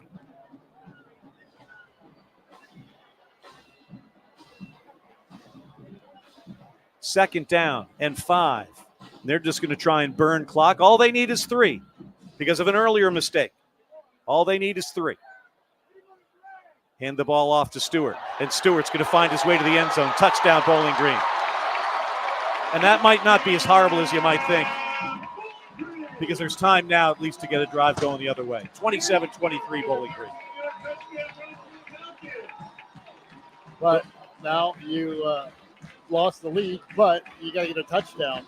Well, I hope the Falcons can get to Hallmark and get a wonderful card to thank us for the gift we just gave them. Do they have a leaping, thanks for the leaping card at home?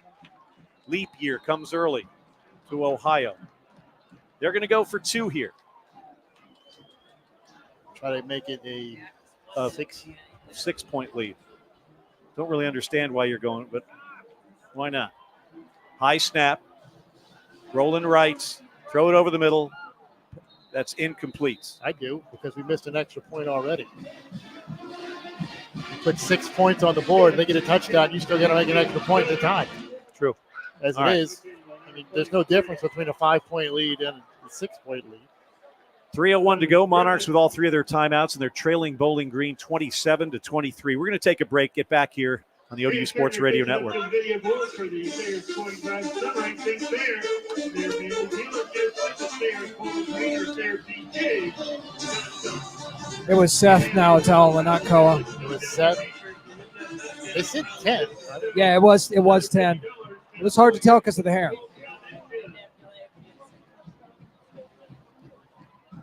Guess I should go get the tape that I wung out into the hall. Here, give me the board. Show the kids the score.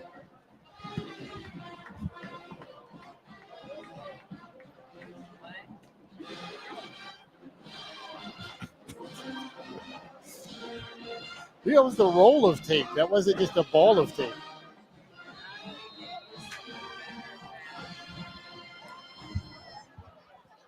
That was the whole roll. It wasn't just a ball.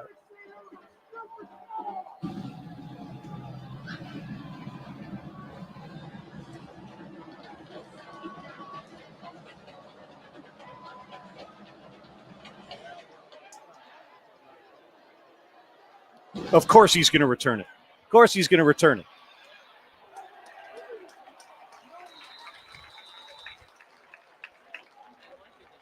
Kevin Roche returns the kickoff out to about the 21-yard line, brought down by C.J. Brown and Darius McClendon.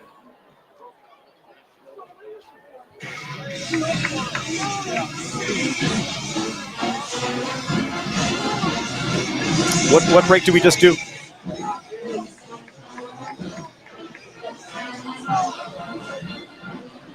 First down for Old Dominion from their own 21-yard line after the short kickoff return. Colton Joseph at quarterback with two wide receivers to either side of the formation. It's a 27-23 Bowling Green lead. They give it to Young off left tackle. Nice gain over across the 30. Keeps going, spinning out to the 36-yard line. First down, Old Dominion. Great start. This is, 2 minutes, 40 seconds left. You may not have another possession. You got to treat this one like it's it. 4 down territory for everything. Colton Joseph at quarterback in relief of Grant Wilson, who went out with an injury. He's got the football now, and he'll hand it off again, and Young gets to the 40-yard line, a 4-yard gain on the first down carry. 2nd and 6, 2:20 to play, clock turning, 3 timeouts for the Monarchs. Also, ideally, you don't want to leave any time left on the clock if you get it in. But let's get it in first. Falls at the ODU 40. Monarchs move left to right. White helmets, white jerseys, white pants. With the wind at their back. Negligible wind, but still a little breezy. Another handoff. No, this time Colton will keep it, and he'll run into the coverage at the 39-yard line. Gain of maybe 1 or 2, Too much penetration on that. It didn't matter whether he handed it off or kept it himself. Neither of them were going anywhere on that. And that'll bring us to the 2 minutes timeout. We'll take it with them. Monarchs need a touchdown to take the lead here at Bowling Green. Falcons 27, ODU 23 on the ODU Sports Radio Network.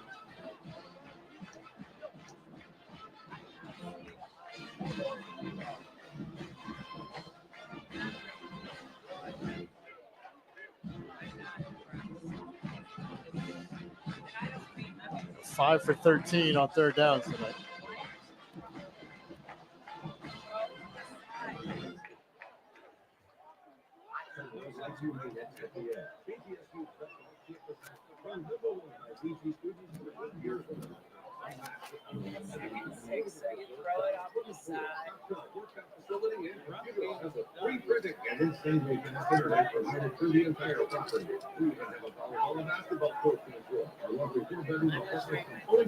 Do they have a field goal today? I don't think so. Do they? No, because they'd have 28, 4 touchdowns. Yeah. They've missed 2. Yeah. Thank you. Well, both were for 50 plus.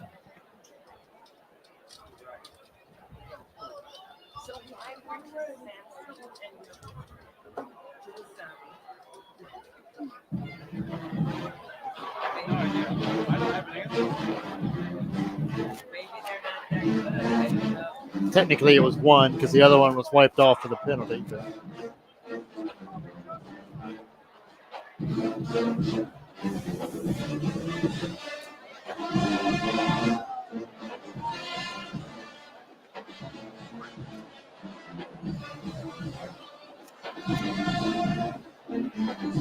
Bowling Green 27, Old Dominion 23.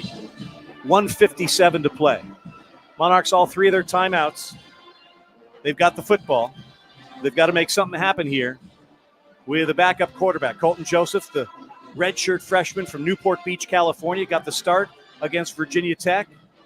Came out of that game and came in relief of Grant Wilson today. Has a touchdown run, his first as a Monarch. And he's got the football now with a 3rd down and 6 to ponder. In that timeout, Ricky Ronnie was inside the huddle with the offense, and he was getting boisterous. That was very animated conversations he was having with this offensive unit, saying this is it.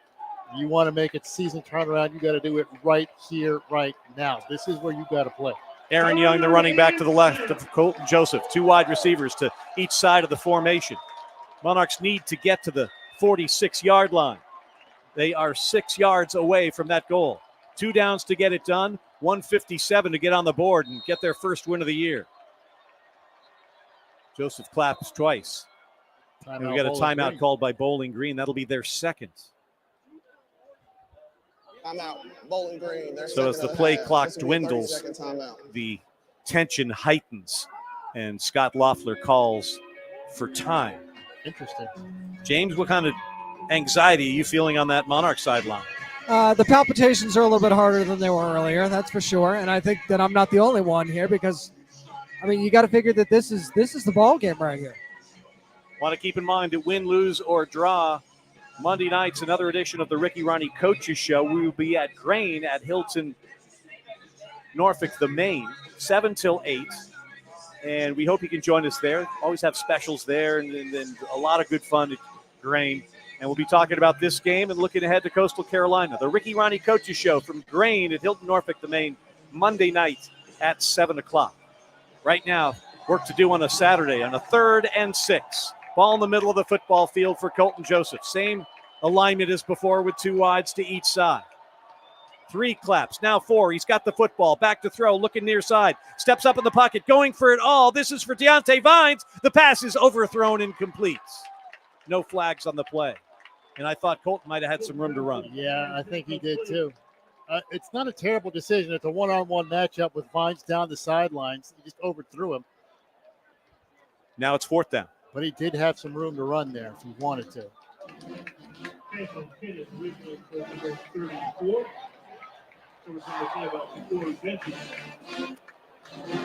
Looks like they're maybe putting a contact back into Deontay Vines. He's not on the field.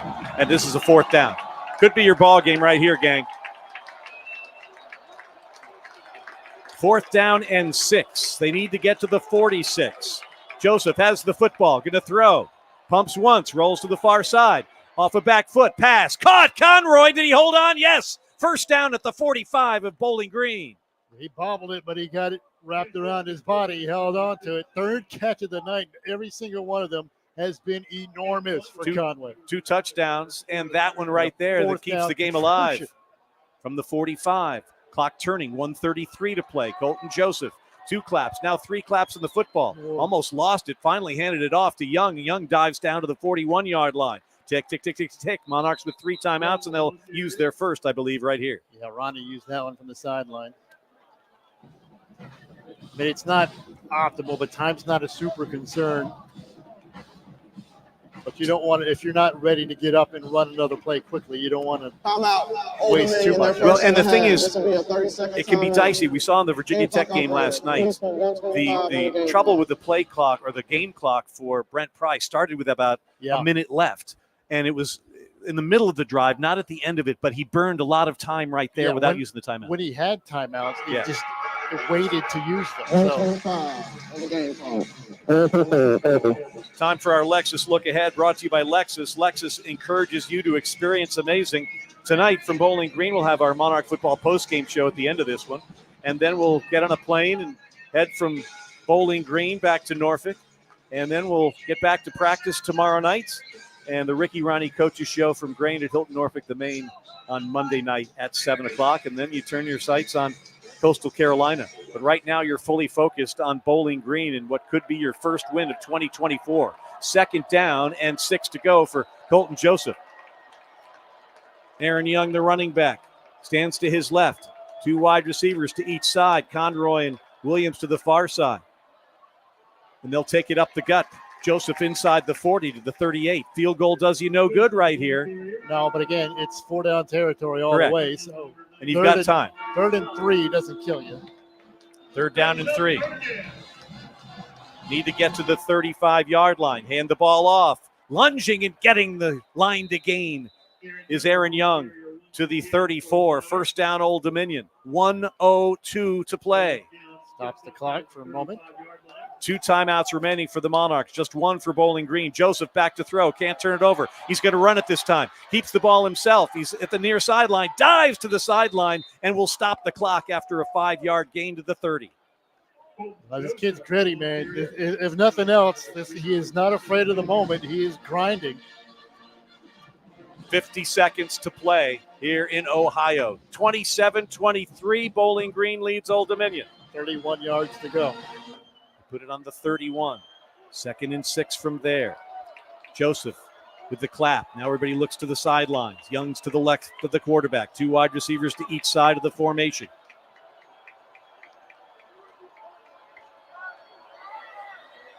Isaiah Page in the slot on the far side. Snap comes to Joseph. Comes near side. Pass caught by Vines. Vines gets to the 25 or so near the first down sticks, gets out of bounds, and that'll move the chains. Does it? They have not moved them yet. They're still looking at each other for a spot. They have it a half an inch short. Second down and a half an inch with 45 seconds to go. Let me take a look. The pitcher's timeout to check down the distance. Yeah, they want to What did he say? check down in distance because the line judge on one side looking across the field at the judge on the other side of the field. I don't think they were sure of who had the spot or where it should have been. Well, the referee signaled first down right away. First down, he said. What did he just say? He just said first down, I think. Yeah, first James, down. if you could translate from there. Translate that. He swallowed his microphone. I can't. He just said first down. He did say first. Well, he signaled first down right away. They just confirmed it now, I guess. All right, 45 seconds. First down and 10 for Old Dominion. Ball in the near hash mark. They're moving left to right. Needing to score a touchdown to win. They trail 27-23. Young, the running back. Conroy, the flex position to block. Fake the handoff. Come near side. Almost falling down was Vines, and the pass is incomplete. A lot of contact there. A lot of contact at the top of that route. Ja'Cory Benjamin getting puffy from his cornerback position after that one. Second down and 10 with 41 seconds to go. Who's going to make a play for the Monarchs to get him into the win column for the first time in 2024? Vines and Conroy to the near side.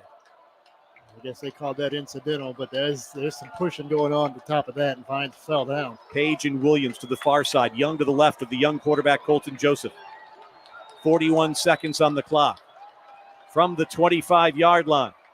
Fake the handoff. Joseph rolls to the far side, has room, tucks it. 20, 15, 10. Colton Joseph 5, down at the 3-yard line with 32 seconds to go. First down, Old Dominion. First down and goal. And timeout. Well, timeout for the first down. They're not going to call it. Looks like they're going to run it. They're going to run. The clock's running. 28 seconds. Hand it to Aaron Young. Up the middle. Pushing into the end zone. Touchdown! Old Dominion! Monarchs take the lead with 24 seconds to go. Oh, so gutty. Such a gutty drive. Colton Joseph not afraid, grinding it out. Pushing it down. And, that's the way to end that drive. The way to end that drive was grinding and shoving everybody over the line. Monarchs will go for a single extra point here to make the lead 3. Down there. Chant of ODU from the fans here in Bowling Green. 24 seconds to go. 1 timeout remaining for Bowling Green. At worst, they will need a field goal to tie. Sanchez missed his last extra point attempt, his second extra point miss of the year. This one is through.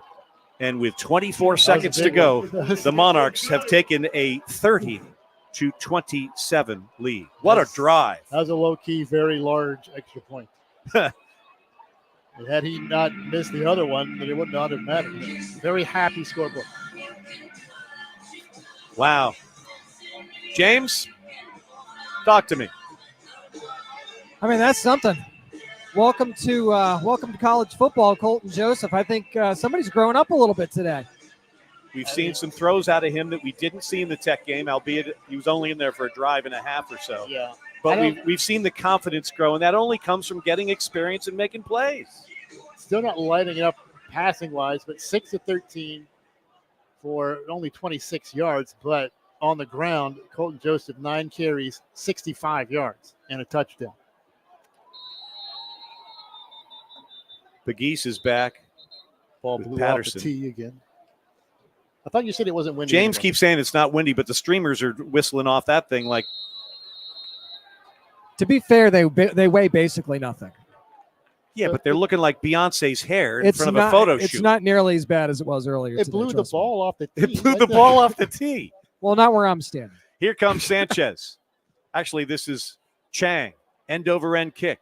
Pegues will bring it out from 2 yards deep, across the 10, to the hash mark, middle of the field. 20, dives down to the 23. He could have had the 25, elected to get to the 23, and cost his team 4 seconds. Yeah, but that's the same guy that took it to the house from 100 yards out in the very first play of the season. So I think they'll live with that chance. Chang quickly runs out. We need to get the Virginia 529 ball kid here to Bowling Green. You got to get your own tee. Get your own tee. All right, here we go. They got 3 Can the safeties. Monarchs hold on?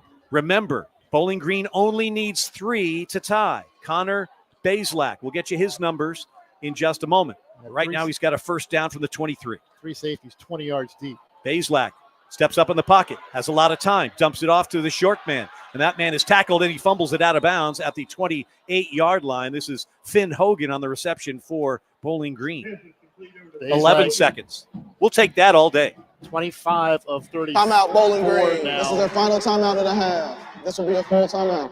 That's a disaster. Yards. I'm sorry, Andy, say that again. He's 25 of 34 for 290 yards now. Good day for him. Disastrous result right there for Bowling Green. Out of bounds. Didn't get out of bounds. You have to burn your last time out. If you had to throw that underneath, you have got to get out of bounds. Now, that was disastrous because now, I mean, even if you get a long play, you're going to have to get up there quickly and spike it to have a chance to get your field goal unit on. And you still got to get a good 30, 40 yards to get into field goal range. And the kicker will be going against whatever Breeze James has forgotten to look at this half. He's missed 2 from 50 plus. Well, technically 1 because the other was called back on the penalty. But can the Monarchs pick up their teammate who made a horrible error with a personal foul after the missed field goal? The leaping penalty goes against Old Dominion. They get new life for the Bowling Green offense. The Falcons score with less than 3 minutes to go or so. And after that, Colton Joseph had the drive of his career, and the Monarchs lead at 30-27 with 11 seconds on the clock. Now there's 3 safeties, probably closer to 30 yards off the ball now. Second down and 2 from the 31-yard line.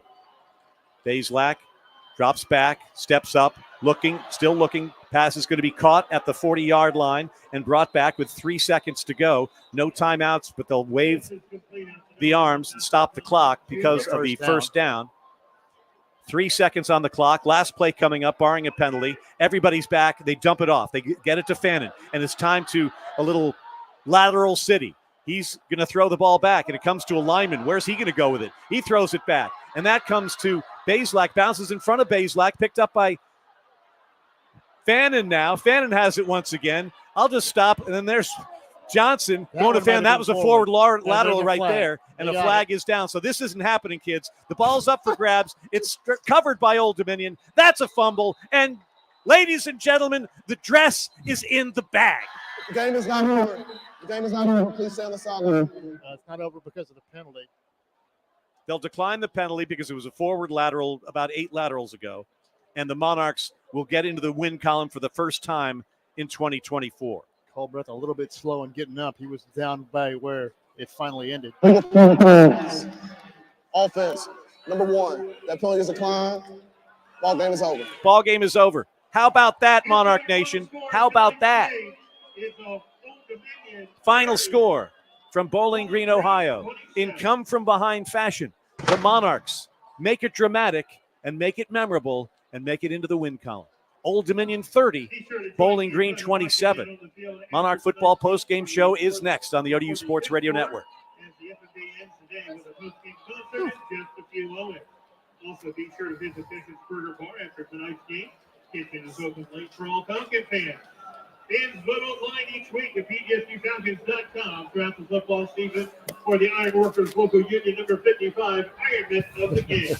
Your 2024 Falcon Football Ironman of the Game is presented by Ironworkers Local Union number 55. Live from Deutsch Perry Stadium on the campus of Bowling Green State University in Bowling Green, Ohio. This is the Monarch Football Postgame Show. And for the first time in 2024, we've got reasons to celebrate, a win to celebrate. Monarchs came out and scored in their first drive in a seesaw battle, led 17-14 at the half, fell behind in the third quarter, fell behind again in the fourth quarter. But Colton Joseph, his coming out party, if you will, gets the team into the end zone with less than a minute to go. And the Monarchs win it 30-27. Ted Alexander, Andy Michaud, we'll get to James Witham and his interview shortly. Also, Richie Somerville with the final look at the scoreboard. But, Andy, this is a special one because it's one. Yeah, I mean, it wasn't pretty, but talking about grinding one out, man, Colton Joseph did exactly that. That's his definition of grinding one out and not giving in. What was that last drive? Does it show up on our stats here? Take some time to find it. But Well, I'll tell you that our drive summary is brought to you by Why Not Italian with 5 locations in Hampton Roads. Why Not Italian is the perfect choice to dine in or take out before or after the game. Check out their menu at whynotitallian.com. After surrendering the lead and a touchdown run from Terrion Stewart, Monarchs were in deep water. Got the ball, and they gave it to their redshirt freshman quarterback, Colton Joseph, who came in the third quarter after Grant Wilson went out with an injury. We aren't sure what it is. We aren't sure if it's a re-aggravation of the left arm or something else. All right, here it is. And the drive went what? 13 plays, 79 yards, took 2:31. Ended on the touchdown with 24 seconds left. 13 plays. 13 plays, including a 4th down conversion. And that's the difference as the Monarchs come from behind to ruin homecoming here in Bowling Green. 30-27 the final. Still to come. We'll have more analysis. We'll get you some more numbers. James Witham has the post-game interviews. Richie has scores. And allegedly there's a fireworks show coming on here. We've had one for about 3 hours. It'll continue here in Bowling Green in a moment. People left to see it. Well, they're on their way to their Ohio lives, aren't they? Monarchs win at 30-27 on the ODU Sports Radio Network.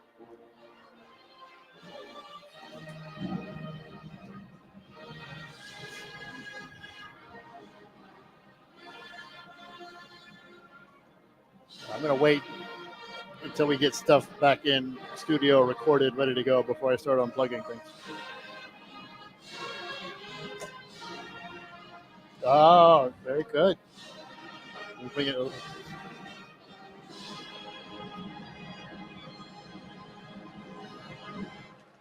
Once again, our final score of tonight's game is Well, the thing is, 30 in Bowling Green 27. Thank you for we're going to have to do this all the – well, they've turned all the lights out. Go Falcons! I guess that's the And fireworks. Fireworks coming up now. Oh, there they go. Somewhere. I think they're right over us. Oh, they're over there. Yeah. Right? Exactly. Folks, the fireworks are going on. We can't show them to you. Just imagine explosives with colors in the air. Is that it? Oh, there they go. Here's that kid with sparklers. You know, they did enough to lose this game. Yeah, they did. But they found a way to win. That's a good way to put it. Boy, James, use that line. Oh, he's not listening now. He's scrambling around explosives in the locker room.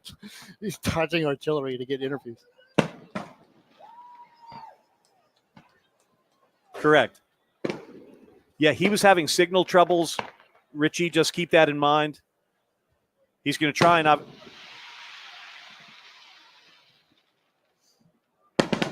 Okay. All right, thank you.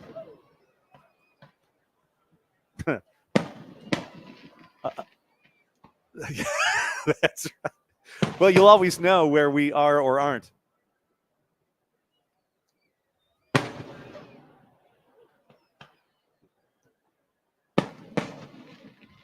The lights are out here in Bowling Green, Ohio, as part of the homecoming celebration for Bowling Green State University is a fireworks show after the football game.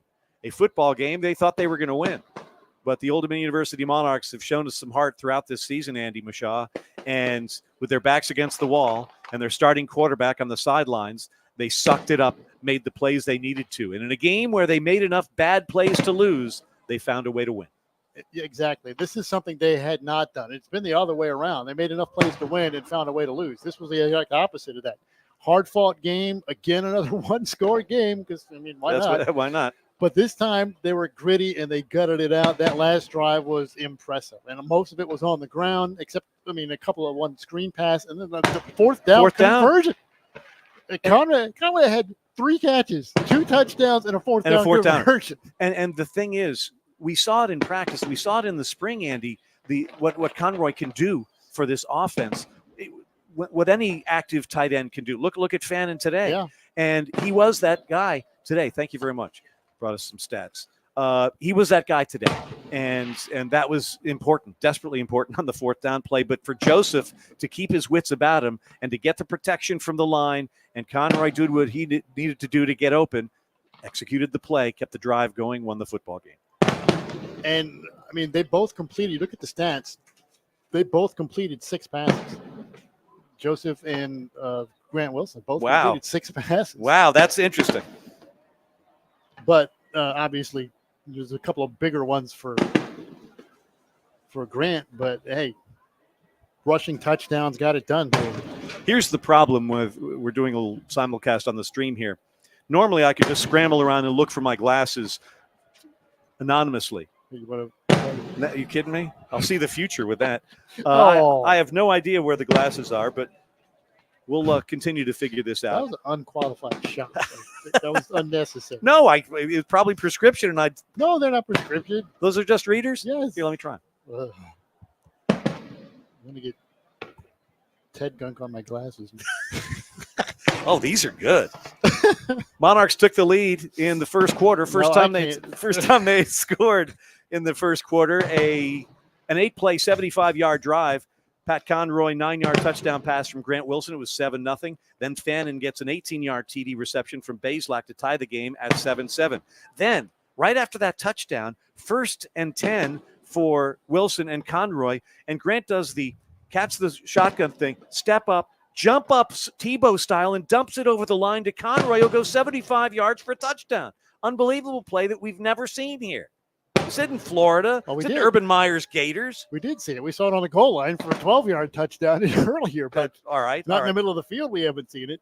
So then, after the Monarchs took a 14-7 lead, it was once again Patterson, the run from 17 yards out, 9-play, 81-yard drive, 14 all. Sanchez, career-high 53-yard field goal in the second quarter, gave the Monarchs a 17-14 lead, and that's what they took to halftime. In the second half, Bowling Green goes to Hannon again. Superb catch and tiptoe along the sideline, 59-yard touchdown catch and run, 21-17. Bowling Green took their first lead. Joseph comes back with his first touchdown as a Monarch, capping a 2-play, 20-yard drive after the Jerron Manning interception, the only turnover in this contest, gets it in the red zone to the 20. 2 plays later, a 14-yard Colton Joseph run made it 23-21 Old Dominion. You thought the Monarchs were in business. They blew the extra point on that one, so it was just 23-21. But then they had Bowling Green for a long field goal attempt. But then they were flagged for leaping over. You aren't allowed to leap over the center in this type of thing. It's a safety type of thing, and it's a 15-yard penalty. So instead of a missed 50-plus yard field goal, Bowling Green got the ball back, took it into the end zone, and suddenly you're saying this is how the Monarchs turned victory into defeat. They trailed 27-23, time running out, tick, tick, tick, 3 minutes to go. But then, as Andy mentioned, a wonderful drive, 13 plays, 79 yards, took up 2:31 on the clock, and Aaron Young finishes it off with a 4-yard touchdown run, gave the Monarchs a 30-27 lead, and that was our final.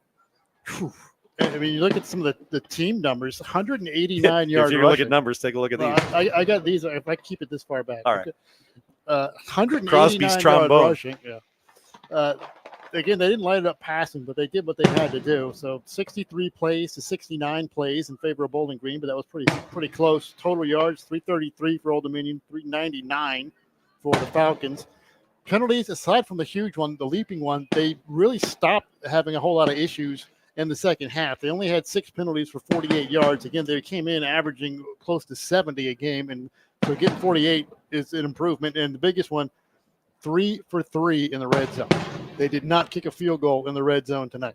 Third down, at one point, Bowling Green was 7 for 10 on third downs. They finished 8 for 16. So although 50%, you'll take that any time in third down conversions. As the game went on, the Monarch defense got a little bit better there, and the Monarchs were 6 for 15 on third down. Put it all on the hopper, and Old Dominion comes away with their first win of 2024, 30-27. James Witham is dodging the fireworks over there, trying to get the post-game interviews. He'll send them in to Richie Somerville. Richie's got to look at the scoreboard coming up, some crazy stuff going on. If you're a Georgia Bulldog fan,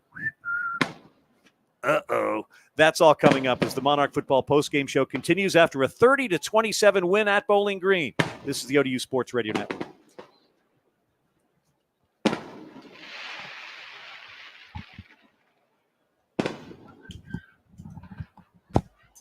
Hey.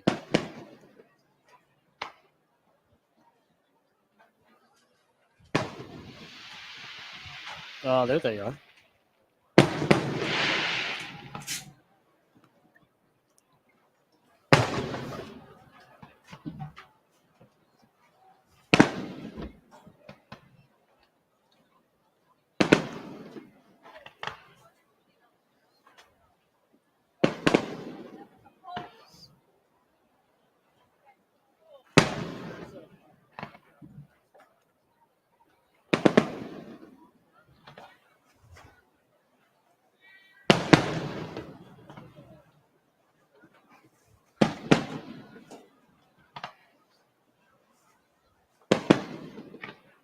first career touchdown.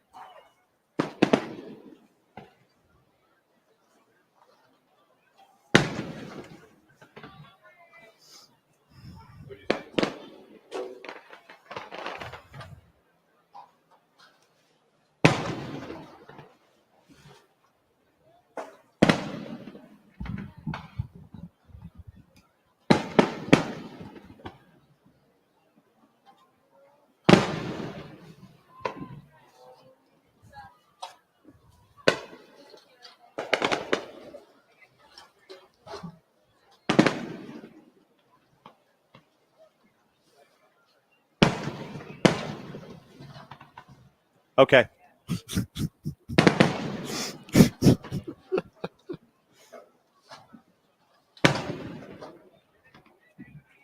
Okay.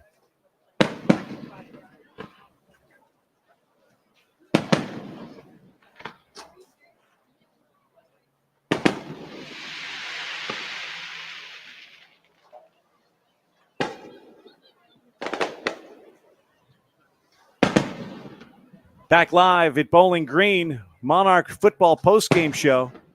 Old Dominion winning for the first time in 2024, 30-27. Still waiting on some interviews. You can imagine it's a crazy Monarch locker room down there, and for any number of reasons. And the thing we've talked about before, Andy, when you're a team that isn't winning games, it's devastating because you're putting in the work every single day to get there. You just don't get the payoff. Yeah. It's the rat chasing the cheese and doing everything you can to get to the cheese, but never getting the cheese. Finally, the Monarch have the cheese. And it couldn't have come at a better time. I mean, this way you don't go over in non-conference, which makes it incredibly difficult to get to that 6-win mark in conference.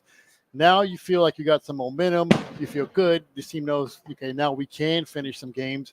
And we start the conference season, and basically you're wiping the slate clean when you're talking about starting into the conference, because you can go, over in non-conference, but you run the table in conference, you're still right there. So, well, the thing is, do you make use of your bye weeks whenever it is? Yeah. And is the bye week at a good time when it comes now, or a bad time? Definitely was. This was definitely at a good time. It helped you get your starting quarterback back. We'll have to wait and see what is said about Grant Wilson. Remember, they're always tight-lipped about these types of things for any number of reasons. And so we won't know anything about Grant really tonight. But we saw the Colton Joseph made plays today to win the football game for his team. Yeah, and it had to feel good for him. After what happened at Virginia Tech and getting essentially yanked it was a bad decision. It was a dumb play. It was a bad decision, but then he wasn't able to get back in that at all. And they go right back to him. They didn't hesitate. They went right to him in this game when Grant went down again. And it paid off. He hung in there. He had some bad plays, but when it was on the line, the moment wasn't too big for him. He was gritty. He stared right down the teeth of it and came out on top. We've talked all the time about how important turnovers are. The game was mistake-free in terms of turnovers until the fourth quarter when Jerron Manning got the Monarchs back in the football game. Yeah, I mean, that was the worst pass Bays threw all night. But, I mean, there was a little pressure on him, so they were forcing him. And he made a bad pass. He made him pay for it. I mean, it was a great move on the ball and a really good return that set up the touchdown. Well, as we've talked about, it's one thing to get a turnover, but you have to get points off the turnovers. Yeah. Make them pay for their mistakes. 2 plays later after that Manning interception, Joseph was in the end zone. Yeah, I mean, that's we said 3 for 3 in the red zone. That's a huge number. Let's take a look at some of the other numbers that we have a moment to. Is again, we're waiting for bombs bursting in air and Francis Scott Key and James Witham's post-game interviews and those types of things. 30-27, obviously the final score. In terms of rushing, Aaron Young, 12 carries, 74 yards and a touchdown. Quiet but good night for Aaron Young. And as you mentioned, Andy, the Monarchs, 189 yards on the ground. And I think more importantly, they only gave up 96 on the ground after averaging what, 240? 215. Averaging 215 a game given up, which was, I mean, that's very close to the bottom of FBS.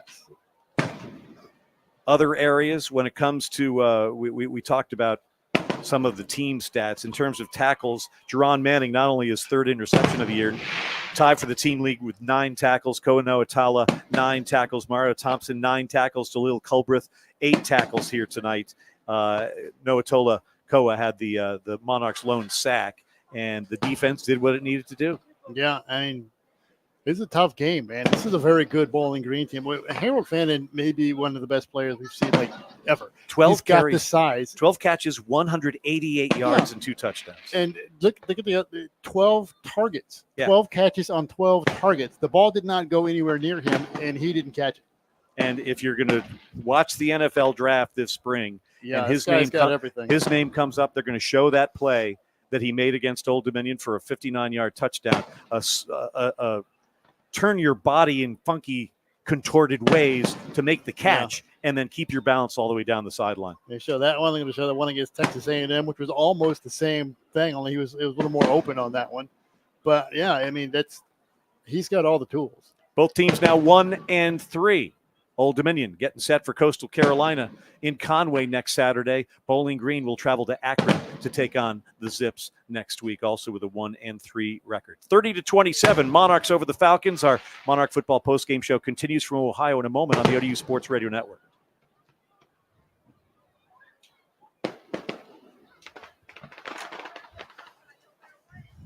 And this is break number.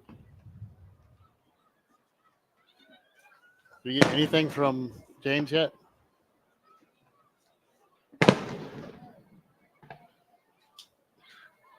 Okay.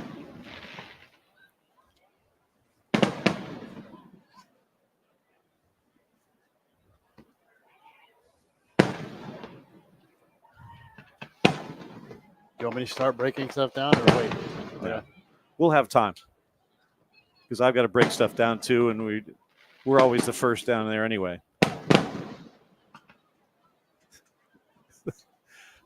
Duo gets left in Ohio. Andy calls in-laws. They don't answer. We're going to need a ride?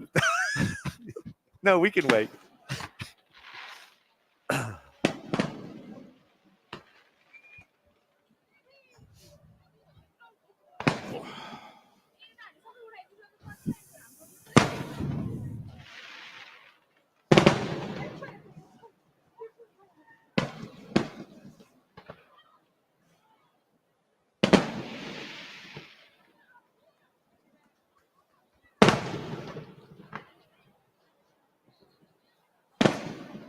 Again, one of the reasons you're tuned to the stream is for inside stuff. What we do on the road, sometimes it's a funky place where post-game press conferences happen, and sometimes you can't get a wireless signal. We send James down with a wireless mic, and he goes into the bowels of these arenas, and he can't send it back. So he's got to pre-record those, and you've got to pre-record those and send those back to the radio station, and Richie has to make sure they're ready to go and sound okay and blah, blah, blah. And that's what we're waiting for, because there was some jubilation going on in the locker room afterwards, as you might expect.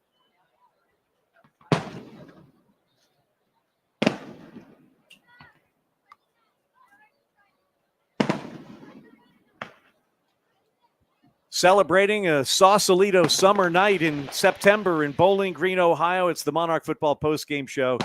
Old Dominion 30, Bowling Green 27. First win of 2024. Ted Alexander and Andy Mishaw here. James Witham is standing by with the man who got his third interception of the year. He set up the Monarch touchdown and turned this game around in the fourth. Jerron Manning. James, take it away.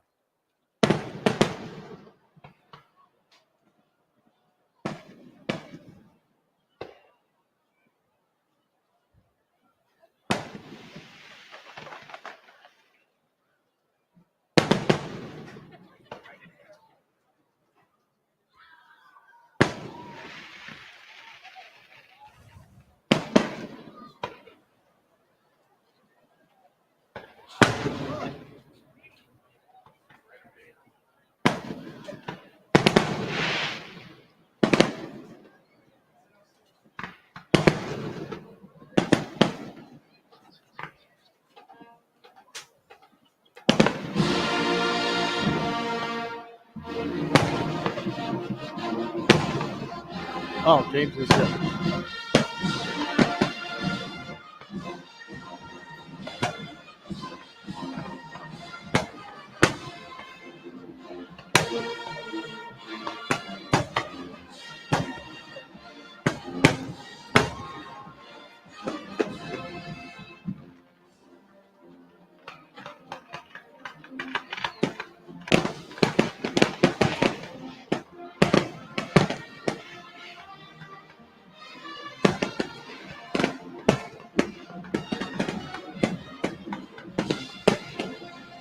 Jerron Manning celebrating the Monarchs' first victory of the year. And again, he co-led the team in tackles with 9 and had his 3rd interception. The band's playing. This is Star Wars stuff. Yeah, This is great. Finale of the fireworks. the finale going on right here. And they're watching the Falcons' dream of a homecoming win go up in smoke over there too, aren't they? Not a bad fireworks show. Maybe I haven't seen it. But What'd you think of Jerron Manning? He's what you expect from a guy who's played as much as he has. He's very experienced. He's very level-headed. He's a very smart kid, and I mean he knows how to play this game. He knows where he's supposed to be and what it means for this. The interesting thing is a lot of these transfer portal guys we've never heard of until they get to Old Dominion. But they're brought here to make plays. They're brought here to come in here and have an impact on the football team, and it's great to see it when it happens. The thing is, we brought so many of those guys in the secondary because we lost everybody in the secondary. So you got like a whole new defensive backfield aside from 2 guys. And they're coming in from all over. They got experience, but they never have experience together. And the way they have come together and worked as well as they have so quickly is impressive. All right, so what are the major positives you take out of this game here today? What's your thought that we take forward from here? Well, that they had more points than Bowling Green. For the first time, yes. Yeah, but the offense moved the ball tonight. They stalled a little when Grant went out, but they found a way to get it done anyway, and that was impressive. And the defense did much better job. I mean, they still struggled a bit on 3rd down. Falcons 8 of 16. It's not great, but they did a better job, especially in the second half of that. That's a very good offense they played tonight, and I think they held them really well, especially against the run. They did not give up the big run like they have been in previous games. All right, so what are the holes that still need to be fixed? 3rd down is still an issue. 8 of 16 is still 8 of 16.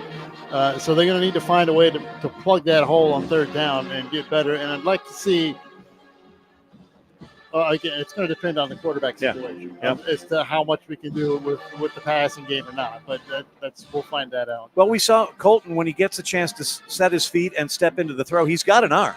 He's got a good arm, but a lot happens before you get into that position. Yeah, and that means guys getting open protection and you doing the right read. But before Grant Wilson went out, I liked the plays that we were trying to run. They were quicker plays. Yep. They were more dynamic. You were moving guys around. It wasn't just a static drop back with a 15-yard dig route where the quarterback gets hammered because you can't protect that one.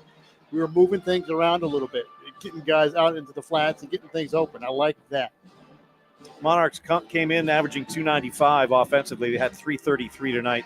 But numbers can just make you sick to your stomach. The bottom line is you get a 30-27 win. Yep. Simple as that. You go back to the drawing board. You work on what has been a rejuvenated since the bye week type of spirit, and you add the spoils of victory to that, and you feel pretty good going into Sunday and getting ready for Coastal Carolina. That's the big thing, man. You get some momentum going into conference play. Still waiting for head coach Ricky Ronnie. James is trying to chase him down. He's got to be a happy guy. You feel wonderfully for he and his staff. Again, the effort is in there day in and day out, and when you finally get the payoff, it's kind of sweet. Again, the final score, Old Dominion 30, Bowling Green 27. We'll continue from Ohio in a moment. This is the ODU Sports Radio Network.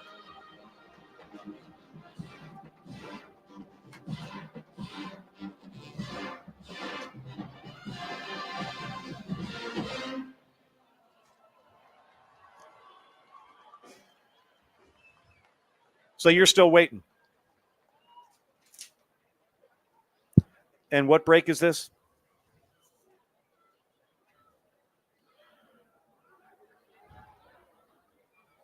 You want to do the scoreboard and then throw it back to us, and we'll just keep yapping until we can not yap anymore?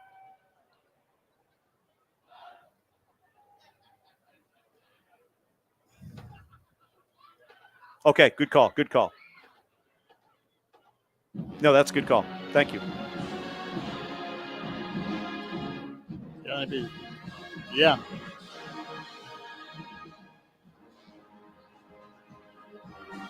Okay. So it's the last couple plays.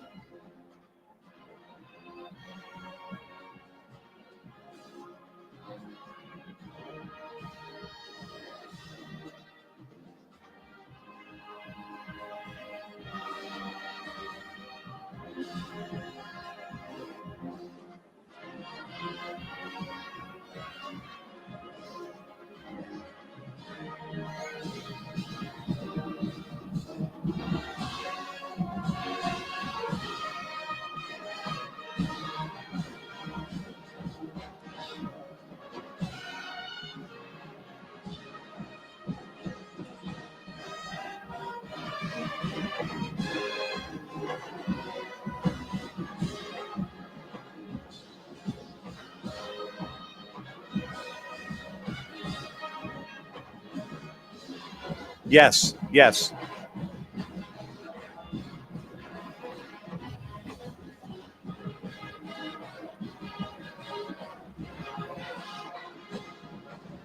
Time to celebrate, Monarch Nation.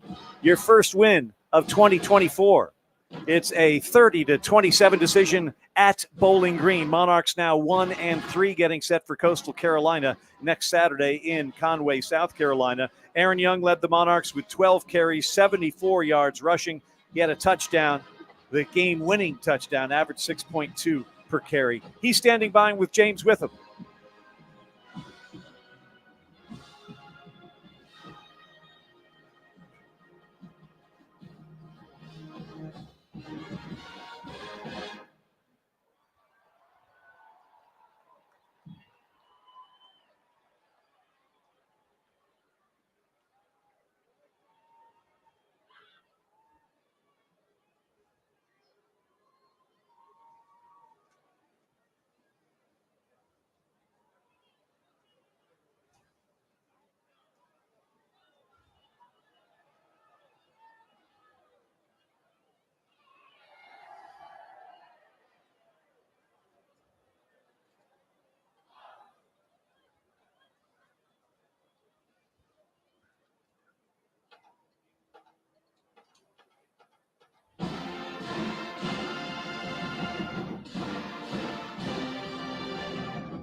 Okay.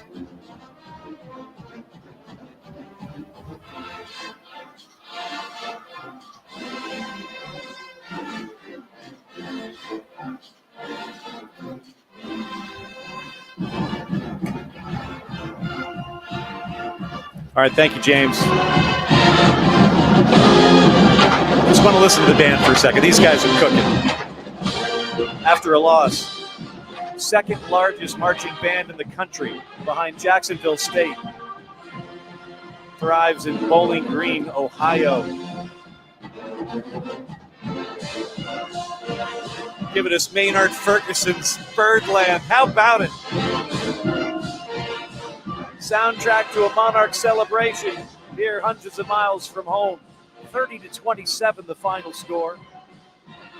You're a band guy. You love this. They're playing Freebird before that. I think Star Wars.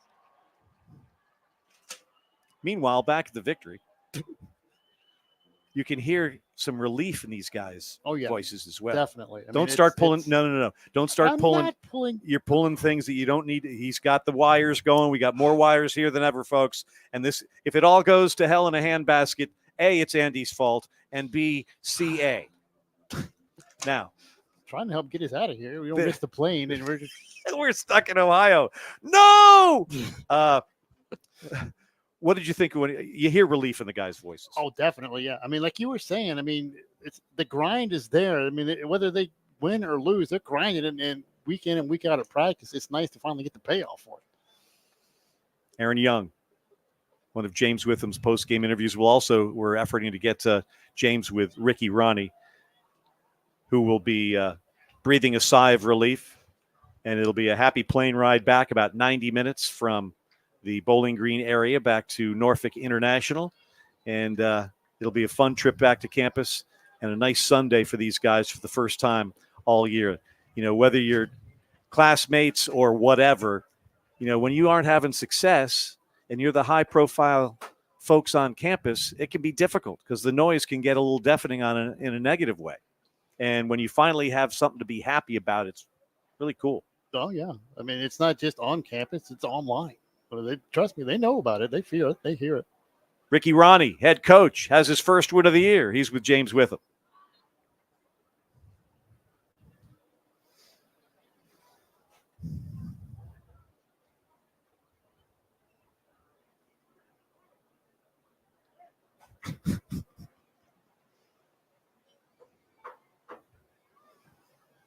You can toss this.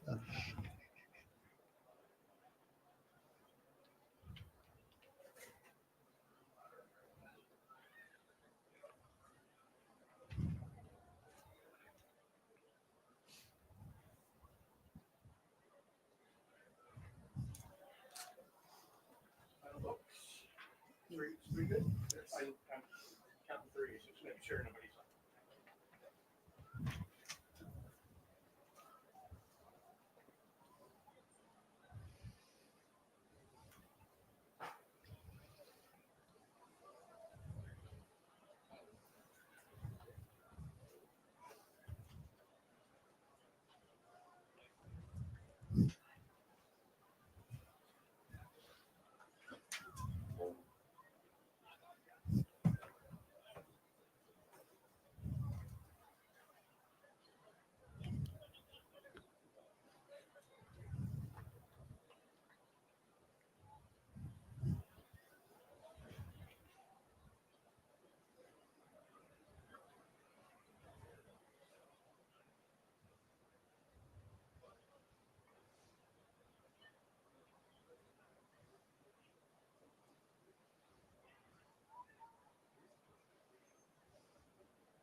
We can hear you, James, and understandably, jubilation in that Monarch locker room. Again, they work hard. They got the W in come-from-behind fashion. Had to show some guts. This wasn't a coast to a victory type of thing. You had to bite and scratch and claw. Yeah, I mean, we knew that was going to be a fight, but I mean, this was a real gut check fight, and they came out on top. And who knew if when he woke up at the hotel in Toledo today, Colton Joseph knew that he was going to come in and play a major role in the game today. From a passing standpoint, 6 for 13 for 26 yards. He was sacked twice. From a running back standpoint, 9 carries for 65 yards and a touchdown, and he's standing by. Colton Joseph with James Witham.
All right, thank you, James Witham. Good job in a raucous locker room.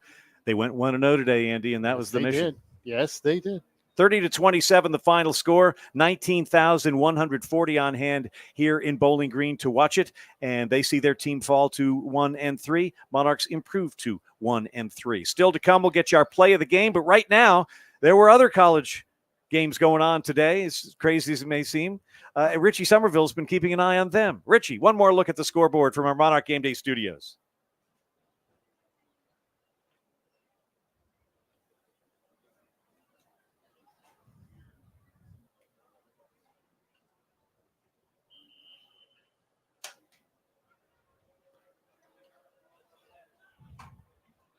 let's tell the kids here, this is where we break things down, and the place is going to look a little bit different. Say deconstruction, if you will.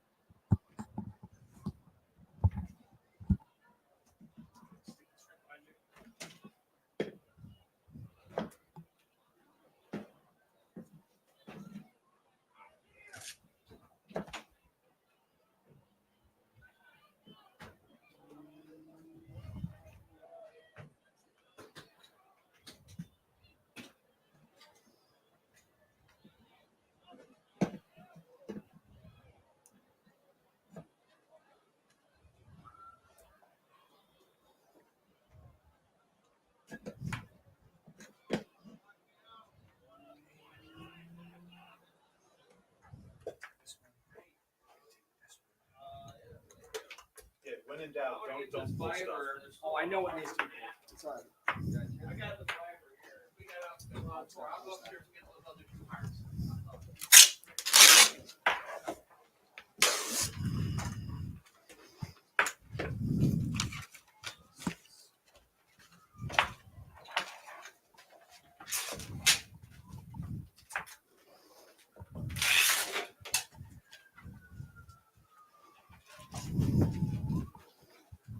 Tell me when he's done, Andy. All right.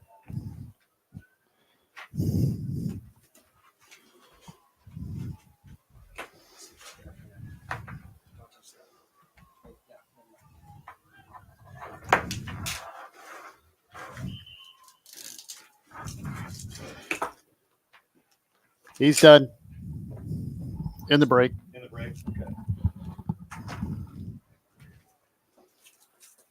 That's all right. I've done it a couple times.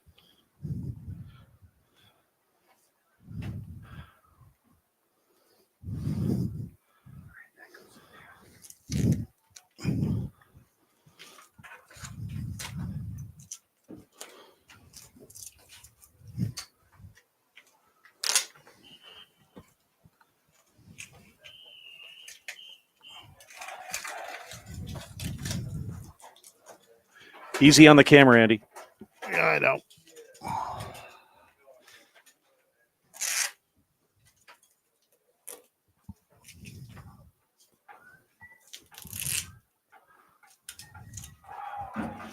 Okay, good. But the audio was correct, right?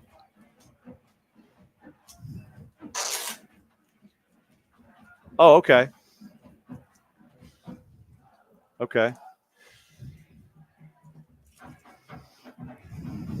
Yeah. Good, good.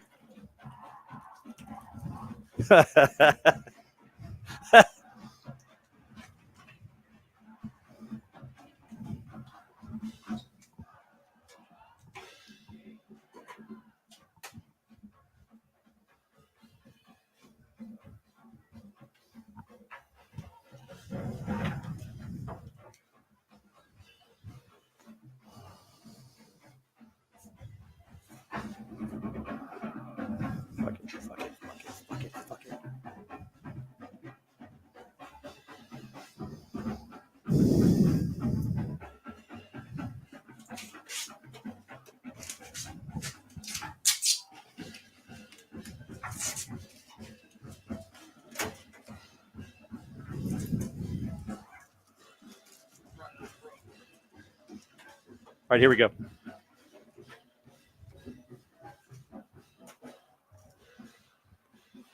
Final score from Bowling Green, Ohio. Old Dominion victorious for the first time in the year, 30.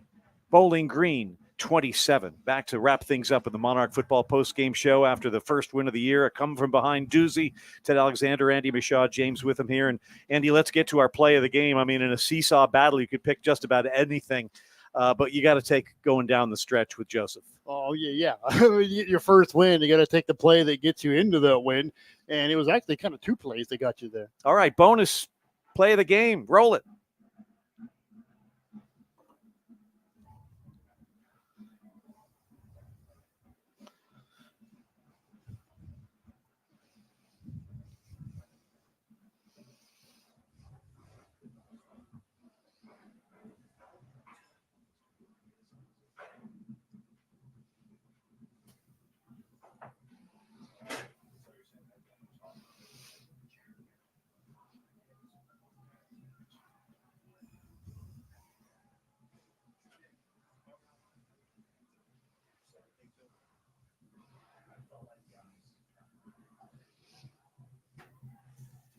There you have it.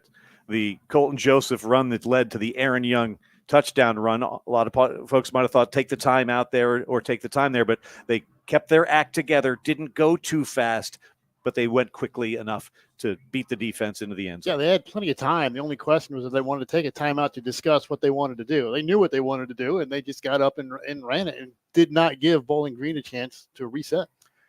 Well, that's going to do it, Andy.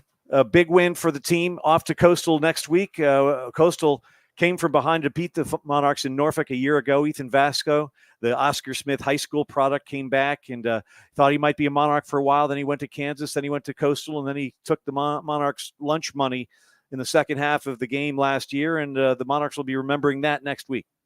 Yeah, it's going to be another tough fight, I think. I mean, I think we're going to get a lot of games like this that are just another one-score games, 15 of the last 18, something like that. I expect that to continue. We'll take this one. It was a good one. Hopefully the spirits are high and the resolve is even higher as the Monarchs go back to work tomorrow to get ready for maybe the second win of 2024. That'll do it for our broadcast here today. We thank you for tuning in, no matter how you got us here today. For Rick Hefner and Harry Minium and Scott Jackson and James Witham and Eric Bohannon and Andy Mishaw, this is Ted Alexander. Good night from Bowling Green, Ohio, where the Monarchs have gotten their first win of the year by a final count of 30-27. Richie Somerville, thanks to you as well. Good night from Ohio.